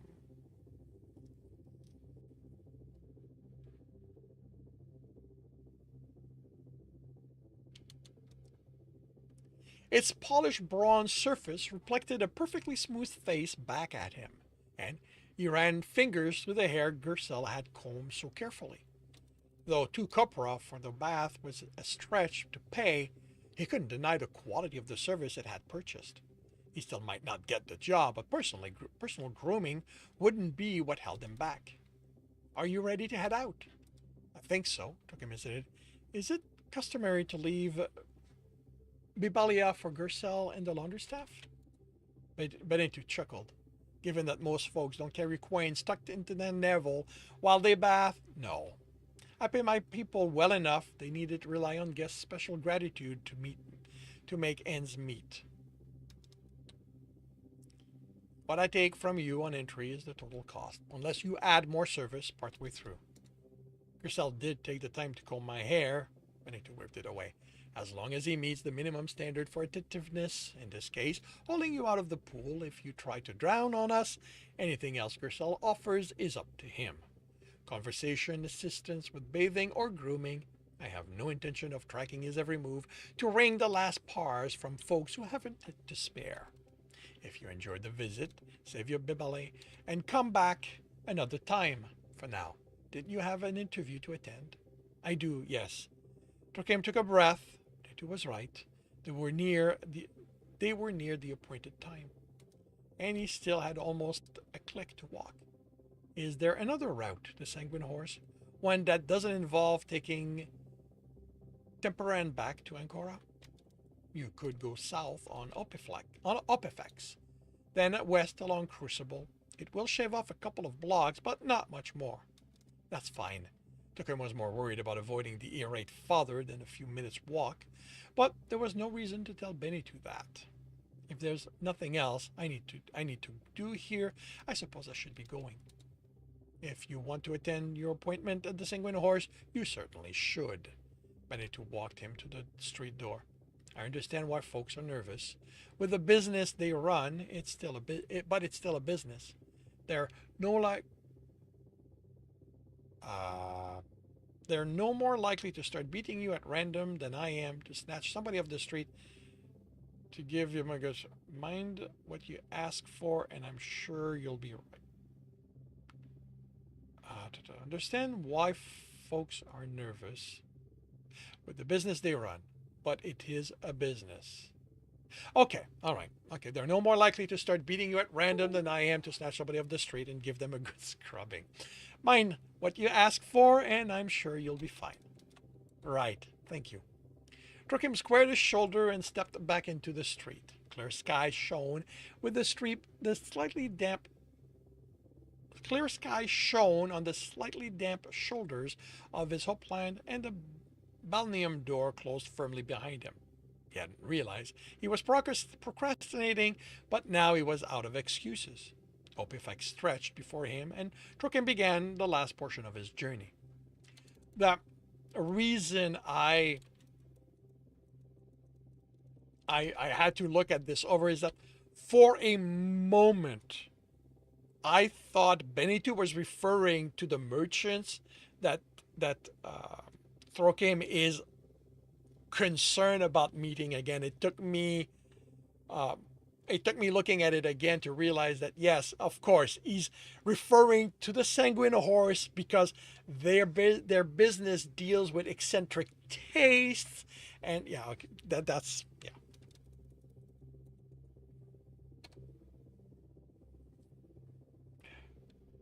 Even approaching from the east, the Sanguine Horse was visible over a block away. Most of the timbered building lining Crucible were traditional combination of black beams and white plaster, looking grubby against the clear blue sky with scattered wisp of white cloud among them. The sanguine horse glowered, with its black walls barely restrained pa-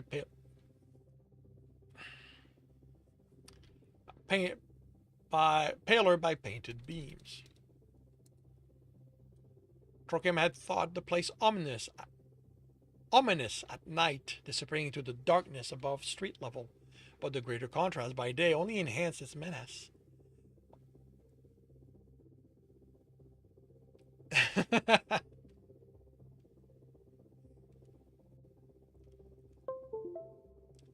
On inclement nights, hurrying into the shelter of the building's second story overhand had been a relief. Now it felt like stepping into the maw of some strange, building-shaped beast.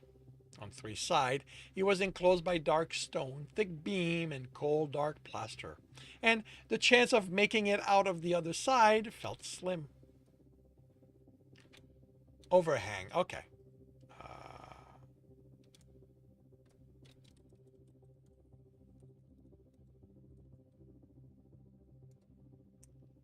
this was ridiculous. He was here for an interview, and that meant he didn't want to make it out. He didn't want to make it out the other side.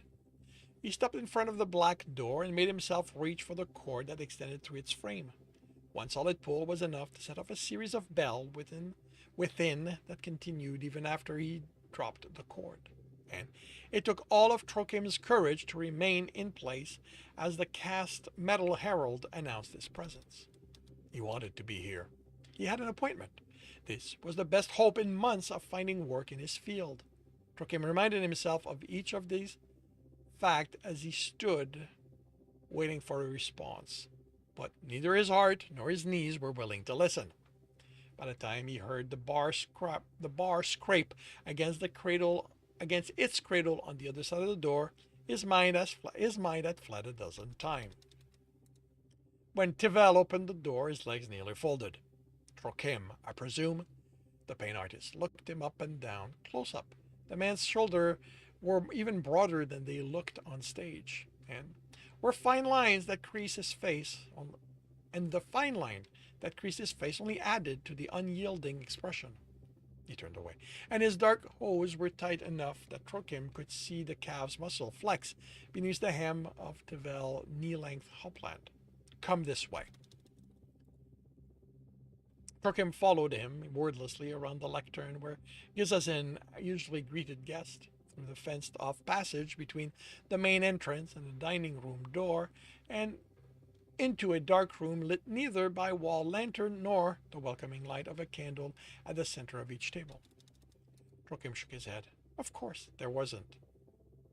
The Sanguine Horse was closed, and there were no guests to welcome with a comfortable atmosphere.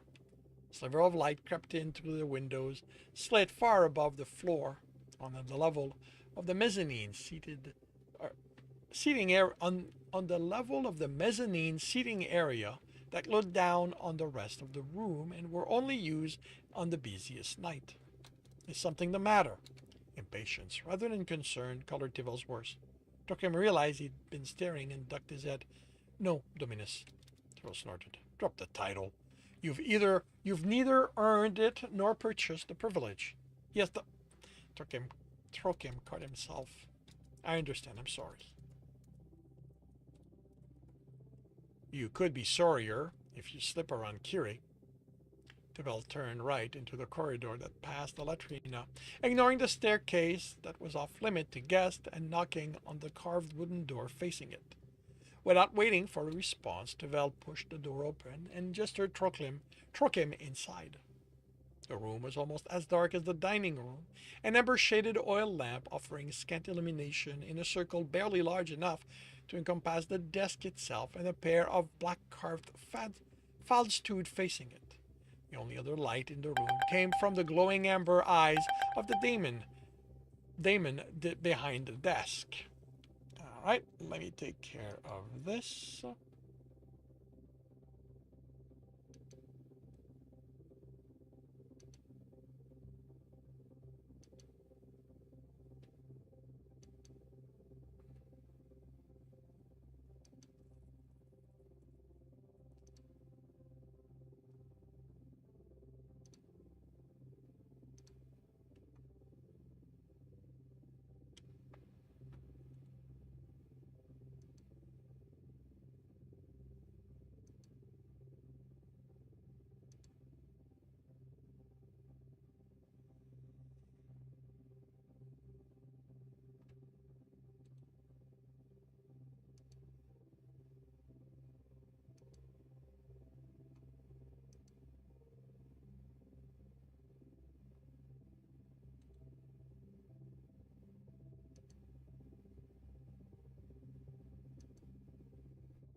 Ah, Trokim. There might have been a greeting or a simple recognition. Did you have trouble finding the place? No. Mindful of Tomel's warning, Trokim swallowed the honorific. I've been here before. Then perhaps it was difficult for you to judge the time. Kiri's eyes never left Trokim. Cressida said you wished to speak to me. The dim office was cooler than the street outside, but the thin film of sweat over Trokim's recently bathed body didn't seem to care. Yes, I did. Or rather, I wish to inquire about employment, and Cressida advised I speak to you. Why do you wish to be part of the Sanguine Horse? I'm a cook. Trokim took a breath and braced his shoulder. Though it wasn't an unexpected question, he prepared for this. At least in general. The Sanguine Horse is known for its dining room. I would be honored to be part of such a well-respected establishment. We're known for our dining room. Kiri repeated Turim's word, pausing for emphasis before the final two. I had thought us well-respected establishment in rather a different field. Yes, again, Turim reflex nearly betrayed him. He needed to think before he spoke. I have no doubt that the Sanguine Horse has earned respect as a leader among the Virgin houses, but that doesn't diminish the renown of its dining offering. Kiri's eyes continued to regard him, not coolly, for they burned like embers, but with indifferent evaluation. Desperately, Trokim reviewed what he'd said. Surely, starting a sentence with conjunction wasn't enough to lose him the opportunity. Though teachers in the free school had warned against the habit, he swallowed hard. Tell me about this renown. Trokim took a breath. There was the chapbook last year, writing Epulanaria that offers dining and a show. They offer both dining and a show. They named the Sanguine Horse as the most surprising find. Ah, yes, I recall it now. Kiri blinked once, slowly, like a cat observing a mouse. Libellus Michaelis, the Epulanaria cum.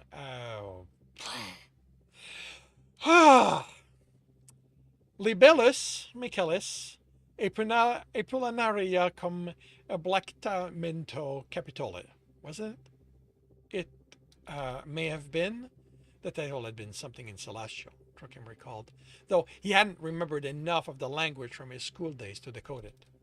Kiri nodded and stood, walking out of the circle of light to return with a quarto-bound document, its stitching already starting to fray. He sat and opened the slim volume, tracing a single black talon down the page. Surrounded by whore and perverts, engulfed in an orgy of violence, one would be excused for expecting corresponding disreputable offering on the menu. Trokim swallowed. He hadn't remembered the precise wording. Kiri raised an eye from the page, holding Trokim's. Is this the book you meant? It is. Trokim's voice shook, but he pushed forwards. Once one was trapped in a hole, after all, there was nothing to do but keep digging. As I said, you surprised them. I recall the rest of the review was quite positive, enough so that I convinced several classmates to accompany me here for dinner. Was that also your initial visit to the Sanguine Horse? Trokim hesitated, but had the impression that lying to Kiri would be an extremely bad idea. No. Alright. We are going to have an advertising, the Stream Raider battle, and I will be right back.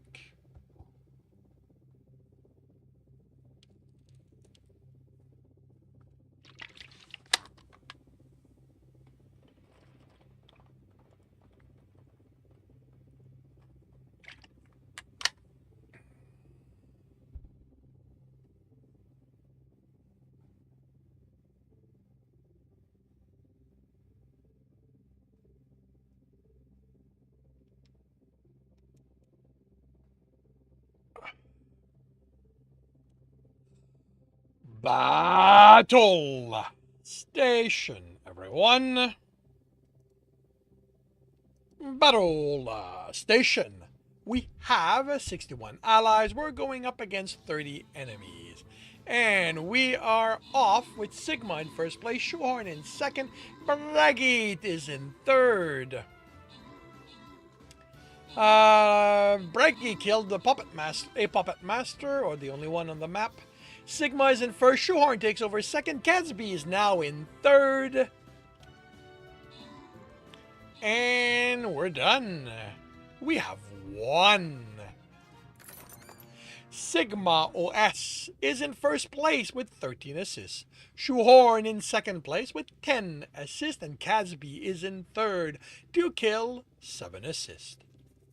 We have healers, busters, and paladins, none of which are currently being claimed. So, Duckseb TV and Gatsby get pals. Bob Gamer Fleet has been busted, and Black Cat Crochet gets healed. And we get to move on to a scroll chest as the last battle of the day.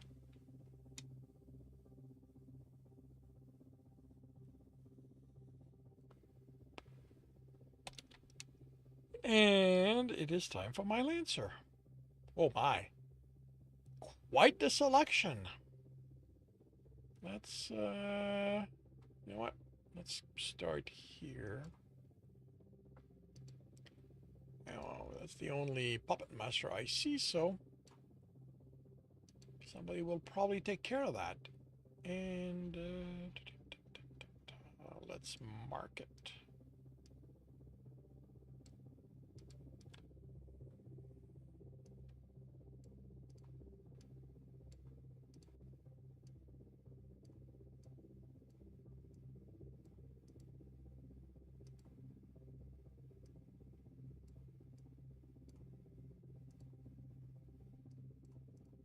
Alrighty, so half an hour to see how this will turn out. Was that also your initial visit to the Sanguine Horse? Turkim hesitated, but had the impression that lying to Kiri would be an extremely bad idea. No.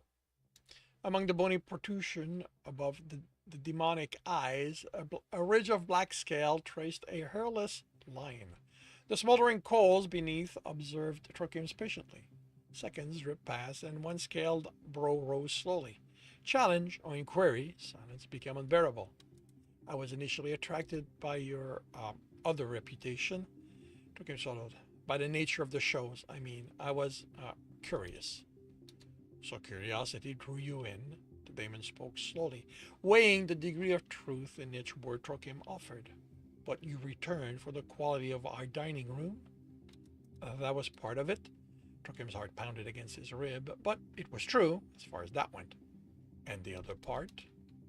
Turkim dropped his eyes, surprised to find it was possible. I found the shows compelling. Well then. Here left the word hang in the air until Turkim raised his eyes once more. It's not just, I mean, I'm not trying to, there was no way to deny prurient intent without raising the possibility Kiri had not.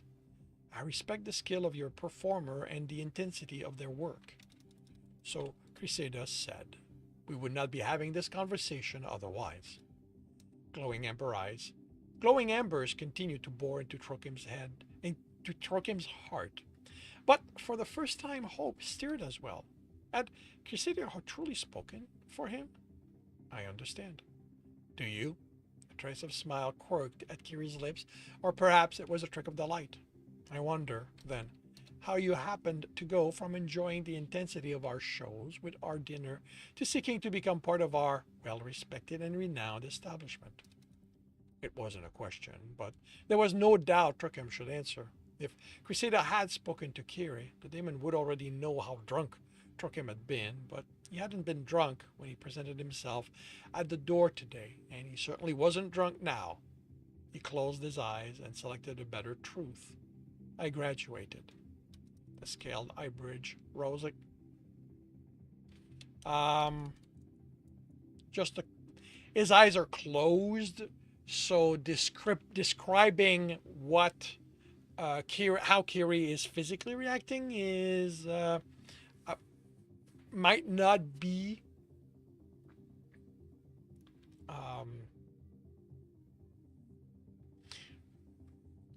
you know, unless he opens them after having spoken, at which point you may want to indicate that.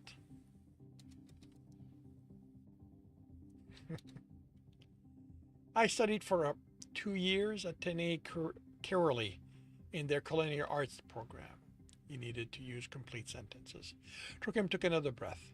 Academia Tene Tulare provides advanced education outside the apprenticeship system, much like the university. You learn about doing things then, rather than building the skill to accomplish any of them? No. Comparing Tene Curly to the university was supposed to increase its prestige for those who hadn't heard of it. Trookham took a breath and searched for a better way to explain. On the contrary, Tene Curly concentrates on the skill required from top-level chef. By omitting the time apprentices spent on drudgery, such as scrubbing pots and picking through dried peas to remove stone, they allow students to gain skill in 2 years when the traditional path is much slower. Do you consider cleaning pots and peas beneath you then? Not at all. It was a trap, and Trookham had walked right into it.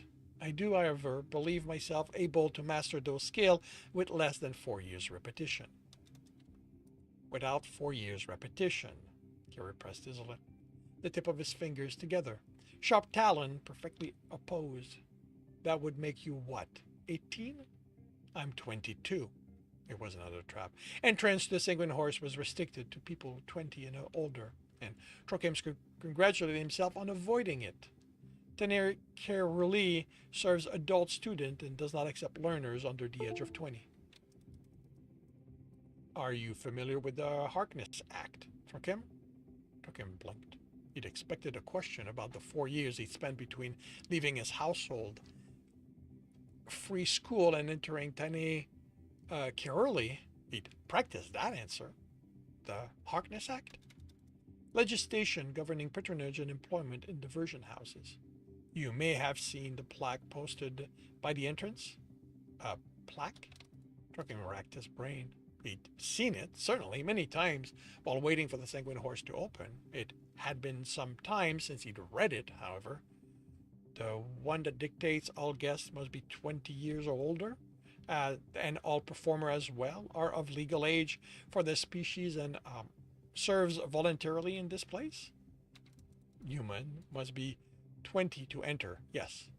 Merfolk must be 80, and the minimum age for dwarf and elves is 160 years.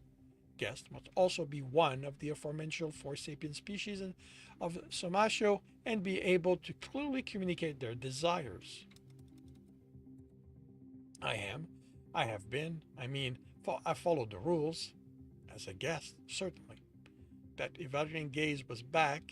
It seemed to weigh every twitch of Trookham's muscles, but the requirement for those offering sex works within an establishment are different. Trokim's heart sank. Different? For the protection of potentially vulnerable workers and the promotion of healthful interaction in domain prone to abuse, Kira was clearly quoting something now, workers providing restricted services within a diversion house shall be required to have reached a minimum age dictated by the regulation hereafter attached. It didn't sound promising. Trokim braced himself. What is that age? No expression flickered on Kiri's face. Humans must be 24 to provide restricted services. Merfolks must be 96, and both elves and dwarves are permitted to offer restricted services from their 192nd year. I understand. Trokim's hopes shattered, but there was nothing he could do. If the law forbade his employment, he couldn't ask the Sanguine Horse to employ him illegally. He closed his eyes and swallowed. I would not wish to push the Sanguine Horse out of compliance with the Arcnus Act. I am glad you understand. Here we're still watching him. But why? If it were as simple as Damon had said, Trokim should have been dismissed by now. Perhaps another 2 years, if Trokim had nothing else. But Kiri continued to stare. Was he missing something? Carefully, Trokim reviewed what Kiri had said. What the law said.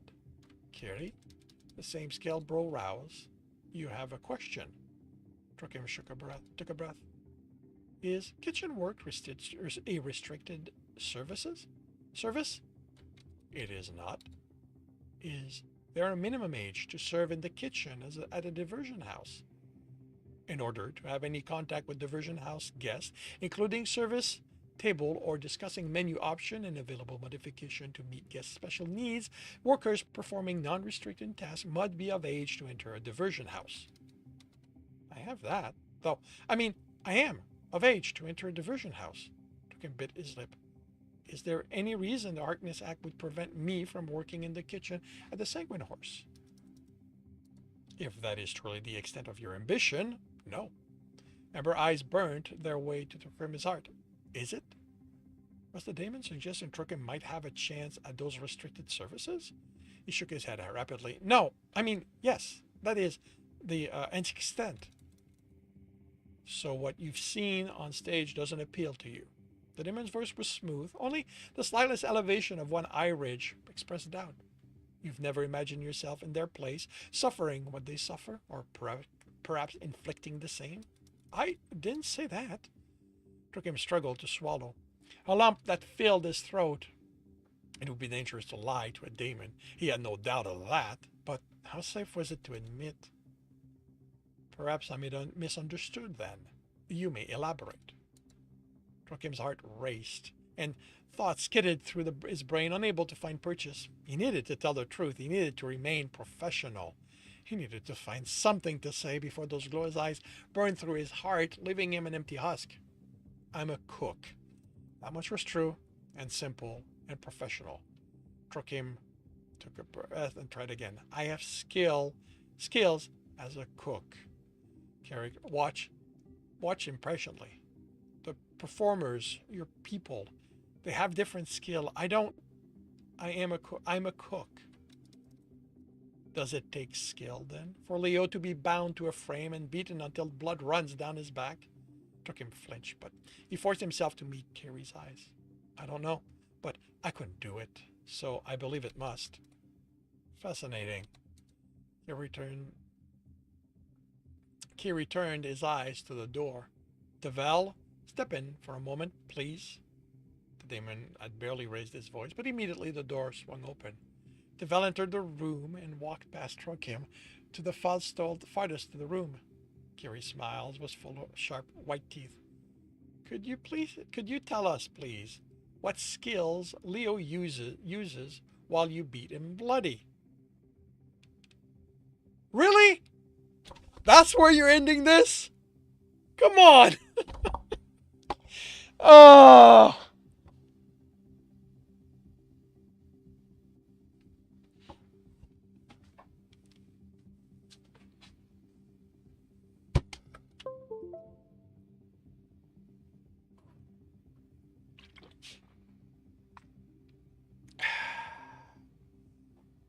2 weeks. 2 weeks. I gotta wait now. There was no way. I,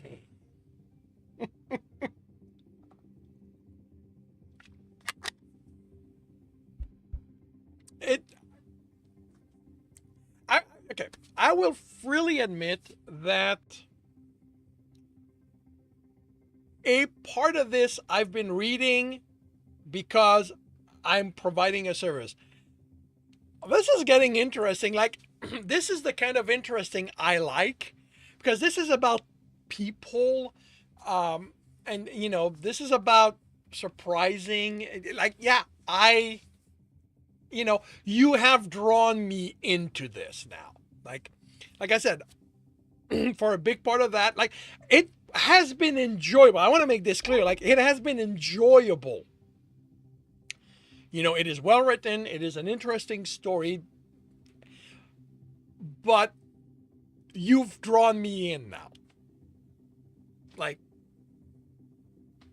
I actively want to know what comes next. And, now I gotta wait because there's only half an hour left on my block. So, but yeah.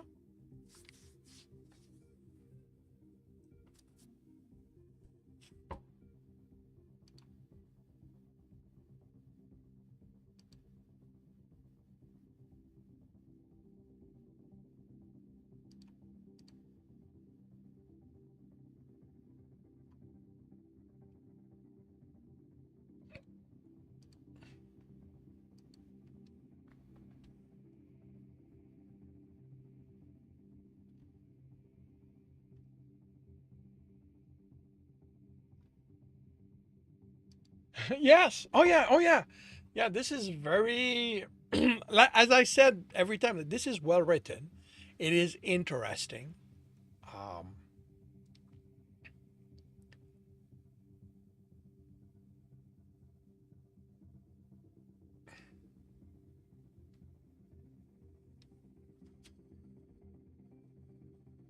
and yeah, yeah, I'm definitely enjoying this.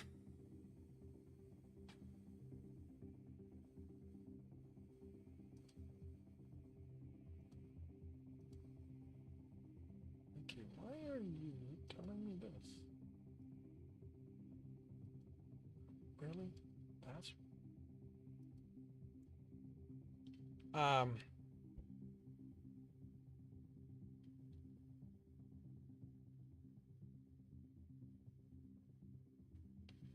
Uh not no, no. Um.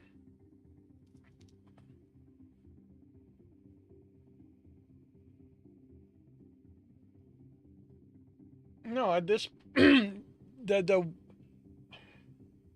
now, like to be fair, and this is not you're doing it right. Like everything is very much at this point very superficial in how men are, physically and stuff like that. And it all comes across as, Trokim is a guy. Um, you know, he is not stereotypical, but then again, no guy ever is. He, like, honestly, at no point reading this uh, did I have a moment of whoever wrote this doesn't understand guys, you know. But like, yeah, no, it's fairly well. And well, yeah, that's the thing. Guys are people, you know, and I find that the best way is to write them as a person rather than as a gender, and you're fine. Um, you know, and yeah, like nothing came across as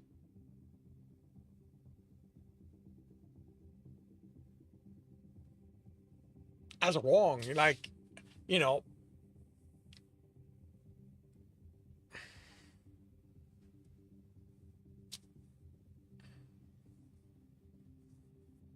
yeah, no, no, like no, it's well done. Um,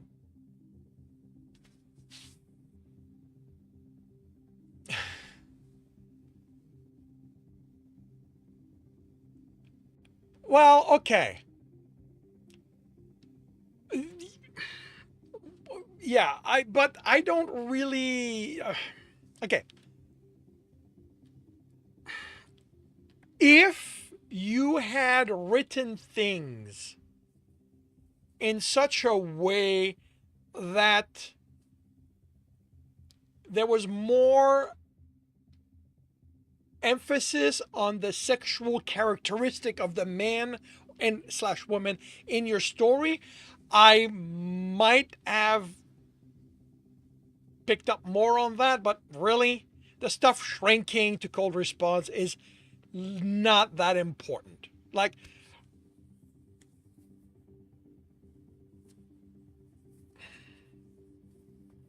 if like yeah like I noted it. I noted it. It did not come across as wrong. Um, to be fair, like when I encounter that, the thought of it shrinking never crosses my mind. It's the holy bleep, this is cold. Because doesn't matter how cold you know it is, when it hits that part, it's 20 degrees colder. But the thing is, this is me. Trokim has a different reaction to it, and you know what? He is a person that is perfectly fine, you know, and it doesn't the buddy's reaction doesn't come across as wrong.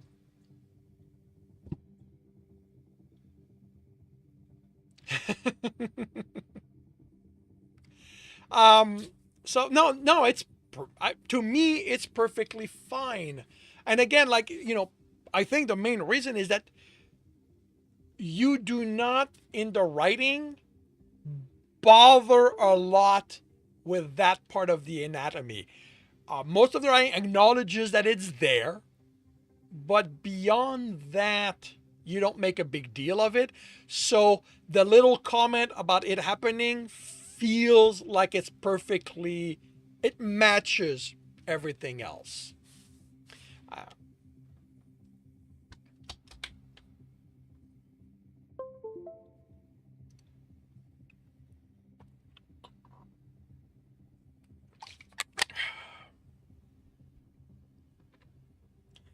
Basically, honestly, like,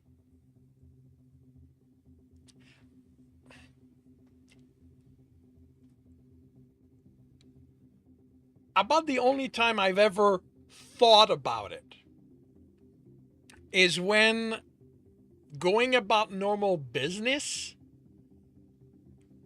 getting an unplanned erection when it's not exactly in a position where that's comfortable.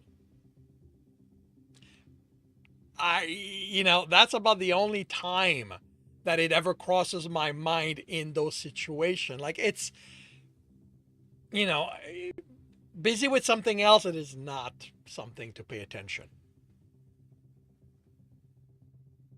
Yeah, exactly. Something like that works very fine because, yeah, the acknowledgement is there, and you go, okay, you know, let's be embarrassed for something else rather than that.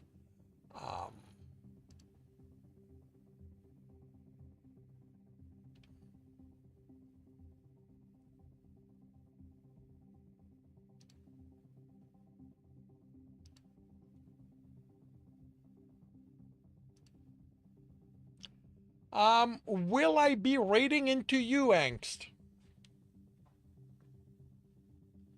If we were ever preparing to use the equipment, he might pay more attention to it, but he can do that off page. and but it also comes down to who the person is. I have no doubt some men will think about that part of their anatomy a lot. Like, I have no doubt some men obsess about it. But, that's not who Trokim is. And um, I will not. Okay. All right.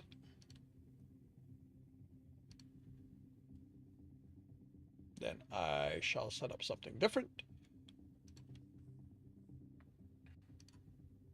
So, but yeah, no, like the reading comes across well. I suspect that a place where it may become a little more in play is if there's anything intimate related on the page. But again, so long as Trokim is a person rather than a gender, you can get away with a lot. Does Kiri feel intimidating? Um,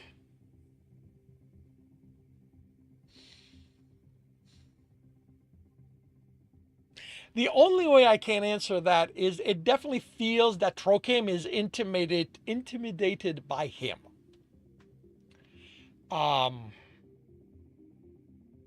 because I have far more intimidating characters in my cast for him to register as such.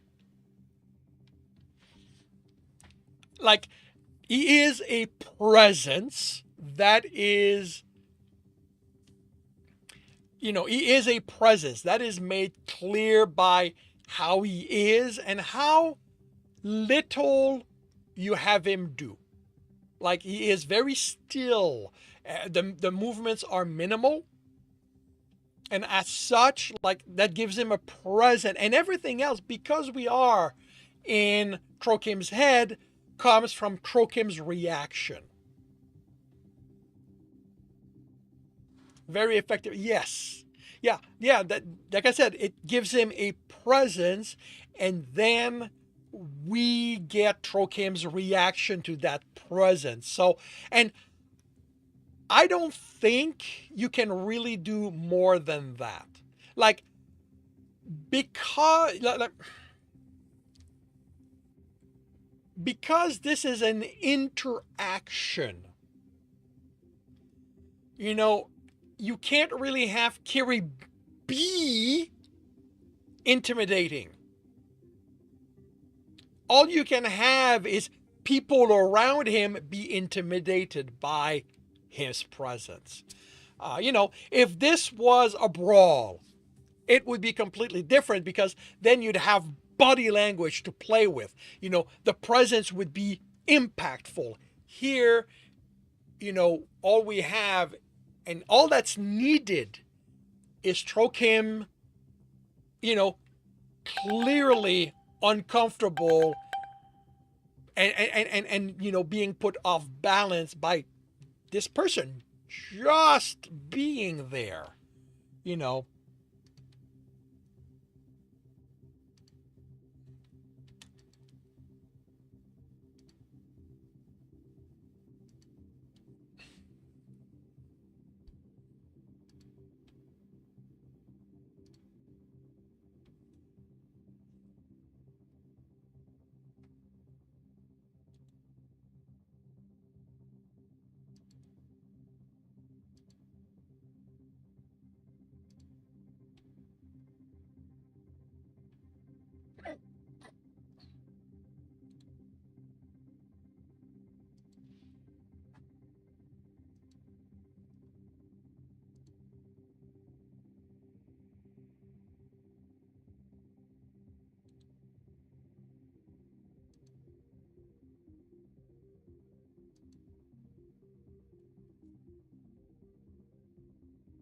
So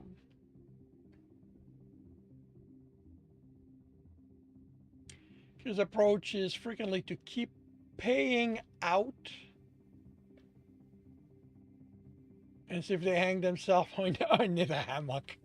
Well, that is often a paying out rope. Yeah, that is often a very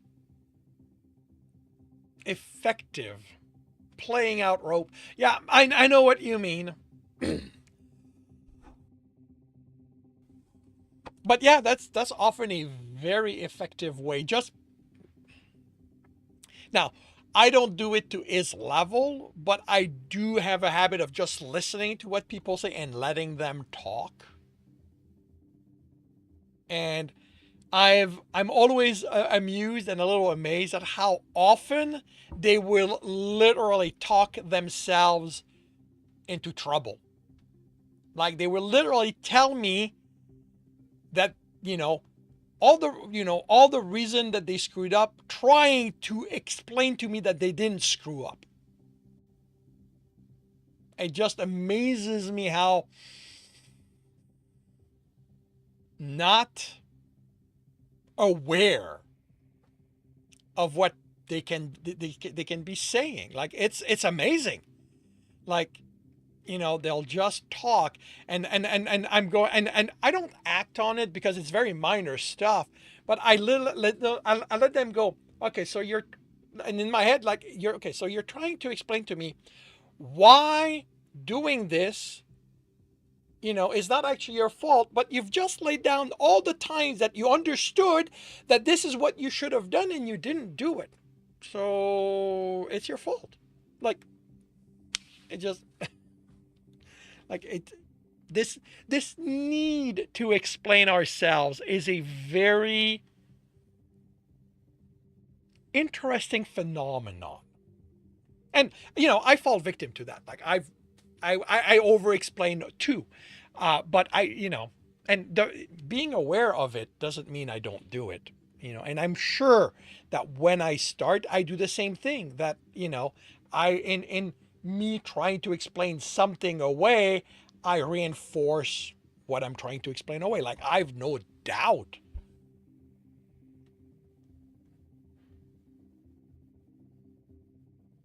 Yeah, like I said, that's why I let people talk.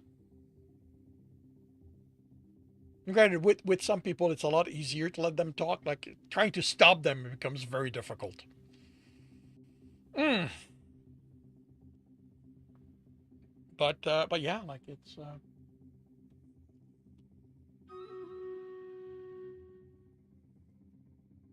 All right, so we will have the advertising, Stream Radio Battle, and I will be right back.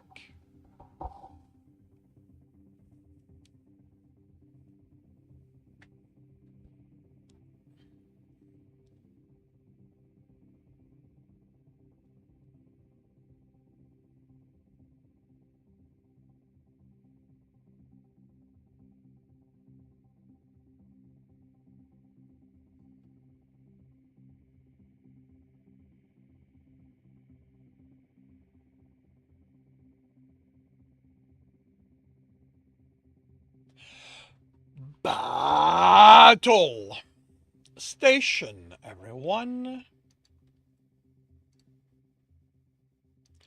Battle Station. We have 47 allies. We are going up against 49 enemies. And Sigma's in first place. Dex Karma's in second. D is in second. Dex Karma is in second. D is in third. And D got the Puppet Master. Sigma's in first. Silver takes over the second place. Dex Karma is in third. I almost said Silver takes over the Diamond Witch. That's interesting. Sigma's in first, Silver's in second, Black Cat Crochet is in third.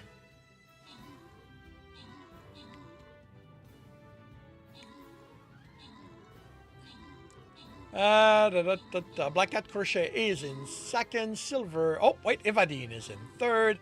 And I believe we're done. We have one.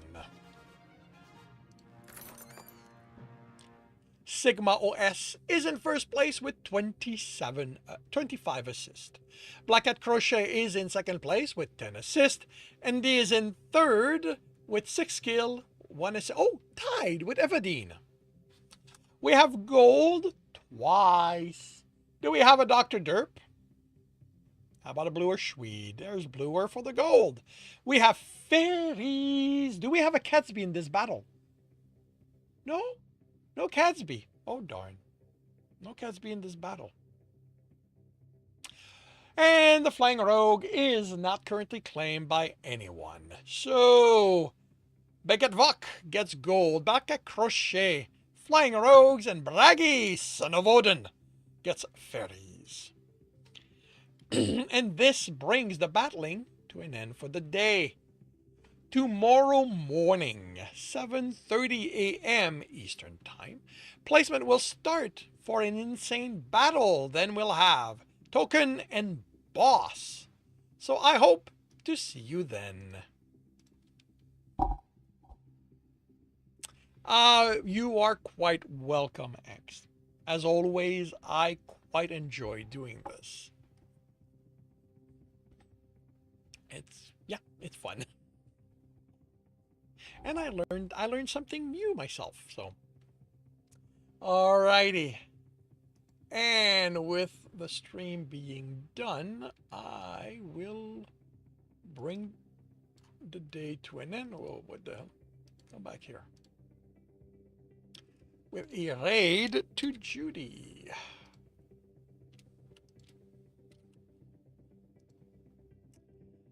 Alrighty, so thank you very much, everyone, for dropping by, keeping us company. Again, thank you very much for the privilege of reading and commenting on your story, Angst. Yeah, very much enjoying that. I will be back tomorrow morning, 8 a.m. Eastern Time. I will be working on Breaking Step in the morning and Inner Discord in the afternoon. So I hope to see you then. If I do not, I hope you have a good rest of the week, a good weekend when it arrives, and I will see you when I see you.